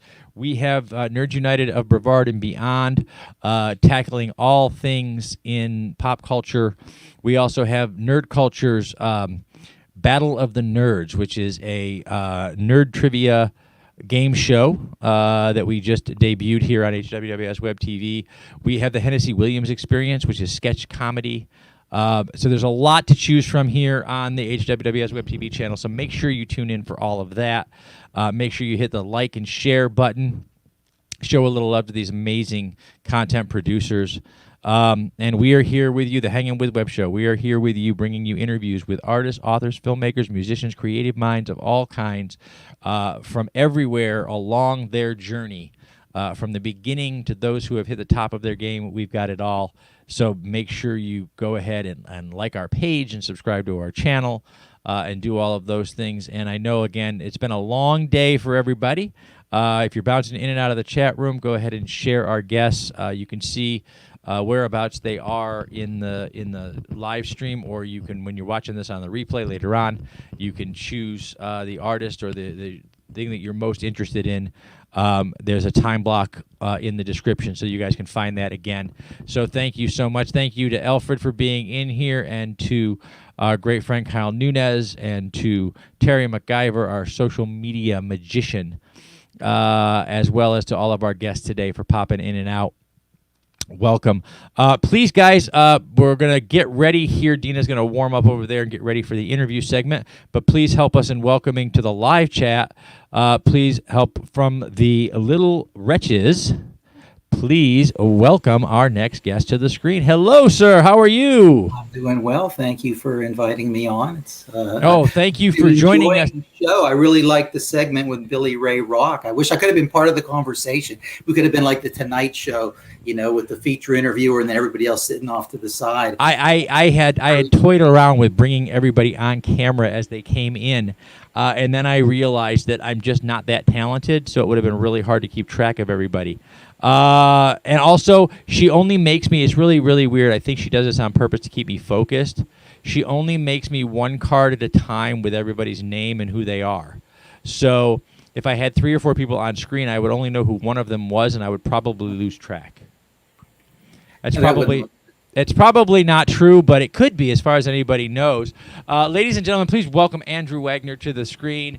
Robert Andrew Wagner. Okay, I have a... Oh, my card is this big. So, bigger. I need to see all the names. Oh, look, he's got it right down below. Thank you. He did it for you. Because that's what people do. They're good. They're leave me alone. Move along. So we're here, guys. We're here with Robert Andrew Wagner from the Little Wretches. Welcome to the Hangin With Web Show, sir. We appreciate your time today. Where are you calling in from today? Oh, my. Well, you've probably never heard of the town of Perkiomenville, Pennsylvania. Do that one more time. Perkiomenville. I live along a creek, a tributary. There's a dirty joke in there somewhere. I know there is. Well, this was apparently a vacation destination outside of Philly. For people in Philly, they used to come up here for vacations. And I'm right across the creek from the site of the annual Philadelphia Folk Festival. Okay. But I moved out here from Pittsburgh. I'm a native Pittsburgher. I moved out here to be a teacher at a program for at-risk teens, which is also, 5 minutes from here. Oh, wow. And so when I'm not making music, I'm working with kids with anger problems, a little bit of juvenile delinquency, but mostly they've been abandoned by their families. Wow. If you're lucky enough to have a mom and a dad, count yourself among the blessed. Amen to that, brother. Amen to that. That is, wow. We're going to dive into all that during the interview segment. I wanted to welcome you to the screen, and then I'll let Dina turn it over, and we'll start the recording for the Hangin With Web Show YouTube channel. So, guys, stay buckled up, and we're gonna jump in to our interview in just about 30 seconds. So, Dina, take us away.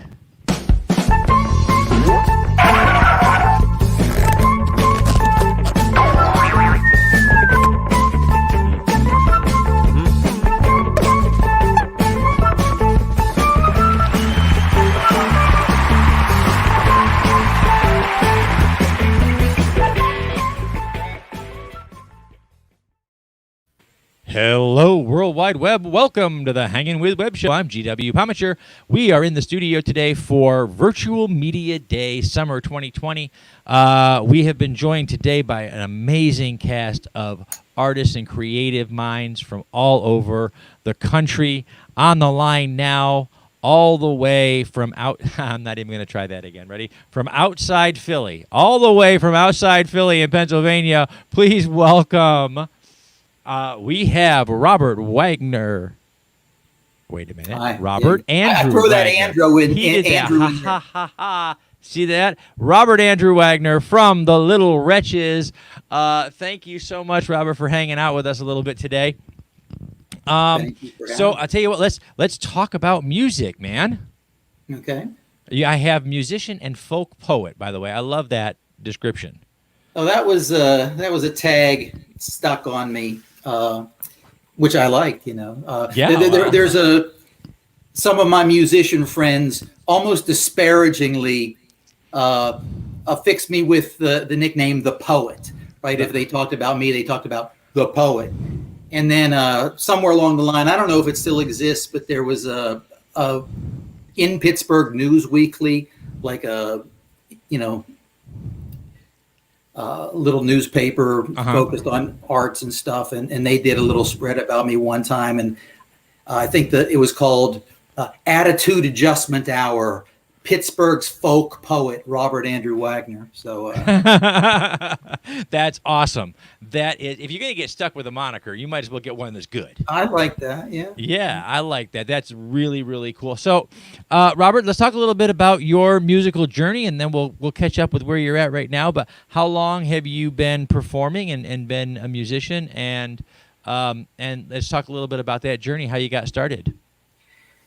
Well, one of my first memories as a kid, my mother and my aunts, everybody in my family had a record collection. And when I would get together with my cousins, when we would play, we would always be playing vinyl LPs or 45s. So, I just loved music all the time. And, my cousin, who's 18 months older than me, whatever he said, I was behind it 150%. He said the Beatles were the best rock group because they wrote all their own songs. So that was that. We have to start writing songs. My father was remodeling the basement, and we would get plywood and 2x4s and nails and rubber bands and try to make guitars. So my 9th birthday present was a guitar and a guitar lesson. So I've been playing ever since. My first, I guess you'd call it like professional appearance would have been, I was part of the seminal Pittsburgh punk scene. So I played at a club called Phase 3 in Swissvale, one of the first punk bands. I don't know if you're even old enough to have known about that. Oh, I like him so much. My band called No Shelter. We put out a single, which, some people, it's Brooks Robinson's Camp with Soldier Boy on the other side. And a lot of people regard that as, one of the high points of that scene. And from the all I ever wanted to do from the first time I heard it was play music, but it just didn't seem possible. I had some unfortunate things happen when I was growing up. My family kind of disintegrated, and so I probably, at the age of 15, hated everybody and everything. And if there had been a triple crown, I led the league in anger, resentment, and hatred.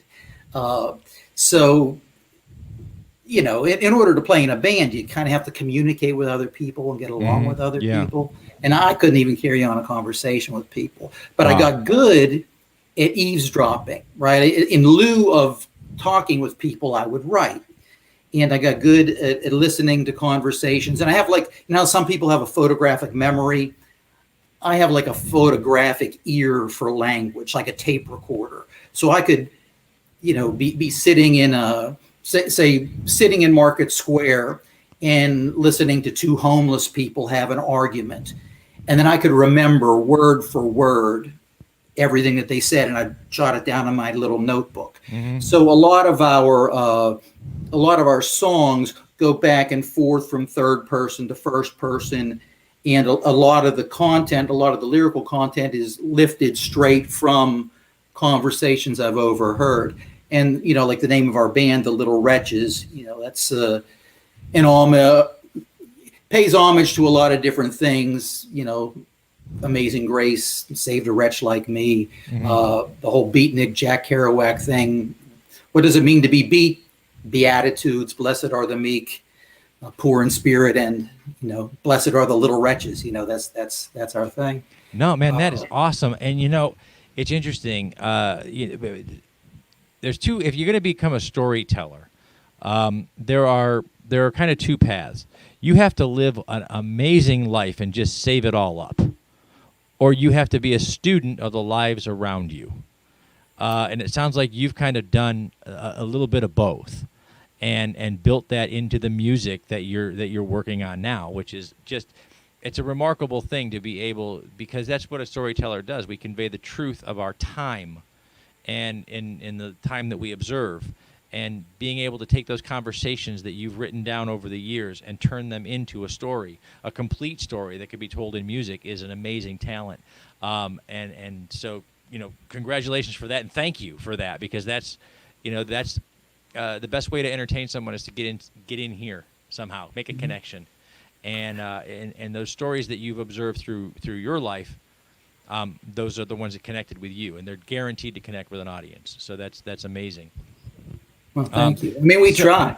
Yeah, well, and so, you know, that brings me to another place where you're making a real connection. And we talked about this before the interview segment started, but I want to expand upon it a little bit, and that is when you're not making music, you're still making those connections, and you're reaching out to other young people who find themselves with their own trifecta, as it were, and working with them. So let's talk a little bit about that part of your life and that part of your journey. Okay, well, you know, I'm a relatively intelligent person. I'm told that I flunked the entrance exam to first grade several times. My mother had to beg to have me admitted to school. But it turns out, you know, I'm actually pretty intelligent. And when I went through some hard times as a teenager and my family kind of disintegrated, I went a few years without even seeing my mother. And one of the last times I saw her, she said, "Bobby, whatever you do, bring me home good grades. Please, you're very smart. Please get good grades." So no matter what happened, I always took my studies seriously. You know, as a musician, you often have to take, you know, side jobs. And for me, to tell you the truth, going to college, I went to the University of Pittsburgh. That was just, for me, a way of treading water to occupy time. So it looked like I was doing something respectable when really all I wanted to do was play music. But, you know, I'm a natural teacher, and I got my master's in teaching from Pitt. And one of the, you know, for a while I was a day-to-day sub at the Pittsburgh Public Schools, and I just always hit it off. I mean, the angriest, most disruptive kids. I just have this thing. Dogs that bark at other people don't bark at me. You know, babies, they look at me and they stop crying. I don't know how that is. You know, I'm like St. Francis or Dr. Doolittle. I can talk to the animals and they talk back.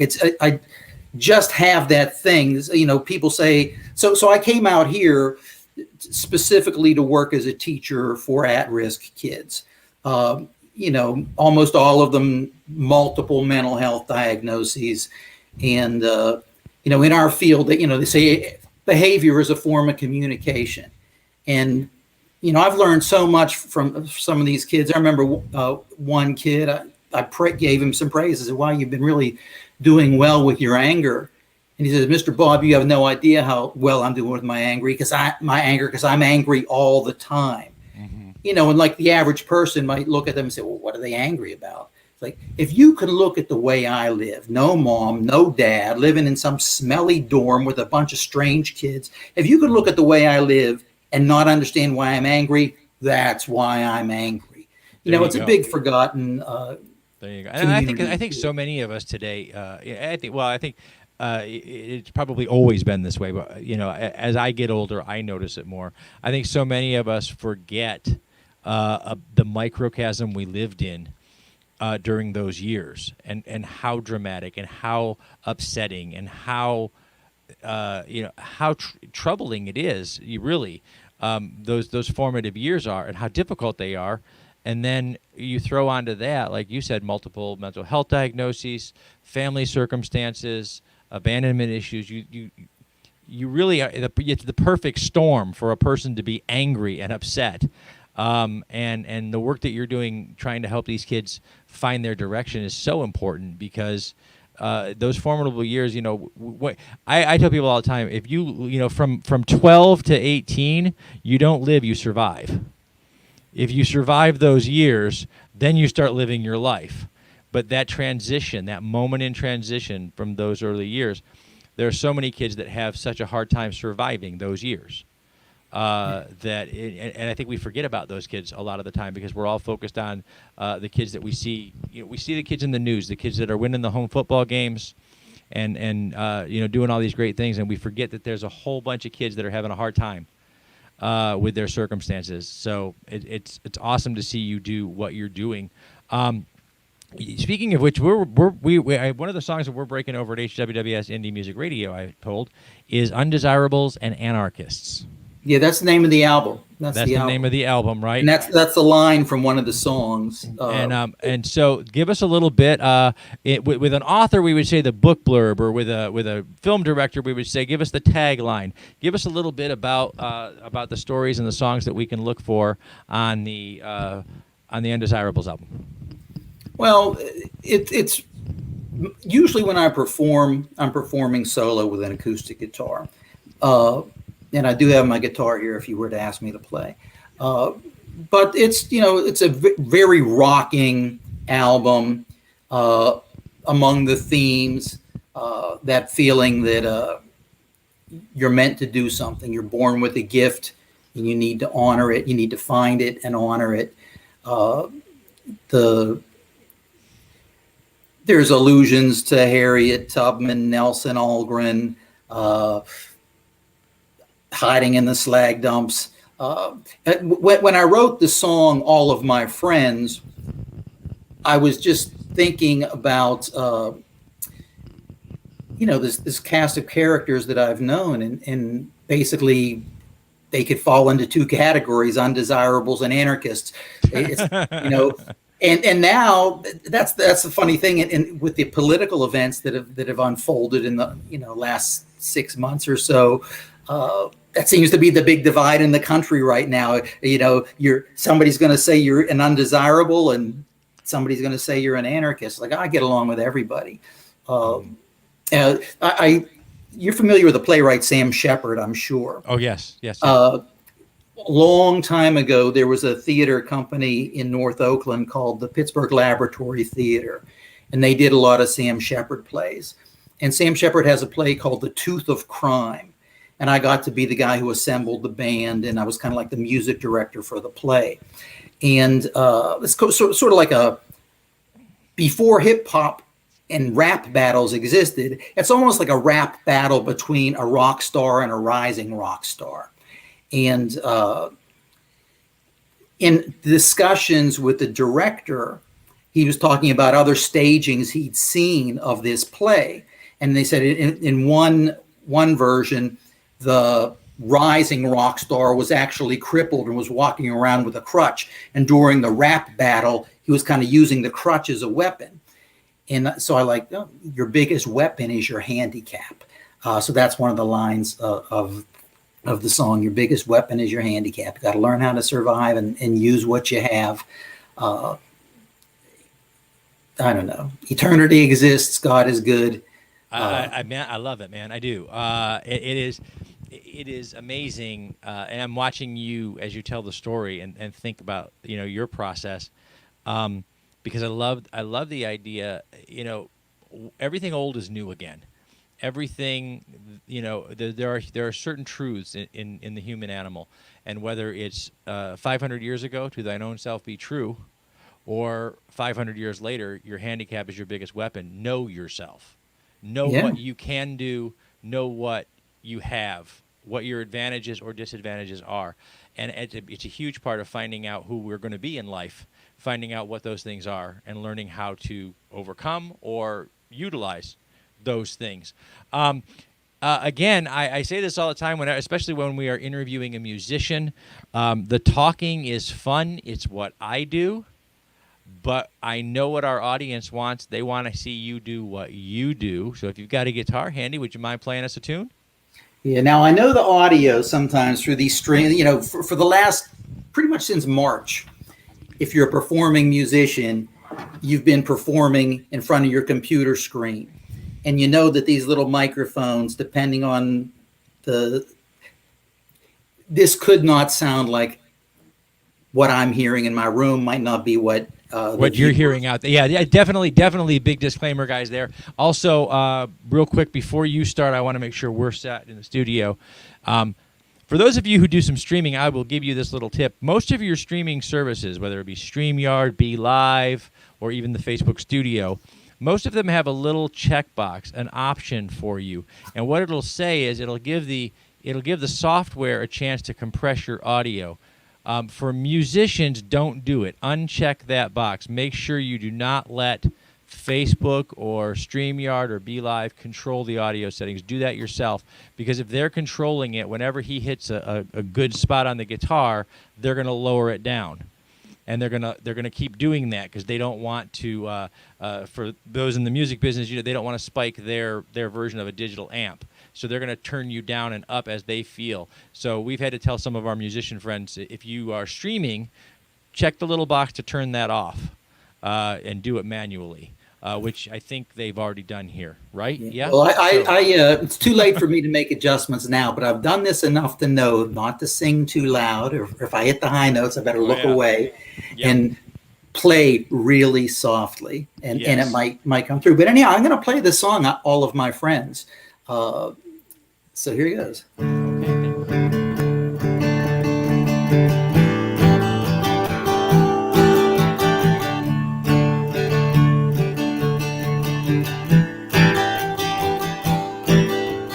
All of my friends turned into fanatics with terrible secrets hidden up in the attics. Closets full of skeletons and old bones they only bring out to play with when nobody's home. All of my friends are on somebody's list of undesirables and anarchists. It's not even safe to admit that you're one of my friends.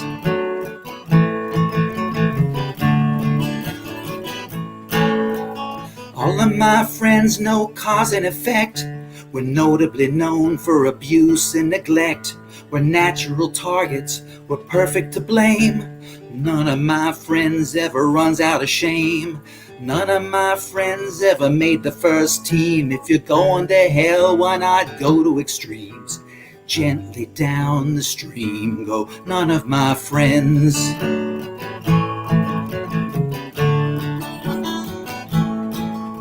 We're carving a niche between the dust and the ether, walking in circles, limping along. We're stuck in a ditch, but I'm a believer. I don't know much except right from wrong. Oh, what comedy. Oh, what torture. Oh, what stories we will tell. Someday, someday. Someday, someday.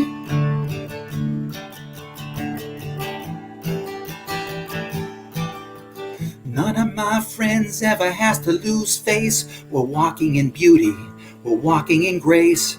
We're marching like sheep to the slaughterhouse blade. We're the prize-winning herd, the Macy's parade.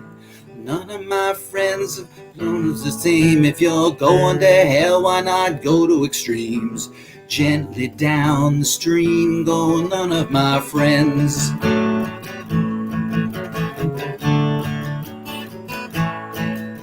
A vanguard of vultures in rarefied air, with a high priest of culture, we kneel down for a prayer for the lesbian couples and their turkey basters.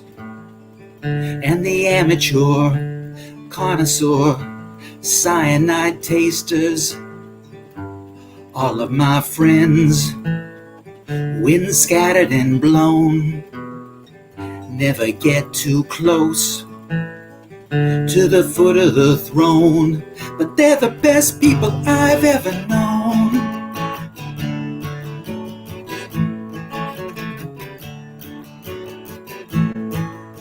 We're carving a niche between the dust and the ether. We're walking in circles, limping along.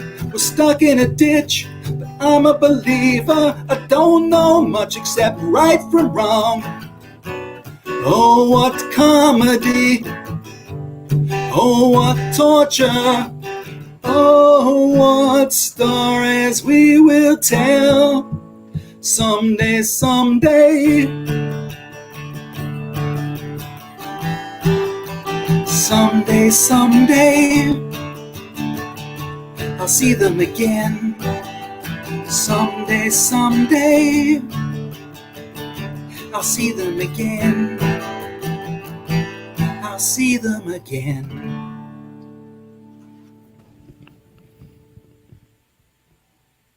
All right, man. That's awesome. I hope it sounds Thank all right. you. Hope It did. It really did. Even with connectivity, and I know that our musicians out there know what we're talking about. The last probably 4 or 5 months since everybody's taken to performing online, your connectivity is a huge, part of getting a good performance out there, and it's so hard to get because the entire internet is in use right now at this very moment in time. There are 2 billion Facebook users, and they're all online right now. But it sounded great. Hello, Jen Hogan in the chat. Good to see you. And we're so happy to have our Hangin' With Web Show crew in the chat on and off. There's been a lot of stuff going on today, so thank you for dropping in and leaving your messages here in the chat room. We have been hanging out here with Robert Andrew Wagner from the Little Wretches. We've talked music. We've talked life journeys. We've had a good time. Before we say goodbye officially to Robert, I want to go ahead and thank our partners and friends, our great friends at Famous Faces and Funnies, Josh Bauer at J. Bauer Art for all the art that's on our set this weekend, for our friends over at Space Coast Comics and Space Coast Comic-Con, our Hearts Helping Others of Central Florida, our great friends at Brevard Film and Talent, and, of course, Mommy and G Creations for all of our merchandise. Thank you so much. Thank you all for being with us today. Remember, log on, tune in, and see who we're hanging with next. Okay, guys, so we're still on the line here with Robert Andrew Wagner from the Little Wretches. We are got our next guest down below is musician coming up will be musician Ed Roman. We've been going all day long, guys, since noon. We've been doing interviews with some fantastic creative artists. Robert, thank you so much for sharing your journey with us, man. We really do appreciate it. Wow, what a good! It's been a good day, and thank you for performing for us. I know it's hard to do on social media, so we really do appreciate it. I have a quick question though. I had to ask. I love the art right behind you. Oh my, thank you. God bless you for asking about that art. That is the artist who made this recently passed away. His name is David Allen Flynn. He's a Pittsburgher too. He grew up with me and was almost like a brother to me. If you ever listen to any live recordings of the Little Wretches, and there are many out there, if you hear this huge scream, that's David Allen Flynn, self-taught and an incredible body of work. It's been shown in a few galleries here and there, but it's a beautiful piece. It really is. It's absolutely striking, and I know that being a personal friend as well must be an incredibly cathartic piece to have with you now that he's passed too. Yeah. So, well, we're gonna probably in about a year at some gallery in Pittsburgh. I only make it out there 3 or 4 times a year, but we're probably going to have his work up, and probably the Little Wretches performing, and a real send off. It's so hard right now with the lockdown. You can't even have a good funeral with all these quarantine measures. There's a sentence that you never thought you'd hear on the internet. You can't even have a good funeral. But it's true today. It really is. Saying, part of the journey, part of life's journey is the end. And the way we say goodbye to one another is so important to our catharsis and our grieving process. And it's one of the many things that has changed throughout 2020 and become more and more difficult to do. But we are so glad that you shared that art with us on the screen. And it's really striking. I've been looking at it the whole time that we've been talking here. It's just an amazing piece. So thank you for sharing your art. Thank you for sharing the art of your good friend with us.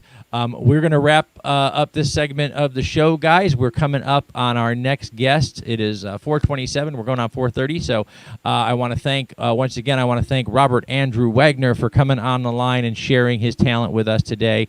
The guys, you can hear the Little Wretches at HWWS Indie Music Radio. I think we have a couple songs in rotation right now. Yes? No? Maybe so? Yes. Oh, awesome. So these are brand new. That's awesome, guys. So be sure to tune into HWWS Indie Music Radio any day, all day. Remember, if you're using an Amazon device, all you have to do is tell her Echo or Alexa or whoever play Indie Music Radio, and you can hear all indie music all the time. Make sure you enable that skill, or on your Google or Android telephone, all you have to do is tell OK Google, talk to Indie Music Radio.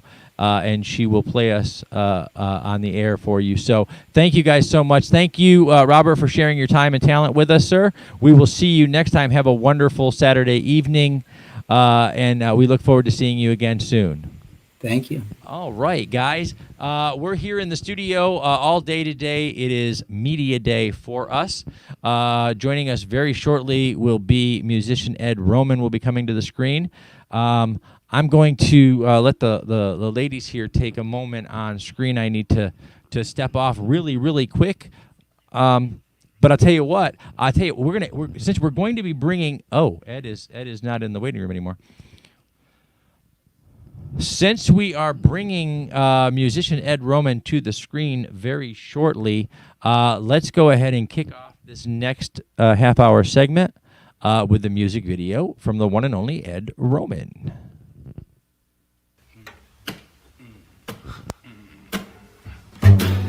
I could dance a lifetime with my sweet tobacco rose. You could build your nations with dirty hands in denim clothes. And even in our twilight, I think that everybody knows. An open mind and loving heart are the only way she goes, and that's the way she goes. Just like an open door or window, that's the way she goes. Just like the bathwater with the baby, that's the way she goes.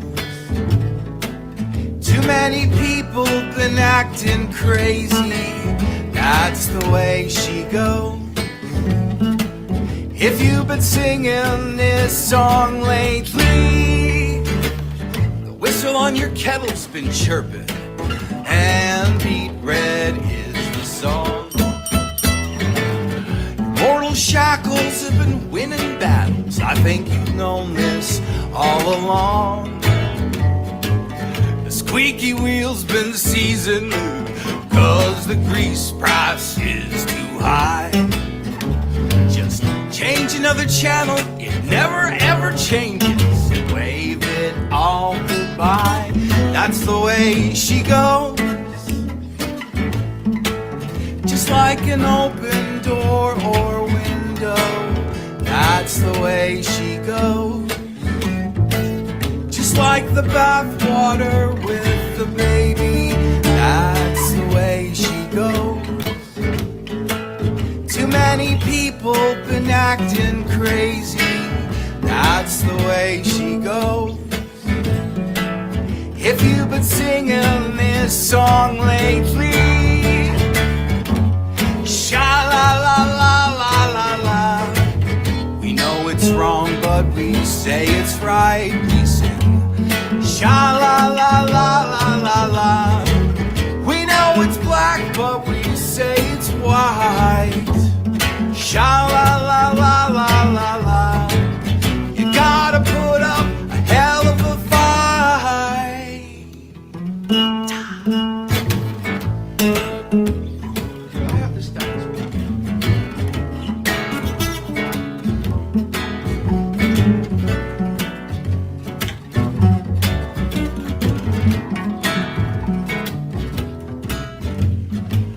We're somewhere in the middle of the ending, so summarize your fears and woes. It's like fragrant golden season, it purifies you and your soul. I tip my hat to rebels when the newsman calls them foe. Check inside your pockets, you'll find it's all just one big show, but that's the way she goes. Just like an open door or window, that's the way she goes. Just like the bathwater with the baby, that's the way she goes. Too many people been acting crazy, that's the way she goes. If you've been singing this song lately, that's the way she goes. That's the way. If you've been singing this song lately, that's the way she goes. If you've been singing this song, singing this song.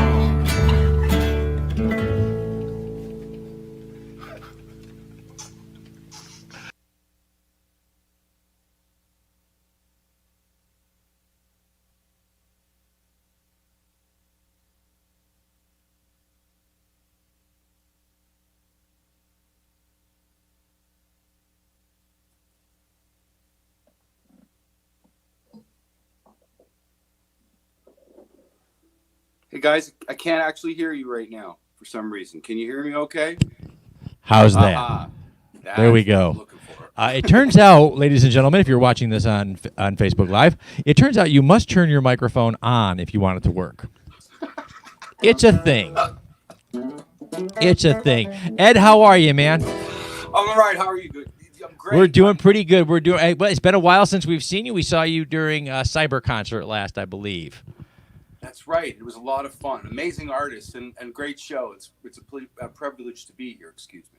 Thank you so much. Thank you for spending some time this Saturday with us. Guys, I want to welcome to the chat all of our great and dear friends.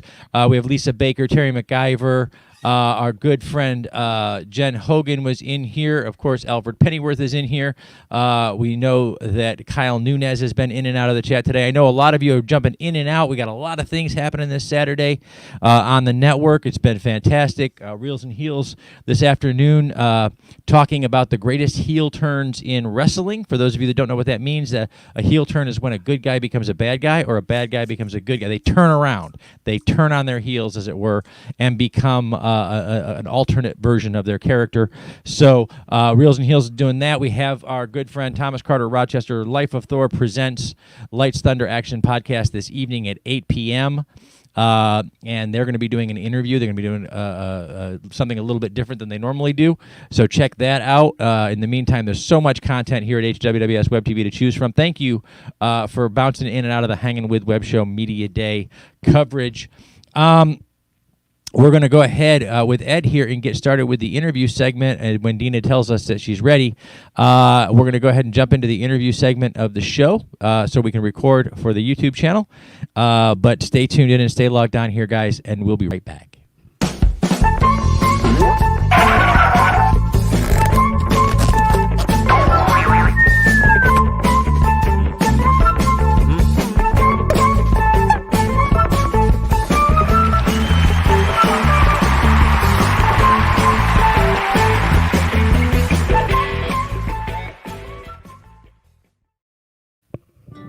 And welcome back, everybody, to the Hangin' With Web Show. I'm GW Pomacher, and my mic is on now.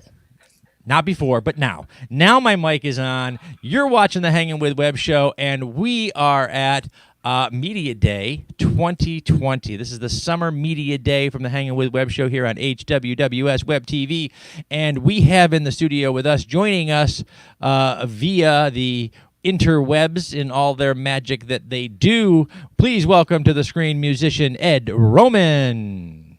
Hello, Ed. Good to see you again, my friend. Good to see you, GW. Nice to be here. Yeah, it is awesome to have you here. So, you know what? Let's just kind of catch up a little bit before we jump in here. And how are you, man? How has 2020 treated you? Well, I mean, I could go down the road of like, it's been crazy because of all the viral stuff, right? But it you know, and that's an obvious thing. But it's been good to me so far. I've been lucky to be creating and writing music and working on a new project, which is wonderful, entitled The Recipe for Perpetual Spring. The more recent single's been out for the last couple months on YouTube, and we're already approaching 30,000 views for the lyric video, which is great. That's awesome. Yeah, I mean, I just can't thank people enough for just listening, getting involved. It's a great message. It makes you feel good, and it's kind of why I wrote it. You know, negative into a positive always. And then I just had a post-production meeting yesterday for the new single that's coming out, and a pre-production meeting coming up this week for the video shoot for that. And I'm excited to bring that tune to people because you know how it's like. You can look back at music that you've created, right, and lyrical content and ideas, and you can see how it's reflective of the moment. And your question that you asked me is quite poignant because it's like, well, how am I doing it?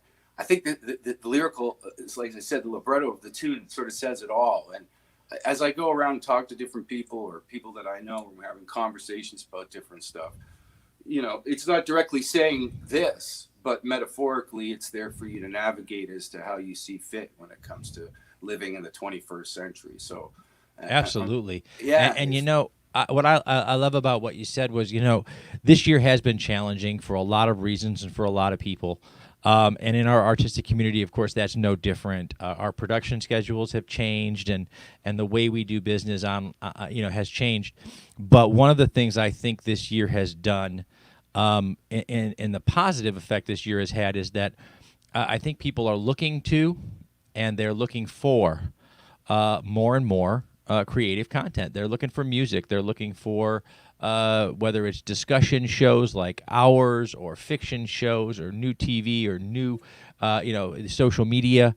People are looking to the artists to provide a semblance of normalcy and a sense of entertainment and wonder in a time that is otherwise challenging them. And so for right now, for many of our creative artists, I think it is a time of growth, and it's a time when we feel probably I know for us here at the show, I love what I do, and I feel so blessed to be able to do it every day. I never actually feel the import of it until recently, I think, when I feel like people are watching us in a way they weren't before, and they're watching us because we're introducing them to new entertainers and new groups and new artists, and they weren't interested before. They had their old favorites, but then the world came along and took the old favorites and put them on the back burner, and now they're looking for something new and exciting, and they're finding guys like Ed Roman. They're finding guys like Robert Wagner. They're finding Billy Ray Rock. They're finding all of these new artists and these new entertainers, and we feel so blessed to be just a small part of that journey. So you're so right. How you're handling this really, I guess, depends on how you decide to handle this and what you pull out of it. 100%. And I think that's the other thing, aside from, as you mentioned, in the artistic communities and us, now maybe having a little more recognition, because the proverbial normal Ferris wheel of media and such, it's still there in some cases, but this has a different amplitude to it. As you mentioned, it has far more positivity attached to it. And it's funny, it's like in extreme times of diplomacy, where countries are on the, tables during peace talks and things. Quite often they send in people from artistic backgrounds from either countries in order to display our cultural identity, so we can then understand each other a little bit better. And I think that's a big part of it. At the same time, I see other things flourishing in communities that are far more local as opposed to further abroad, burgeoning as well, from commodities to small things that people are making to new type of industry. It's funny, Wavy Gravy once said there's always a little bit of heaven in the middle of a disaster area, and necessity is the mother of all invention. So if we embrace that, the issue isn't such a big deal. Yeah, it is. It is one of those. I think challenging times test us all, and certainly it brings out a part of us. A lot of times we focus on the things that are brought out the worst in us, but in the middle of a disaster, in the middle of a circumstance like the pandemic or some of the civil unrest that we've seen, we also get to see the best in humanity. We get to see what we're capable of as neighbors and friends. And forgive the parlance, good Samaritans, if you will, because that's what's needed. And if the human animal is good at one thing, it's finding the niche, finding the need, and filling it. And I think our creative arts community has really, really done that. I love, as you said, when you're working over on the lyric videos and things, finding the positivity in everything. And showing people what they're capable of. And sometimes it's just showing people that they're capable of feeling more than despair. You can feel happy. That's right.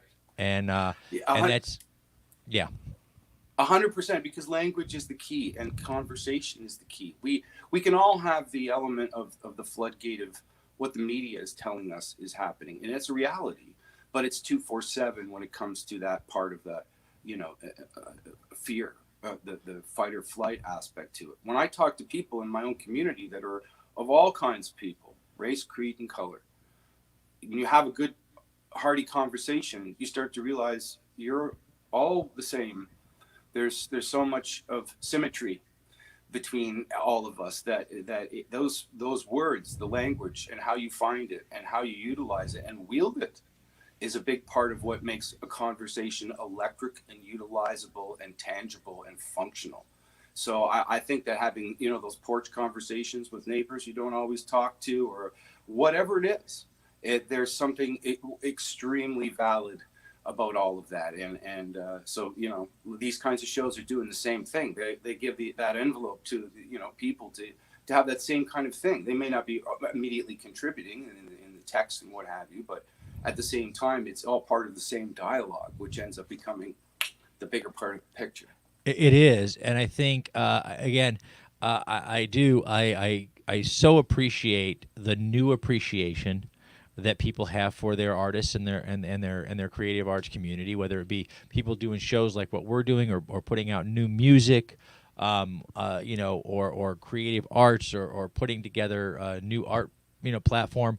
I really I've come to really enjoy the appreciation that's coming out of all of this, because at the end of the day, it's like you said, you can watch the media, you can watch the stuff that's going on, and it's important to watch those things. You have to know the numbers, you have to know the risks, you have to know the fact. But at the end of the day, fact contributes to that fight or flight response we're going to have, and you need that. But at the end of the day, you still need truth. You need to peek inside the human soul and get beyond fact into truth, and the truth of the perseverance of the human animal and the human spirit. And that's where we come in. And we hopefully are filling that niche. We're doing the best we can, certainly. And we're staving off our own boredom by helping to stave off other people's boredom. And so and we really do appreciate that. And I love, when you and I talked at CyberCon, and we've talked before then, I love the idea of using your creative arts and your talent to put a positive message out there, to show people, that you can feel the despair, you can feel the anguish, you can feel the anger, you can feel the need for change, the need for, all of these things. But there's a little piece of us that needs to feel happy, that needs to feel something positive to drive us forward, to make us go to the next step. Because if it's all bad all the time, why do we even take the next step? There's hopelessness in that, and we need someone to tell us that it's not hopeless. There could be things can be as bad as can be, but what you do with that is going to be more important than anything else. So, and I love that has been the message of so much of your music and your journey. So let's talk about where you're at right now, man. How are things going? What are you working on? Because I can see behind your eyes, there's always that musician working on that next thing. You know, well, it's like ongoing. This is the thing about the artistic experience is that people say, so like, would you be doing this if it wasn't like, a trade or a craft or whatever? I mean, ultimately, like art in its self-expression is like, I have to do it in some way. I talk to people all the time, even when I'm not playing music. I remember I was living in New York last May for the month of May, and we released the video, the animation that I did. I was just like in seventh heaven because Manhattan, you can just start a conversation with anybody, anywhere, at any moment in time.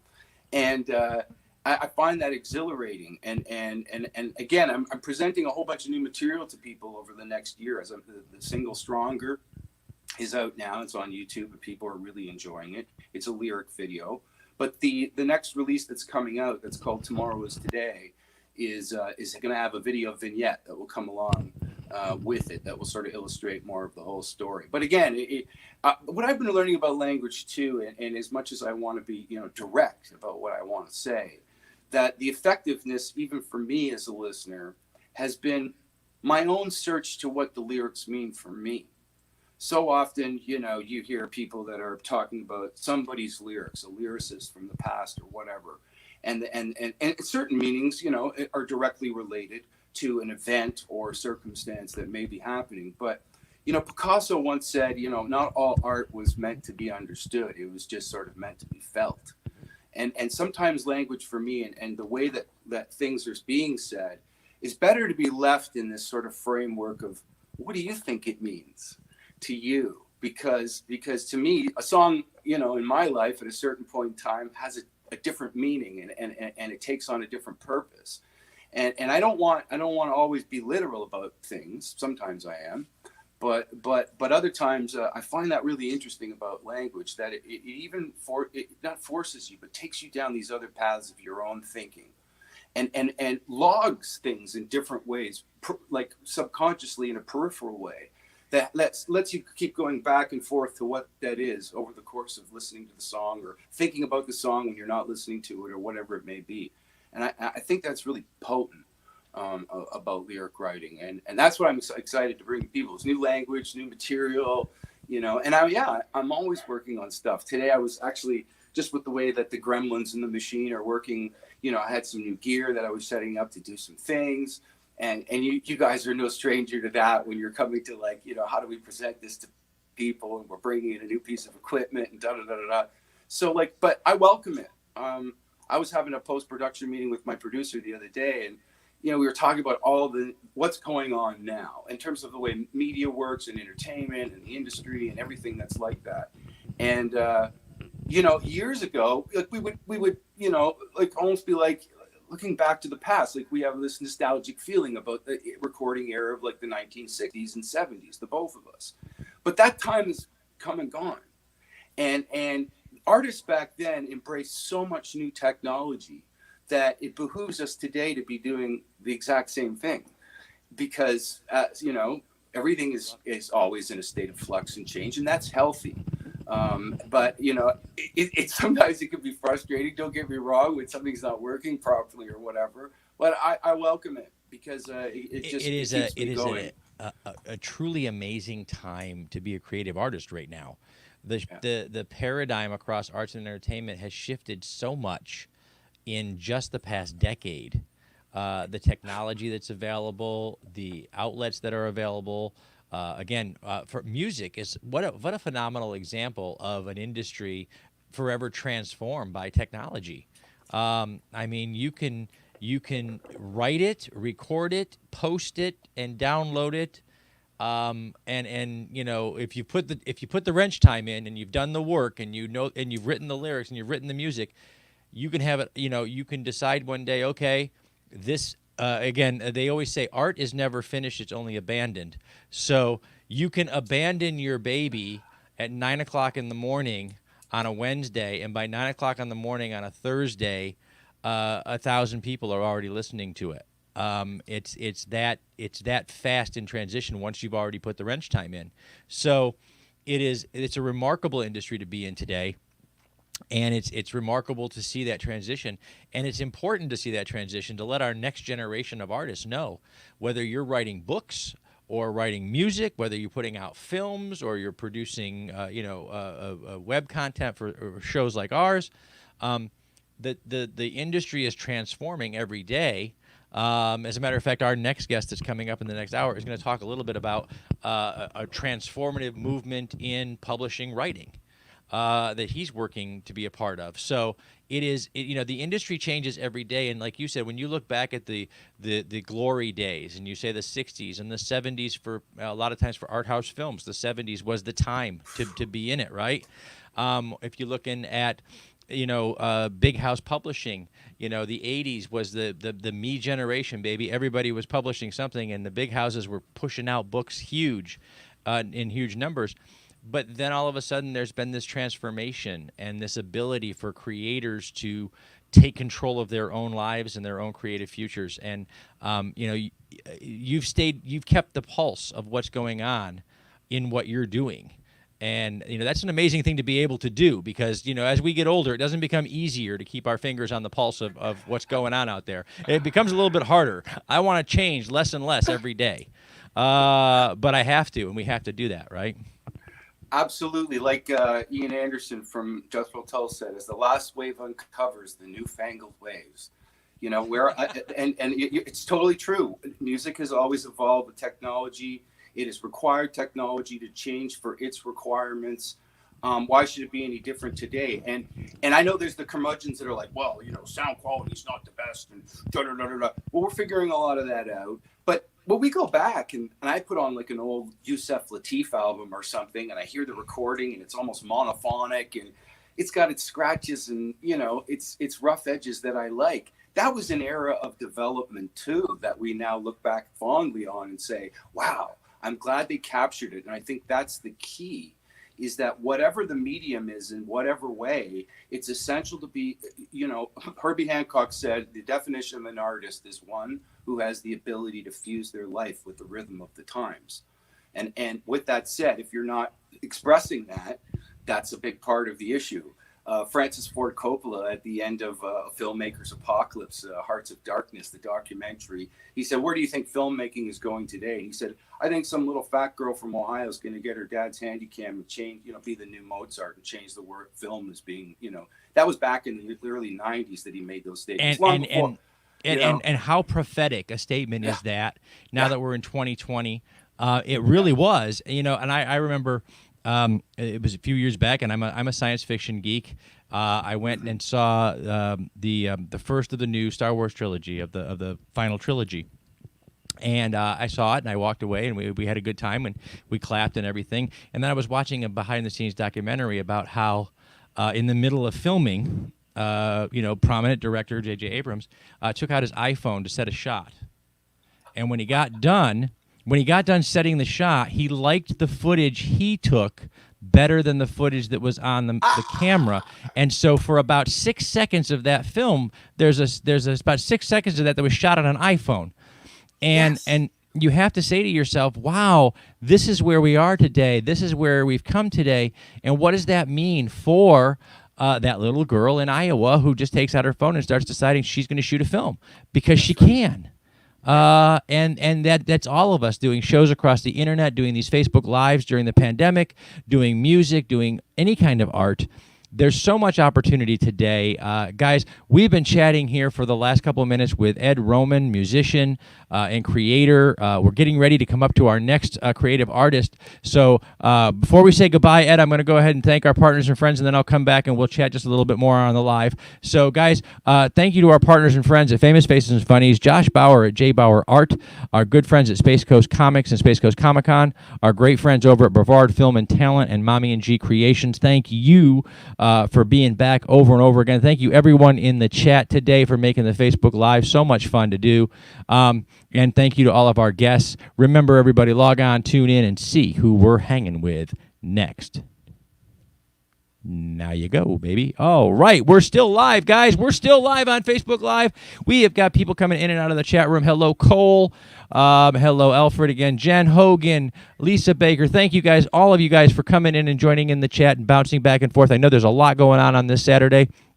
Thank you, Ed Roman, for coming and hanging out with us for a few minutes. My man, it's been great. We hope to catch up with you again up the road very soon, and to see what you're doing and all the exciting work you're doing. Coming up on the 5 o'clock hour, guys, we're going to be joined here in the studio by our good friend, a fellow creative artist and traveler, Mr. Alexi Vandenberg, who is going to talk to us a little bit about, again, we talked about the shifting industry and the way things change.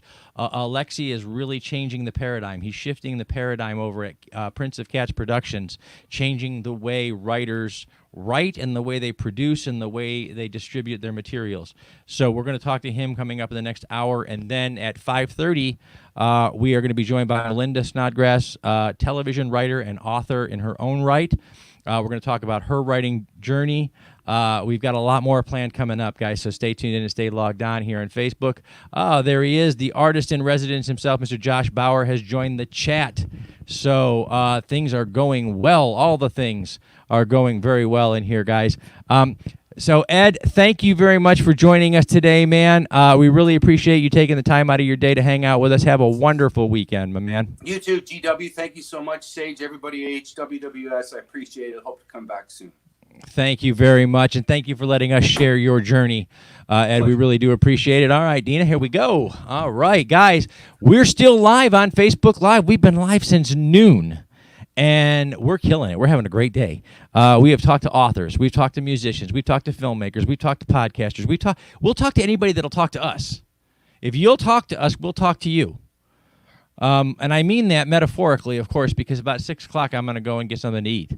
It's been a long, long day. But I do love having all you guys here. Thank you, Alfred Pennyworth in the chat. Josh Bauer, Cole, thank you for coming by. Jen Hogan, Lisa Baker, Terry McIver, Kyle Nunez.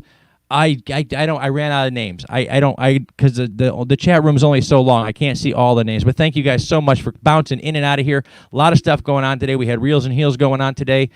Best wrestling heel turns. That was I actually am looking forward to going back and watching that myself. I'm not a huge wrestling fan, but I love the drama of wrestling. I love the character building and the idea of a heel turn, which is where a good guy character switches and becomes a bad guy character, or the other way around. I love the idea of seeing them talk about some of those things. Thank you so much, Ed. We really appreciate you coming on today. Guys, we'll kick off the interview segment in about 4 or 5 minutes, but in the meantime, I want to bring up our next guest. Maybe, good, no, maybe. There he is. I want to bring up our next guest from the green room, eating all of our green M&Ms. Welcome, Mr. Alexi Vandenberg, to the screen. How are you today, my man? Good. How you doing, my friend? Oh man, it's a killer day. It's awesome. We're having a great time. And you know, we talked about this week. Media Day for us became a really important day because it has been months and months and months since we've seen our convention family, our artistic family, out and about. And so this has been a great day to reconnect with so many people. And we're glad that you're one of them, because after talking to you the other day when we were talking, man, you are re-envisioning small press publishing. And I love that. I love when you reimagine a whole industry.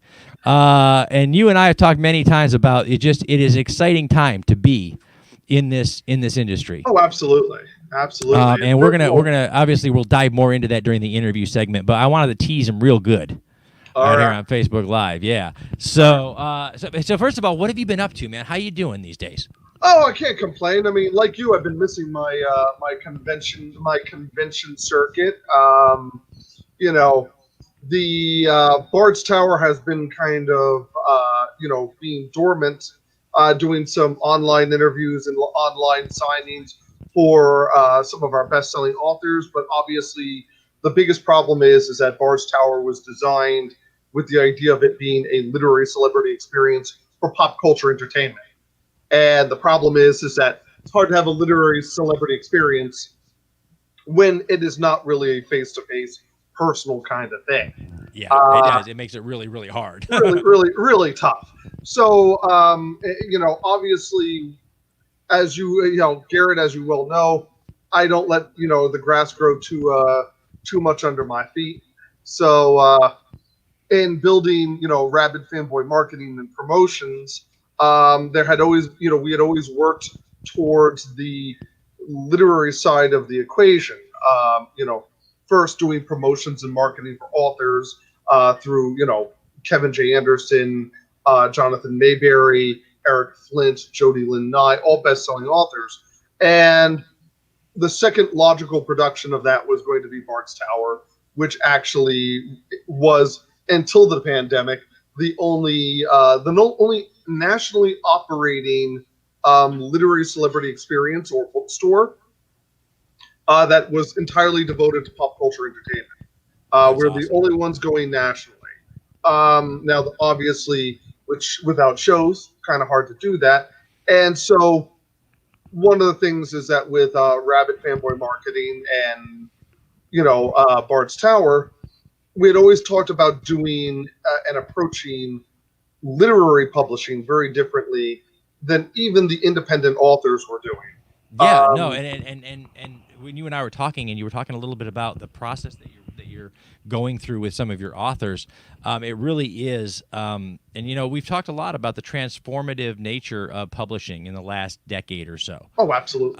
And the Big 10 are now Big 5, and that's been the 4 really, and that's been the evolution of the industry, because small press publishing has become bigger, independent publishing has become bigger, but you're introducing something to those guys that they're not used to, and that is sort of a Big 4 version of being small press, which is really and we're going to dive right into it. In fact, you know what? Where are we in the? Where's the guys? Where's the clock here? Run the clock here for me.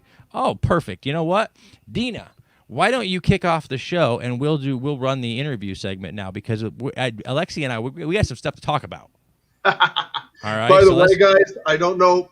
I can't wear the hat in the house. It just doesn't it does not fit into the screen. Ah, yes. Yeah, we're not used to seeing the top of Alexi's head. Yeah, we're used to. We usually get the beard, we get the long hair here, but we normally have a hat.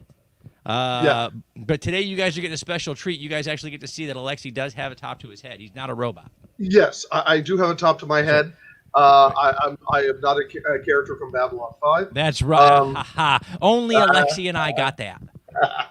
I love that. I love it. You got that too? Okay, good. All right, guys. Dina, go ahead and run. Let's go ahead and bring us in.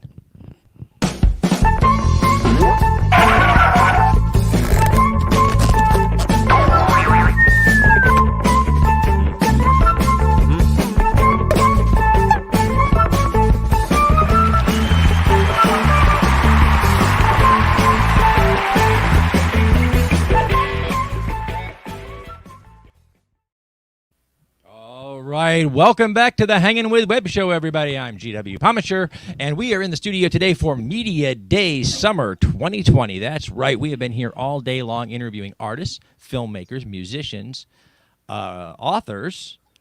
We got creative minds of all kinds, and you know what, guys? We're going to go one step behind the scenes, way back behind the scenes, because before you're an author or a musician or whatever, there's a creative community working to build an industry for you to be a part of. And right now we are going to bring in an industry leader. We're going to bring in someone who is reimagining, particularly as it applies to popular culture and literature, reimagining the way the industry works as in these evolving times. Please welcome Mr. Alexi Vandenberg from Prince of Cat Productions and Rabid Fanboy Marketing, of course. So, Alexi, my man, how are you today?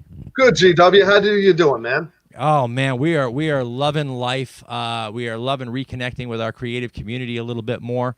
That's good, considering how much the community has really been affected by what's going on. Absolutely. It really has, and we talked about this with a lot of our other guests through the course of the day. And one of the things that we have noticed, and I know you probably have too, coming up from the literature perspective, is in trying times, people look to us. They're looking to the arts, the entertainers, the storytellers. They're looking to us for inspiration, absolutely, so that they can persevere in these times. And I know you've probably seen a lot of that as well. Oh, absolutely. We look to, in times of stress, in times of tribulation, we always look to our stories. Our stories are fundamentally what drives us forward. The idea of heroism, the idea of perseverance, the idea of a shared knowledge of storytelling is what pushes humanity forward, and always has. Be that through its music, be that through its art, be that through its tales, whether those tales are oral or written or visual or now computer generated. We look to our storytellers, our bards, our creators, to tell us, no, we're going to be okay.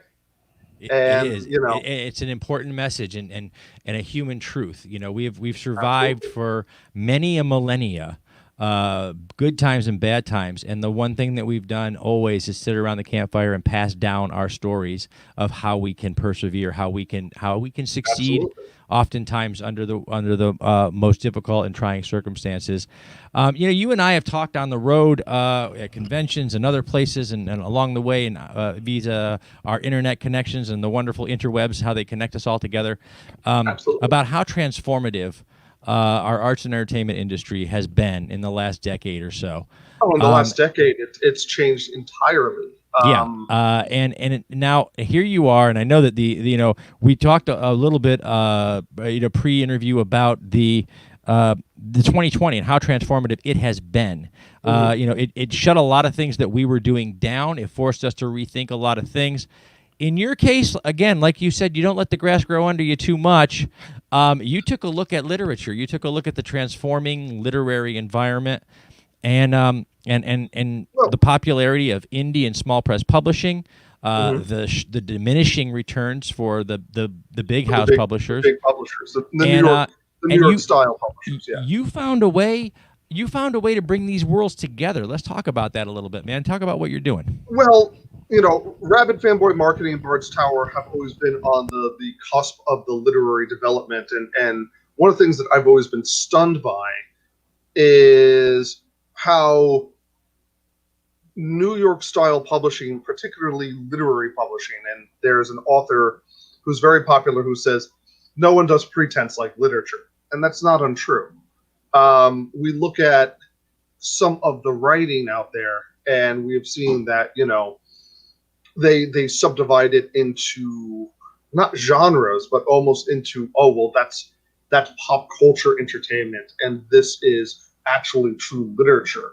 And there has always been that widening divide that has now shrunk, because you do have independent authors and small press publishers who are now catching up to the big five publishers, and we're beginning to see that the big five publishers are beginning to slowly shrink their market share, hugely under a pressure from groups like Amazon and so on, who are allowing access into the field. In many ways, the small press operations have now begun to build for publishing what Napster did for music in the late 90s and early aughts. What it has done is that it has allowed a free market, really, where there is not a barrier to entry. Where before, if you wanted to produce an album, for instance, the production values of that were prohibitive. Same with books, and also it was prohibitive to have a book widely distributed through bookstores and so on and so forth.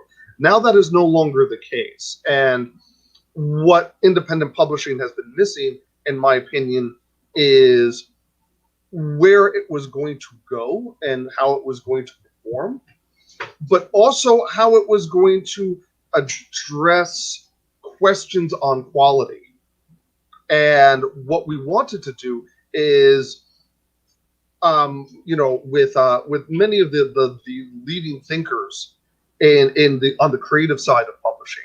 You know, Kevin J. Anderson, Jody Lynn Nye, William Fawcett, you know, Eric Flint, was what was publishing going to look like? Now, there are a lot of people who thought, well, gee, every author will just go his own way. I mean, we're seeing, you mentioned the big five.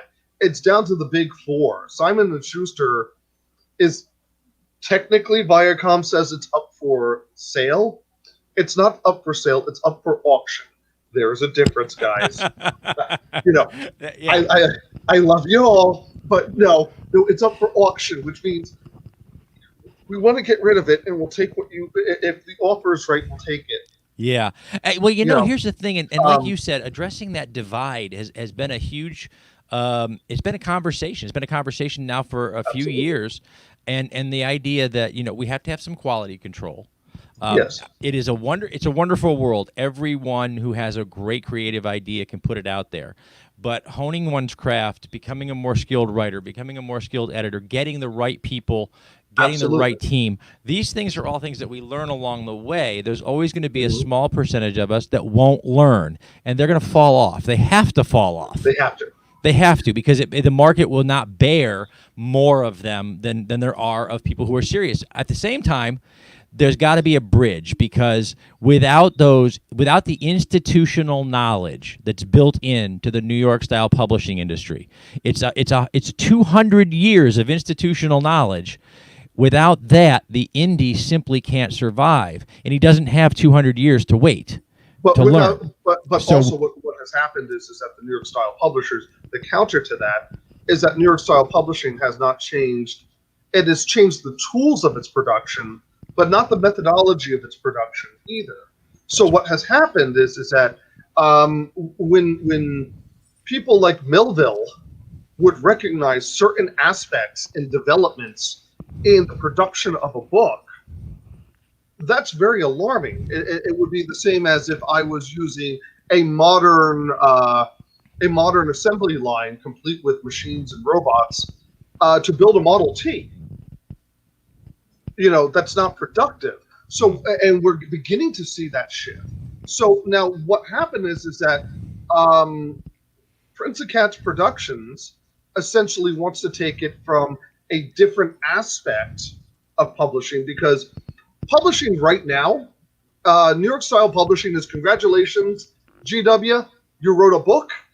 I'm going to pay you for that book a little bit of money, and you hope that's going to be weighted, by the way, against your royalties, and you hope that you make enough money to get additional money off of that and beat that royalty.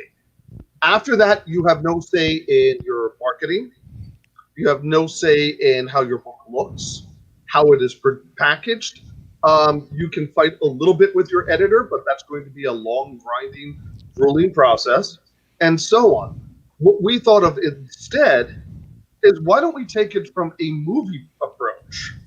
You know, movie producers get together with either a script writer or somebody who has a creative aspect and says, listen, this is my script, Mr. Spielberg, you should produce this.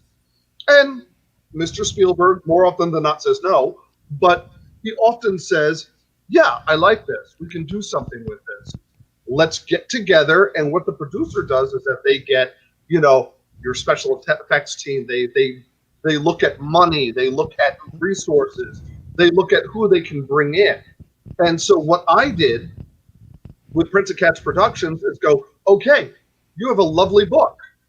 Let's see if we can get the marketing team together, which of course I can help with, obviously due to Rabbit Fanboy. But also, let's look at line editors. Let's look at a editor for, you know, for production. Let's look at at typesetting and design, and build the book out with the creative partner there involved in the process every way. You know, it is not a process where a New York style publisher would say, congratulations, this is your cover, like it or not. Yeah. And that I want to, for all of you, the creatives out there that are watching or come in later on to watch the show and replay or whatever, y'all will know there have been until recently, until things like what Alexi's talking about is coming to be. Up till now, there's been this divide. If you were with a big house publishing company, you did your writing, sent it in. They did everything else, from typesetting, layout, design, cover, editing, story editing. So I know many, unless you have a huge name, unless you're, our friend Kevin, unless you're one of these guys, your story editor will change your story without even telling you sometimes. When you read your finished book, it doesn't look like the one you sent them. This is very different. Now, there was that model. And then there was on the way back end, there was the indie model where you finished writing your book, and now you were responsible all of a sudden for all of the steps along the way, many of which you didn't even know to do. My first editor was a line editor. That was great, but it wasn't a story editor, so there was no input on my story, and there were holes because it was my first book. There were holes in the story that I would learn about later on when I was becoming a better writer. And so, but I didn't have a story editor. I didn't know I needed one. I got the line editor. I got all my periods and commas. Everything was taken care of except the holes in my plot points and those places where I needed the help. And I didn't know I needed that. So you were responsible for all of that. Then there was, what you've heard Alexi and I refer to as small press publishing, which is somewhere in the middle. They're providing a lot of these things that you need, but there's also a lack of resources. They can't provide you with everything you need. They can only give you so much, and especially when it comes to the final product and the big place where authors lose their mind, and that is selling your book, marketing your book. Authors will lose their mind trying to do that because we don't know how. We're creatives, for crying out loud. You can write the great American novel, but if nobody reads it, nobody cares.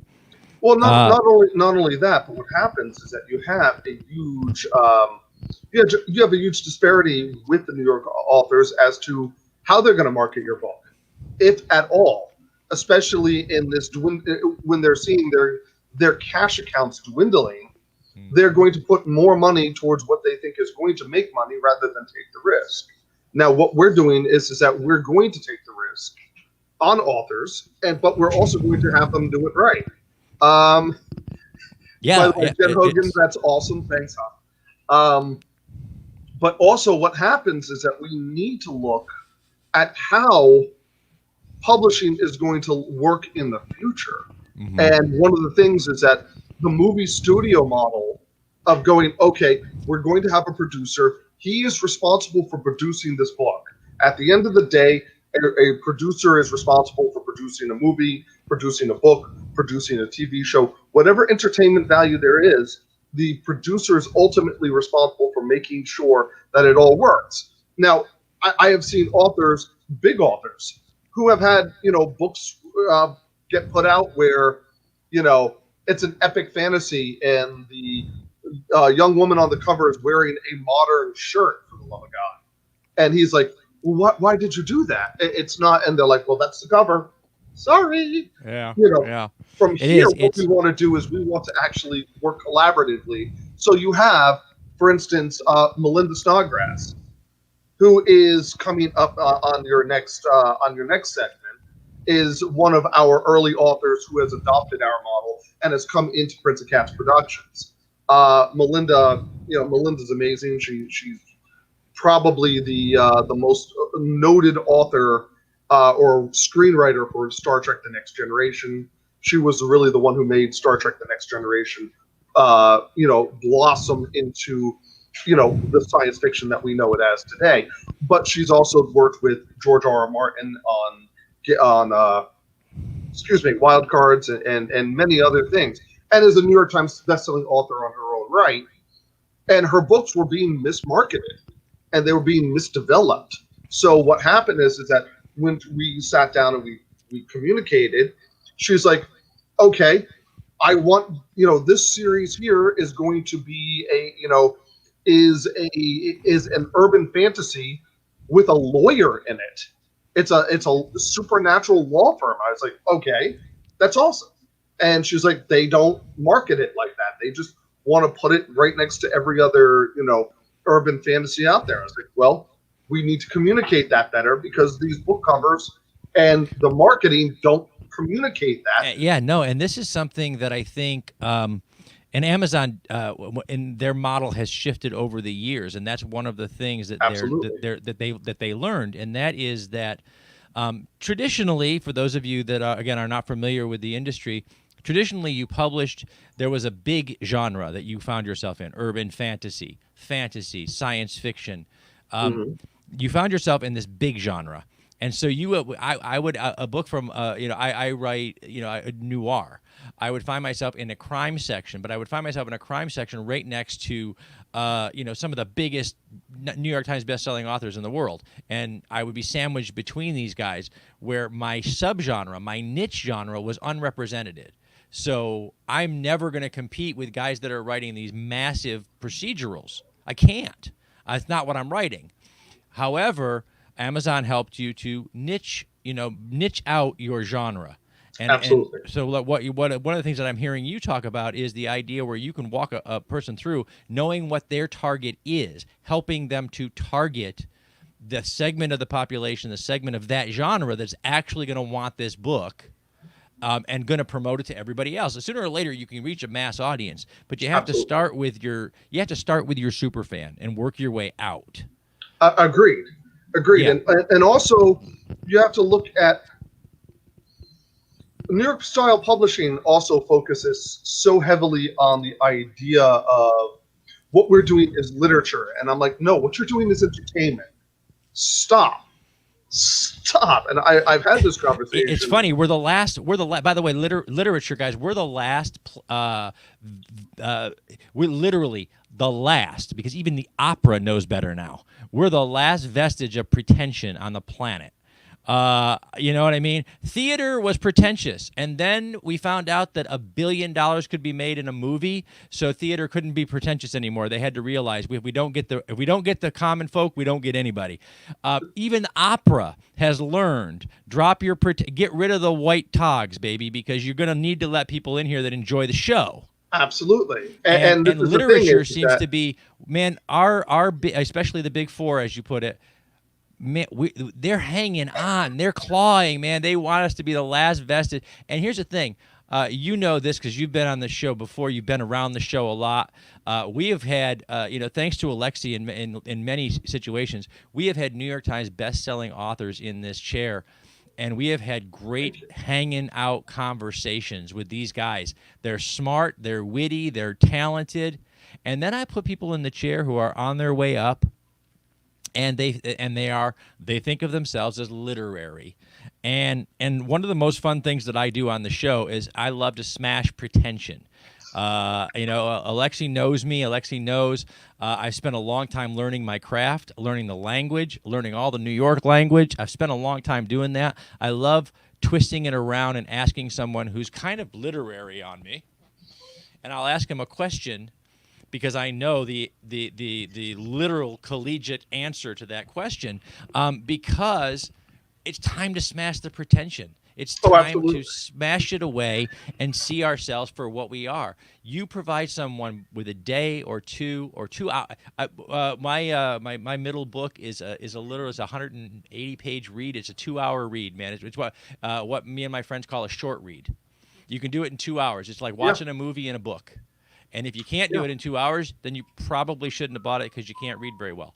Well, also, this is the thing is that, especially during this age, what we're dealing with right now, publishers should be actually excelling because they have no competition. There hasn't been a new the last new TV show that just came out was what?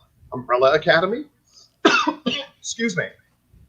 Absolutely. By the way, absolutely fantastic for those of you who want to know. It's absolutely great. Oh, absolutely no, it is. Trust me. We binged because we're like, wait, there's new TV? Yeah. Ooh, yeah. Yeah. But what happens is that it's also one of those things where you sit there, you're like, so many people want to, when they write, they're like, I am writing the great American novel. I'm like, no, you're writing an entertaining novel. Let history decide that. People don't understand. Shakespeare, who is now we think of Shakespeare as like, well, yes. And I'm sure if Shakespeare was here with me right now, he would say, guys, we had like sex jokes and No, Shakespeare, guys. If you guys aren't familiar with this, the Bard of all bards was a contemporary playwright. He was his generation's version of our Spielberg. Or Anderson, or yes, that's right. And the Bard's Bard. The Bard's Bard, if you're sitting there watching a Shakespeare play in Shakespeare's day, you are listening to a series of dick jokes that, is I wasn't going there. It's unparalleled on YouTube today. What Shakespeare was doing back then, and when we add pretension to it, we take away from the art of it. Yes, and because he was very clever with his. He was very clever with his dick jokes. Because you had to do it in a certain way. You lived in an era where you had to sneak it in with a certain flair for language. And again, and it's amazing to see you taking a writer through from that, I'm a writer, I'm going to write the story, all the way through the process of producing. And I love the fact that you use that word, because it's not just publishing. You're producing something from idea to the page that goes out in the story. You're producing something. You stop. I know. She's flashing the damn card. We know it's Alexi. It's Alexi and me. We do this thing. We talk. We're talk. Fine. Okay, guys. We have to wrap the interview portion here at least. So I'm going to go ahead and say thank you. I'll be right back, Alexi. We're going to say thank you to our partners and friends over at Famous Faces and Funnies, Josh Bauer at J Bauer Art, for all of the art that's on our set. We thank him so much. Space Coast Comics and Space Coast Comic Con, our great friends at Brevard Film and Talent, and our good dear friends and my beautiful daughter-in-law at Mommy and G Creations for all of our merchandising needs. Thank you for logging on and tuning in. Be sure to come back to see who we're hanging with next. Thanks, guys. All right. Hey, thank you so much, Alexi. I really do appreciate you coming on today, man. Thank you. I love that we get to talk, books and publishing. Oh, yeah. It's, man, there's so much. I'm excited to see what you guys do. I want to see what obviously what you're doing with Melinda, but beyond that, I know you guys are going to go leaps and bounds. We're going to be announcing a slate of authors very, very, very shortly. Including some people you've had on the show, including Jack Butler, who built the Evil Overlord list. Yes. As well as, Rick Hines, who has reclaimed his book and is now publishing under a banner. And we're going to have a couple of other people as well, who I can't quite announce yet, but when we're ready, absolutely, we will have somebody who is very... Well, we'll put it this way. He's very good. He's very good at developing words like MacGyvering. And we'll make sure we have him on the show. Okay? I see what you did. Absolutely, man. We're looking forward to it. Alexi, thank you so much for all your support over the years and today for giving us your time, man. We do appreciate it. GW, I love you guys, and we'll talk soon, okay? You got it, brother. You got it. Coming up next, guys, we're going to have the one and only author extraordinaire in her own right, but television writer that you're very familiar with. You got Melinda Snodgrss coming up. Snodgrss coming up in the 5:30 hour, and we'll be chatting with her a little bit. Thank you guys so much for hanging out with us today here in the studio. Again, it's been a virtual media day. We've had a lot of fun. We've seen as people have come and gone and enjoyed the chat room, and we've enjoyed reading all of your comments. Please continue to share. I want to thank, really special thanks to our social media madman, Terry MacGyver, who has been sharing all over the internet. Of course, our good friend Kyle Nunez. And I got to tell you guys, just kicking a hole in the internet, just making sure that we're everywhere on the planet. Our great friend and our great Jen Hogan, who is part of our Social Media Warriors team. A leader in every way. She's been banned from more social media platforms than porn because she is the sharingest person ever. If sharing is caring, then all of the 2 billion people on Facebook know that Jen cares because she shares with everybody, so much so that she's been told to stop. They think she's a caring robot. So thank you to Jen Hogan, Kyle Nunez, Terry MacGyver. Thank you to Alfred Pennyworth. Thank you to everybody who shares the show and shares all of our content across the World Wide Web. You make what we do so much fun because we do it with a community and a community that we love and trust and you know, we're so blessed to be a part of. So while we're waiting for our next guest, let's kind of go down the list and see what's going on. Earlier today, we had Reels and Heels at 2 o'clock. Went out live. Tonight we've got looks like Life of Thor presents the Lights Thunder Action podcast with Thomas Carter Rochester. They're going to be doing some interviews tonight, so that's kind of new for them, and they're going to be doing that. Right now, the Legend of the Traveling TARDIS radio show is out today in the podcast version, so you can check that out at wherever you get your podcast, The Legend of the Traveling TARDIS, and the video edition is already over on HWWS WebTV, so check that out. What else do we have going on, ladies? As a matter of fact, why don't you go ahead and turn the mic on? We'll chat a little bit while we wait for Melinda. Excuse me, guys. I've been drinking coffee all day long. I feel really good. Anyway. Better coffee than Red Bull. It's better coffee than Red Bull. Yes, in case anybody out there doesn't know, Red Bull does give you wings. I have seen it happen to him. Yeah, it Yes. also, you know, kind of makes It's you rather vibrate. frightening. You vibrate until you float off the chair. That's so true. yeah, I've been banned from Red Bull, just coffee. Yes, no Red Bull for you. I have my coffee. I'm good to go. And so as we wait for Melinda, we're just hanging out. Guys, what else is going on? We have coming up this week, we've got a lot of things. We have episodes, our daily episodes running on Facebook Live all week on the Facebook Watch page. We have 5 new episodes coming out on Facebook Live, so check those out. Oh, look at that.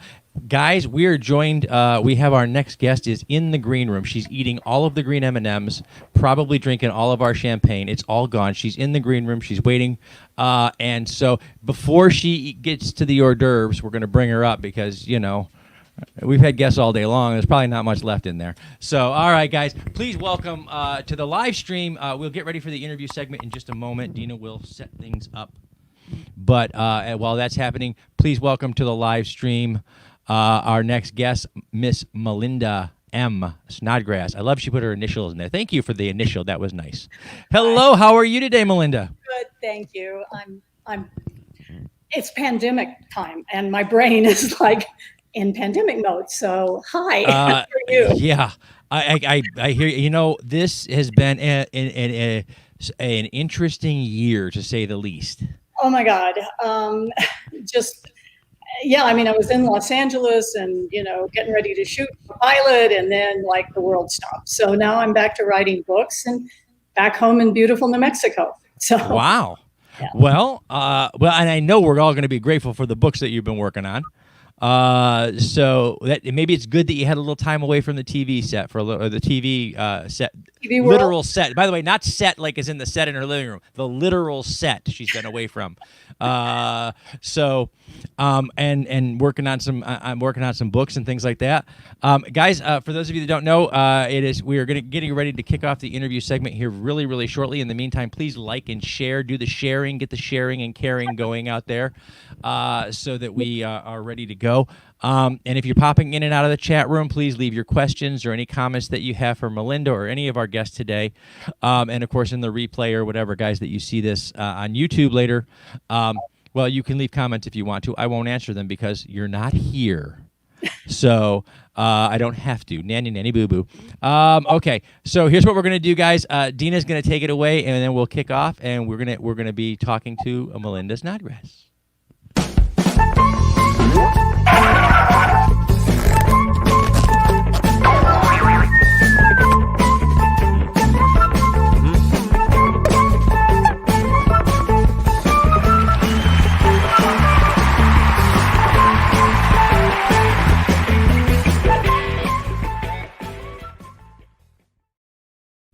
Hello, World Wide Web. Welcome to the Hangin' With Web Show. I'm GW Publisher, and we are hosting Virtual Media Day 2020 because in 2020 all things are virtual. It's kind of like Demolition Man. All restaurants in the future are Taco Bell, and for 2020 all interviews are virtual because it's a thing. And it's a thing because we're all going through a hard time right now out in the world. We are doing our very best to stay healthy and distance from one another, but distance is not a human thing. We don't like distance. We're a pack animal, and so we're always seeking our pack.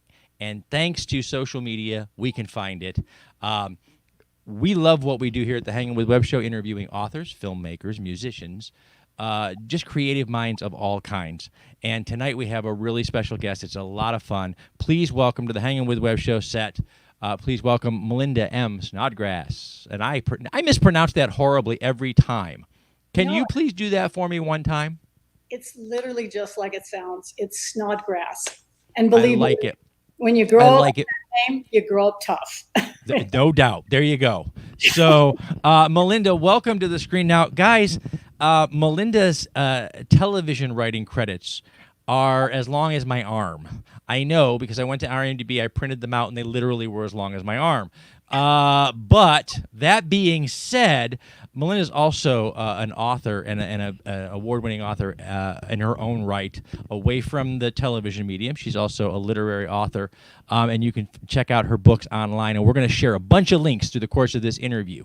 So, but we're gonna start. Let's start at we have to start somewhere for the Hangin' With Web Show audience. So we're gonna back up. We're gonna rewind time a little bit. We're gonna go back to the beginning. We're gonna talk about Melinda as a writer on your journey. Where did you start professionally as a writer? What was your moment? What was that little spark in the back of your head? Bam! This is what I'm gonna do. Well, I was a deeply unhappy attorney. I was a lawyer working in a corporate. Wait a minute. Are those two things? Those two. Now, I'm not. Yes, there's a temptation to make a lawyer joke there. I can't help it. It's there. She knew it when she put it out there. Is there such thing as a not deeply unhappy attorney? I haven't met them. Every time I go to reunions, just checking real quick. Okay, so you were a deeply they're unhappy like, attorney. "Oh, how did you get out? How did you escape?" And I'm like, well, I had a best friend who was a writer, and he took me to a party at Fred Saberhagen's house, and I met Roger Zelazny, who was one of the mythic figures in science fiction, and Susie Charnas and Fred, and I turned to my friend. I said, "These are the most fascinating people I have ever met in my life, and I want to be with these people. I don't want to be with lawyers anymore." So I started writing in secret, and then until I sold a book, and then I said, "Oh my gosh, I can do this." And in the course of all those years, we had another writer moved out to New Mexico. Little guy, you may have heard of him. We have hopes for him. His name is George R.R. Martin. We think he may. We do have high hopes for him. The entire world has very high hopes for him right now. We won't go there because poor George doesn't need it. I know. Poor guy. I know he's taken a beating this last year because the entire world has much higher hopes than they know what to do with. But at any rate, George and I became very close friends. We do a book series together called The Wild Cards that we co-created and we co-edit together. And in due course, George went off to Hollywood. And meanwhile, I'm writing science fiction novels and enjoying it, loving my friends and this new world. And George calls me and he says, "Hey, Snod, I think you'd be really good at this screenwriting thing. And if you want to write a spec screenplay, I'll show it to my manager, my agent." And so I did. I wrote a spec Star Trek Next Generation script.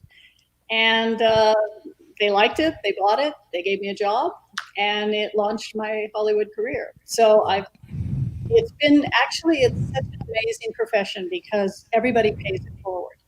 I got into novel writing because of the support and help of a dear friend, and I got into screenwriting because of the help and support of a dear friend. That's amazing. I took that very seriously. So I do a lot of mentoring with younger writers and aspiring writers because I think it's very important that, you continue to pay it back. Absolutely. It's I think one of the most rewarding things about working in the arts is seeing that, there are a million industries out there, whether you're making widgets or earplugs or television sets or building cars. There are a million industries out there where the guy next to you does the same thing as you, as your competitor.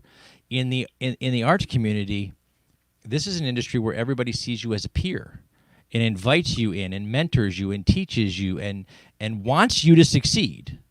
And I don't think I've ever worked in any other career field where people actually would say to you, look, you do the same thing as me, but I want you to be really good at it. And I'm like, really? You don't want me to fail? Because that's what I was like when you're selling cars. I want the guy next door to fail so I can sell the car.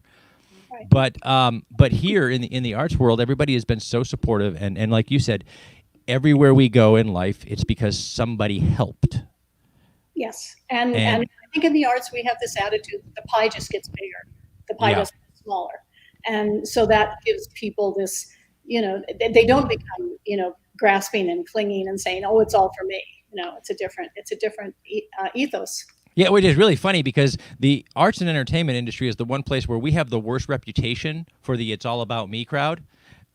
But it is the worst reputation, and it's in my limited experience unearned, because while we probably do have those people, the majority of people we meet working as writers and authors and musicians want the next guy to do so well that, like you said, it's not my slice of the pie needs to be bigger; it's the whole pie gets bigger.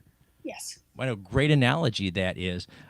From those early days working in obviously writing science fiction novels and getting started with George and going there and then hopping into TV. Was there a difficult moment in transition there? Because it's a different kind of writing style. It's a very different process, I know. So did you have any moments in transition that were difficult? I didn't, actually. I think I was born to be a screenwriter. My biggest note I got in my writers group on my novels was, the dialogue's great, but where are they? They seem to be in a white room. And I'm not particularly interested in description. And so I think this was just the right place for me to be. I love putting two people together and letting them bounce off each other. And that just, that energy, that tension and the drama created by two people, even just talking to me is very powerful. And so I found it easier. In fact, I think in some ways doing the years of screenwriting made me a better novelist. And I think I took back the skills from what I learned in Hollywood back to novels, and they improved as a result. No, that's awesome, because it's and I see screenwriting being so much more in the writing process of a collaborative effort, because again, like you said, you can draw the conversation in a virtual white room and with minimal direction allow the director to set the stage for your conversation. And it's a dance, if you will. You lead with the writing and the director fills in the background, and by the time you get done, you have what hopefully is wonderful. And from your work that we know of, it is wonderful. So it's a great dance. Whereas the novel writing, you're responsible for both parts. You have to fill in all of it. And you can't. I mean, I love a great actor taking a line or not a line of dialogue. I mean, the beauty of screenwriting, which is one of the things that thrills me, is a good actor can do more with a look than you can do with a half page of dialogue. There are times when I'm working on a novel and it feels like a lot of blah, blah, blah, because I have to describe everything. I don't have that wonderful actor who's going to carry that moment for me just with their expression. And so that's always a little bit frustrating when I'm working on books as opposed to working with that team. Yeah, no, and I can actually see that, because as you said, you have again, you're writing the dialogue or the scene, the director's filling in the set, the actor is bringing a performance of your dialogue, and then when you sit down to do a novel, you just became the writer doing the dialogue, the director setting the scene, and you're trying to build your actor in your character at the same time. So it's that there's a lot of weight, I think, that falls on you when you're writing a novel that you're able to share with when you're doing screenwriting, and that's a really great distinction. Now, obviously, as you said, you were getting ready to shoot a pilot when all of when the world broke and started spinning funny on its side. And so you have been keeping busy in the novel writing world. Anything that we can look forward to that you're able to say? I know that you have probably 1,000 ideas and 1,000 projects spinning. Which one is closest to entering the public zeitgeist in the near future? An awful book series that I did about a young woman lawyer working in a vampire law firm in Manhattan. And it's called This Case Is Gonna Kill Me. And it's part of this White Fang Law Firm series that I do. And I sort of took pieces from both of my worlds to write that, my law experience, and then also, just what it's like for a woman in a high-powered career. Wow. I think they're sort of urban fantasies. I mean, I suppose they qualify because I have, werewolves and vampires and elves, oh my. But I wanted to see, I thought most of the urban fantasies are sort of really gritty and the mean streets. And I thought, if there really were vampires and werewolves, especially the vampires, would they have risen to positions of power and authority? And so I wanted a world in which they sort of came out in the 1960s and they're living among us. And, werewolves tend to be bond traders and found things like Blackwater. And the vampires are usually lawyers, or they may be your history professor at Cornell, and except your professor may have actually lived through the medieval period he's teaching about. And I figured the elves would all have gone into becoming rock and roll stars or actors. And actually the second book in the volume is called Box Office Poison, and it's set in Hollywood. Some of the experiences I actually had as Melinda, I got to sprinkle in this book. So that was fun. And the first book is a big wills and trusts case. And when my very first case, when I went to work for a firm, was a will that was in dispute for 17 years. Wow. So I just took that as the basis and then, built an entire, world around it. But it was fun. And it was fun to think about economics. I think that's one of the things that being a lawyer taught me, whether I'm writing in my space opera or whether I'm writing these urban fantasies. Humans always want to make a buck. And so I'm trying to figure out, how do you make a buck when there are vampires and there are werewolves, and, what changes in the world? Well, and our one of the I think as audiences have become more sophisticated, readers, viewers have become more sophisticated over time. More and more of them are looking at our modern fantasy monsters and characters for the metaphor, for what they represent, for who they are out of us, and bringing those same time-tested werewolves, vampires, bringing these time-tested monsters into a modern era and applying a set of rules to them that says, hey, you've lived for 500 years. There's no way that you're still living under a crypt somewhere. Exactly. I mean, get a portfolio, man. It's a long, Microsoft bought Coca-Cola stock in 1950. I mean, they clearly. Yeah, somebody's got to be smart enough to do that, right? Yes. So I love the idea of bringing them forward, because you can use the traits that have made them famous and the metaphors that have made them famous in a contemporary environment and make them entertaining for people. And I think that is, I think it's an important part of why these monsters endure, because every writer that comes along can add their own special quality to these creatures, and it sounds like you've done that. You've given them all a niche in society, from the elves, and they're in the entertainment industry, which is just funny, guys. That is funny more than you know on YouTube. That is really and vampires as lawyers. Look, every lawyer joke you've ever made had something to do with that. So, Melinda really, she knows her players. Literalize the metaphor, if you will. And if I ever do this as a TV series, I'm going to call it Bloodsuckers, of course. Of course.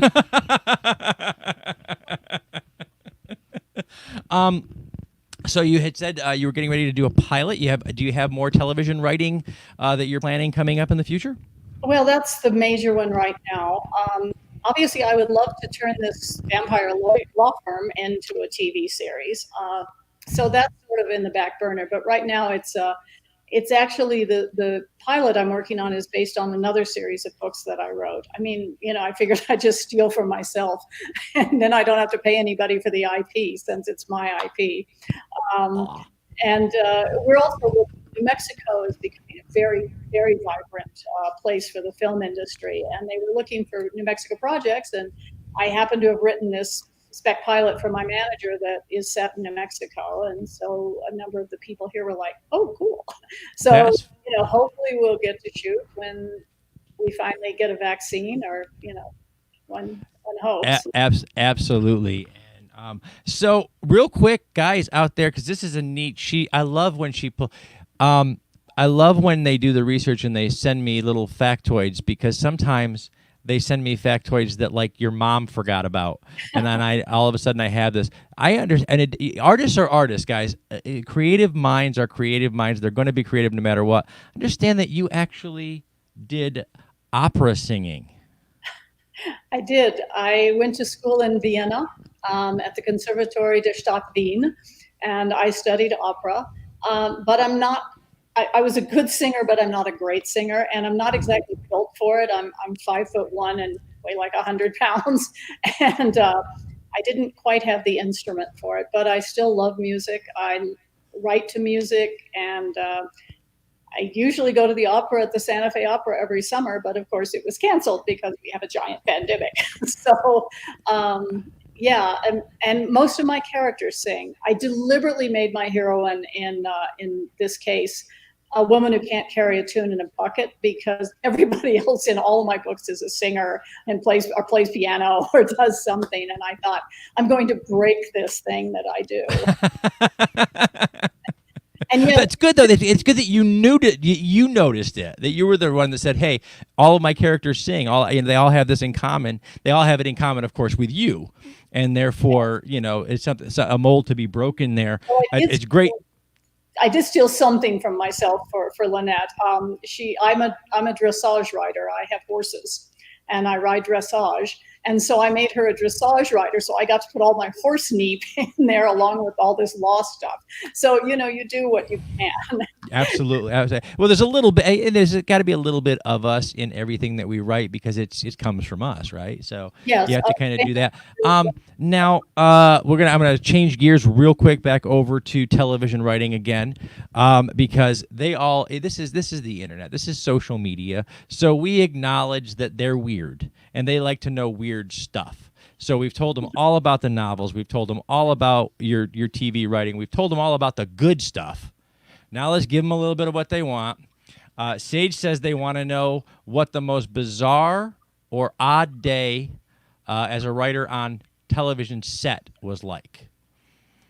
Oh, God.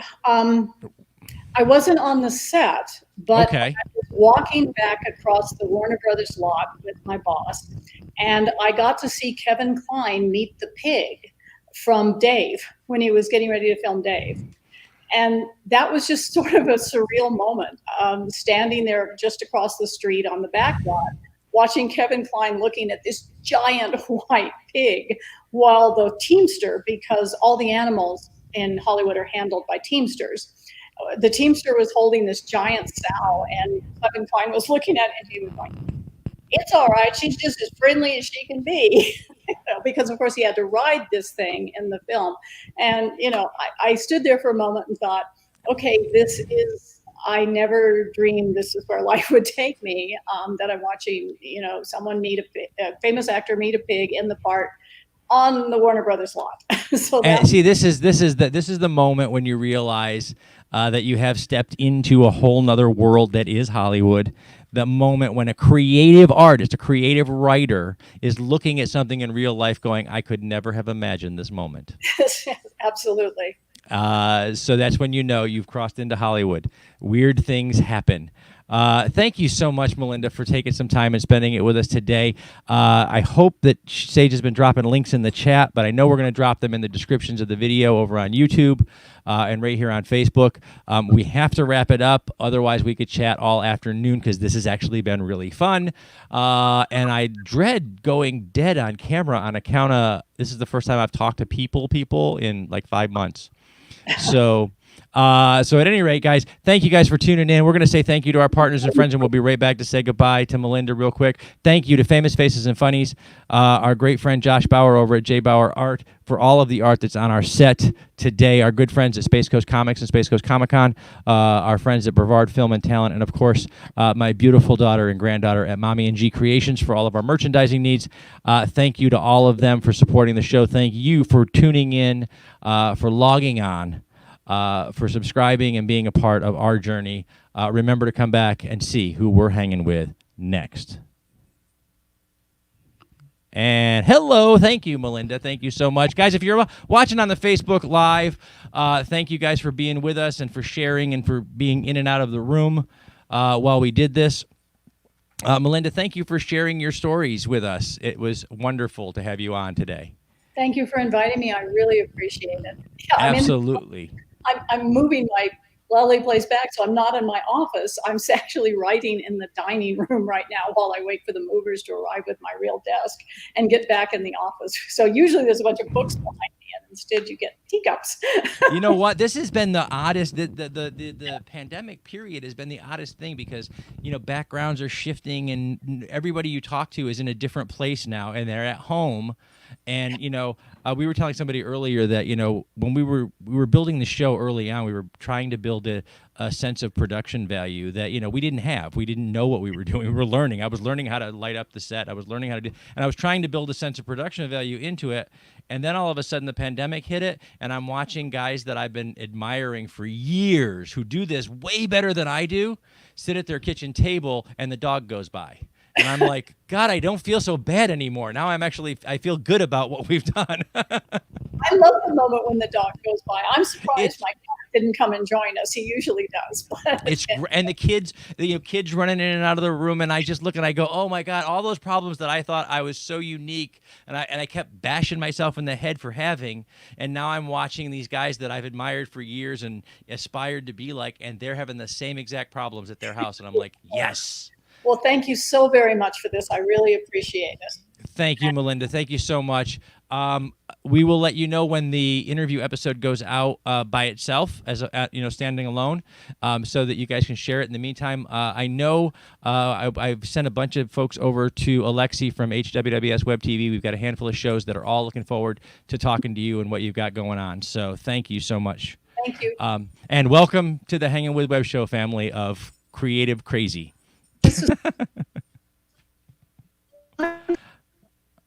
People sort of in a virtual. Okay, guys. All right, guys. We're going to go ahead then, and we're going to say goodbye to Melinda. Thank you so much again. Thank you, Alexi, for bringing Melinda in. It was wonderful. I hope everybody had a great time today. Go ahead, Dina, and we're going to go ahead and wrap things up today. Thank you all so much for being with us today. For being in and out of the chat room, for hanging out with us and enjoying. Please check the chat for all of the links for all of our guests today. It was so much fun to be back on set doing what we do.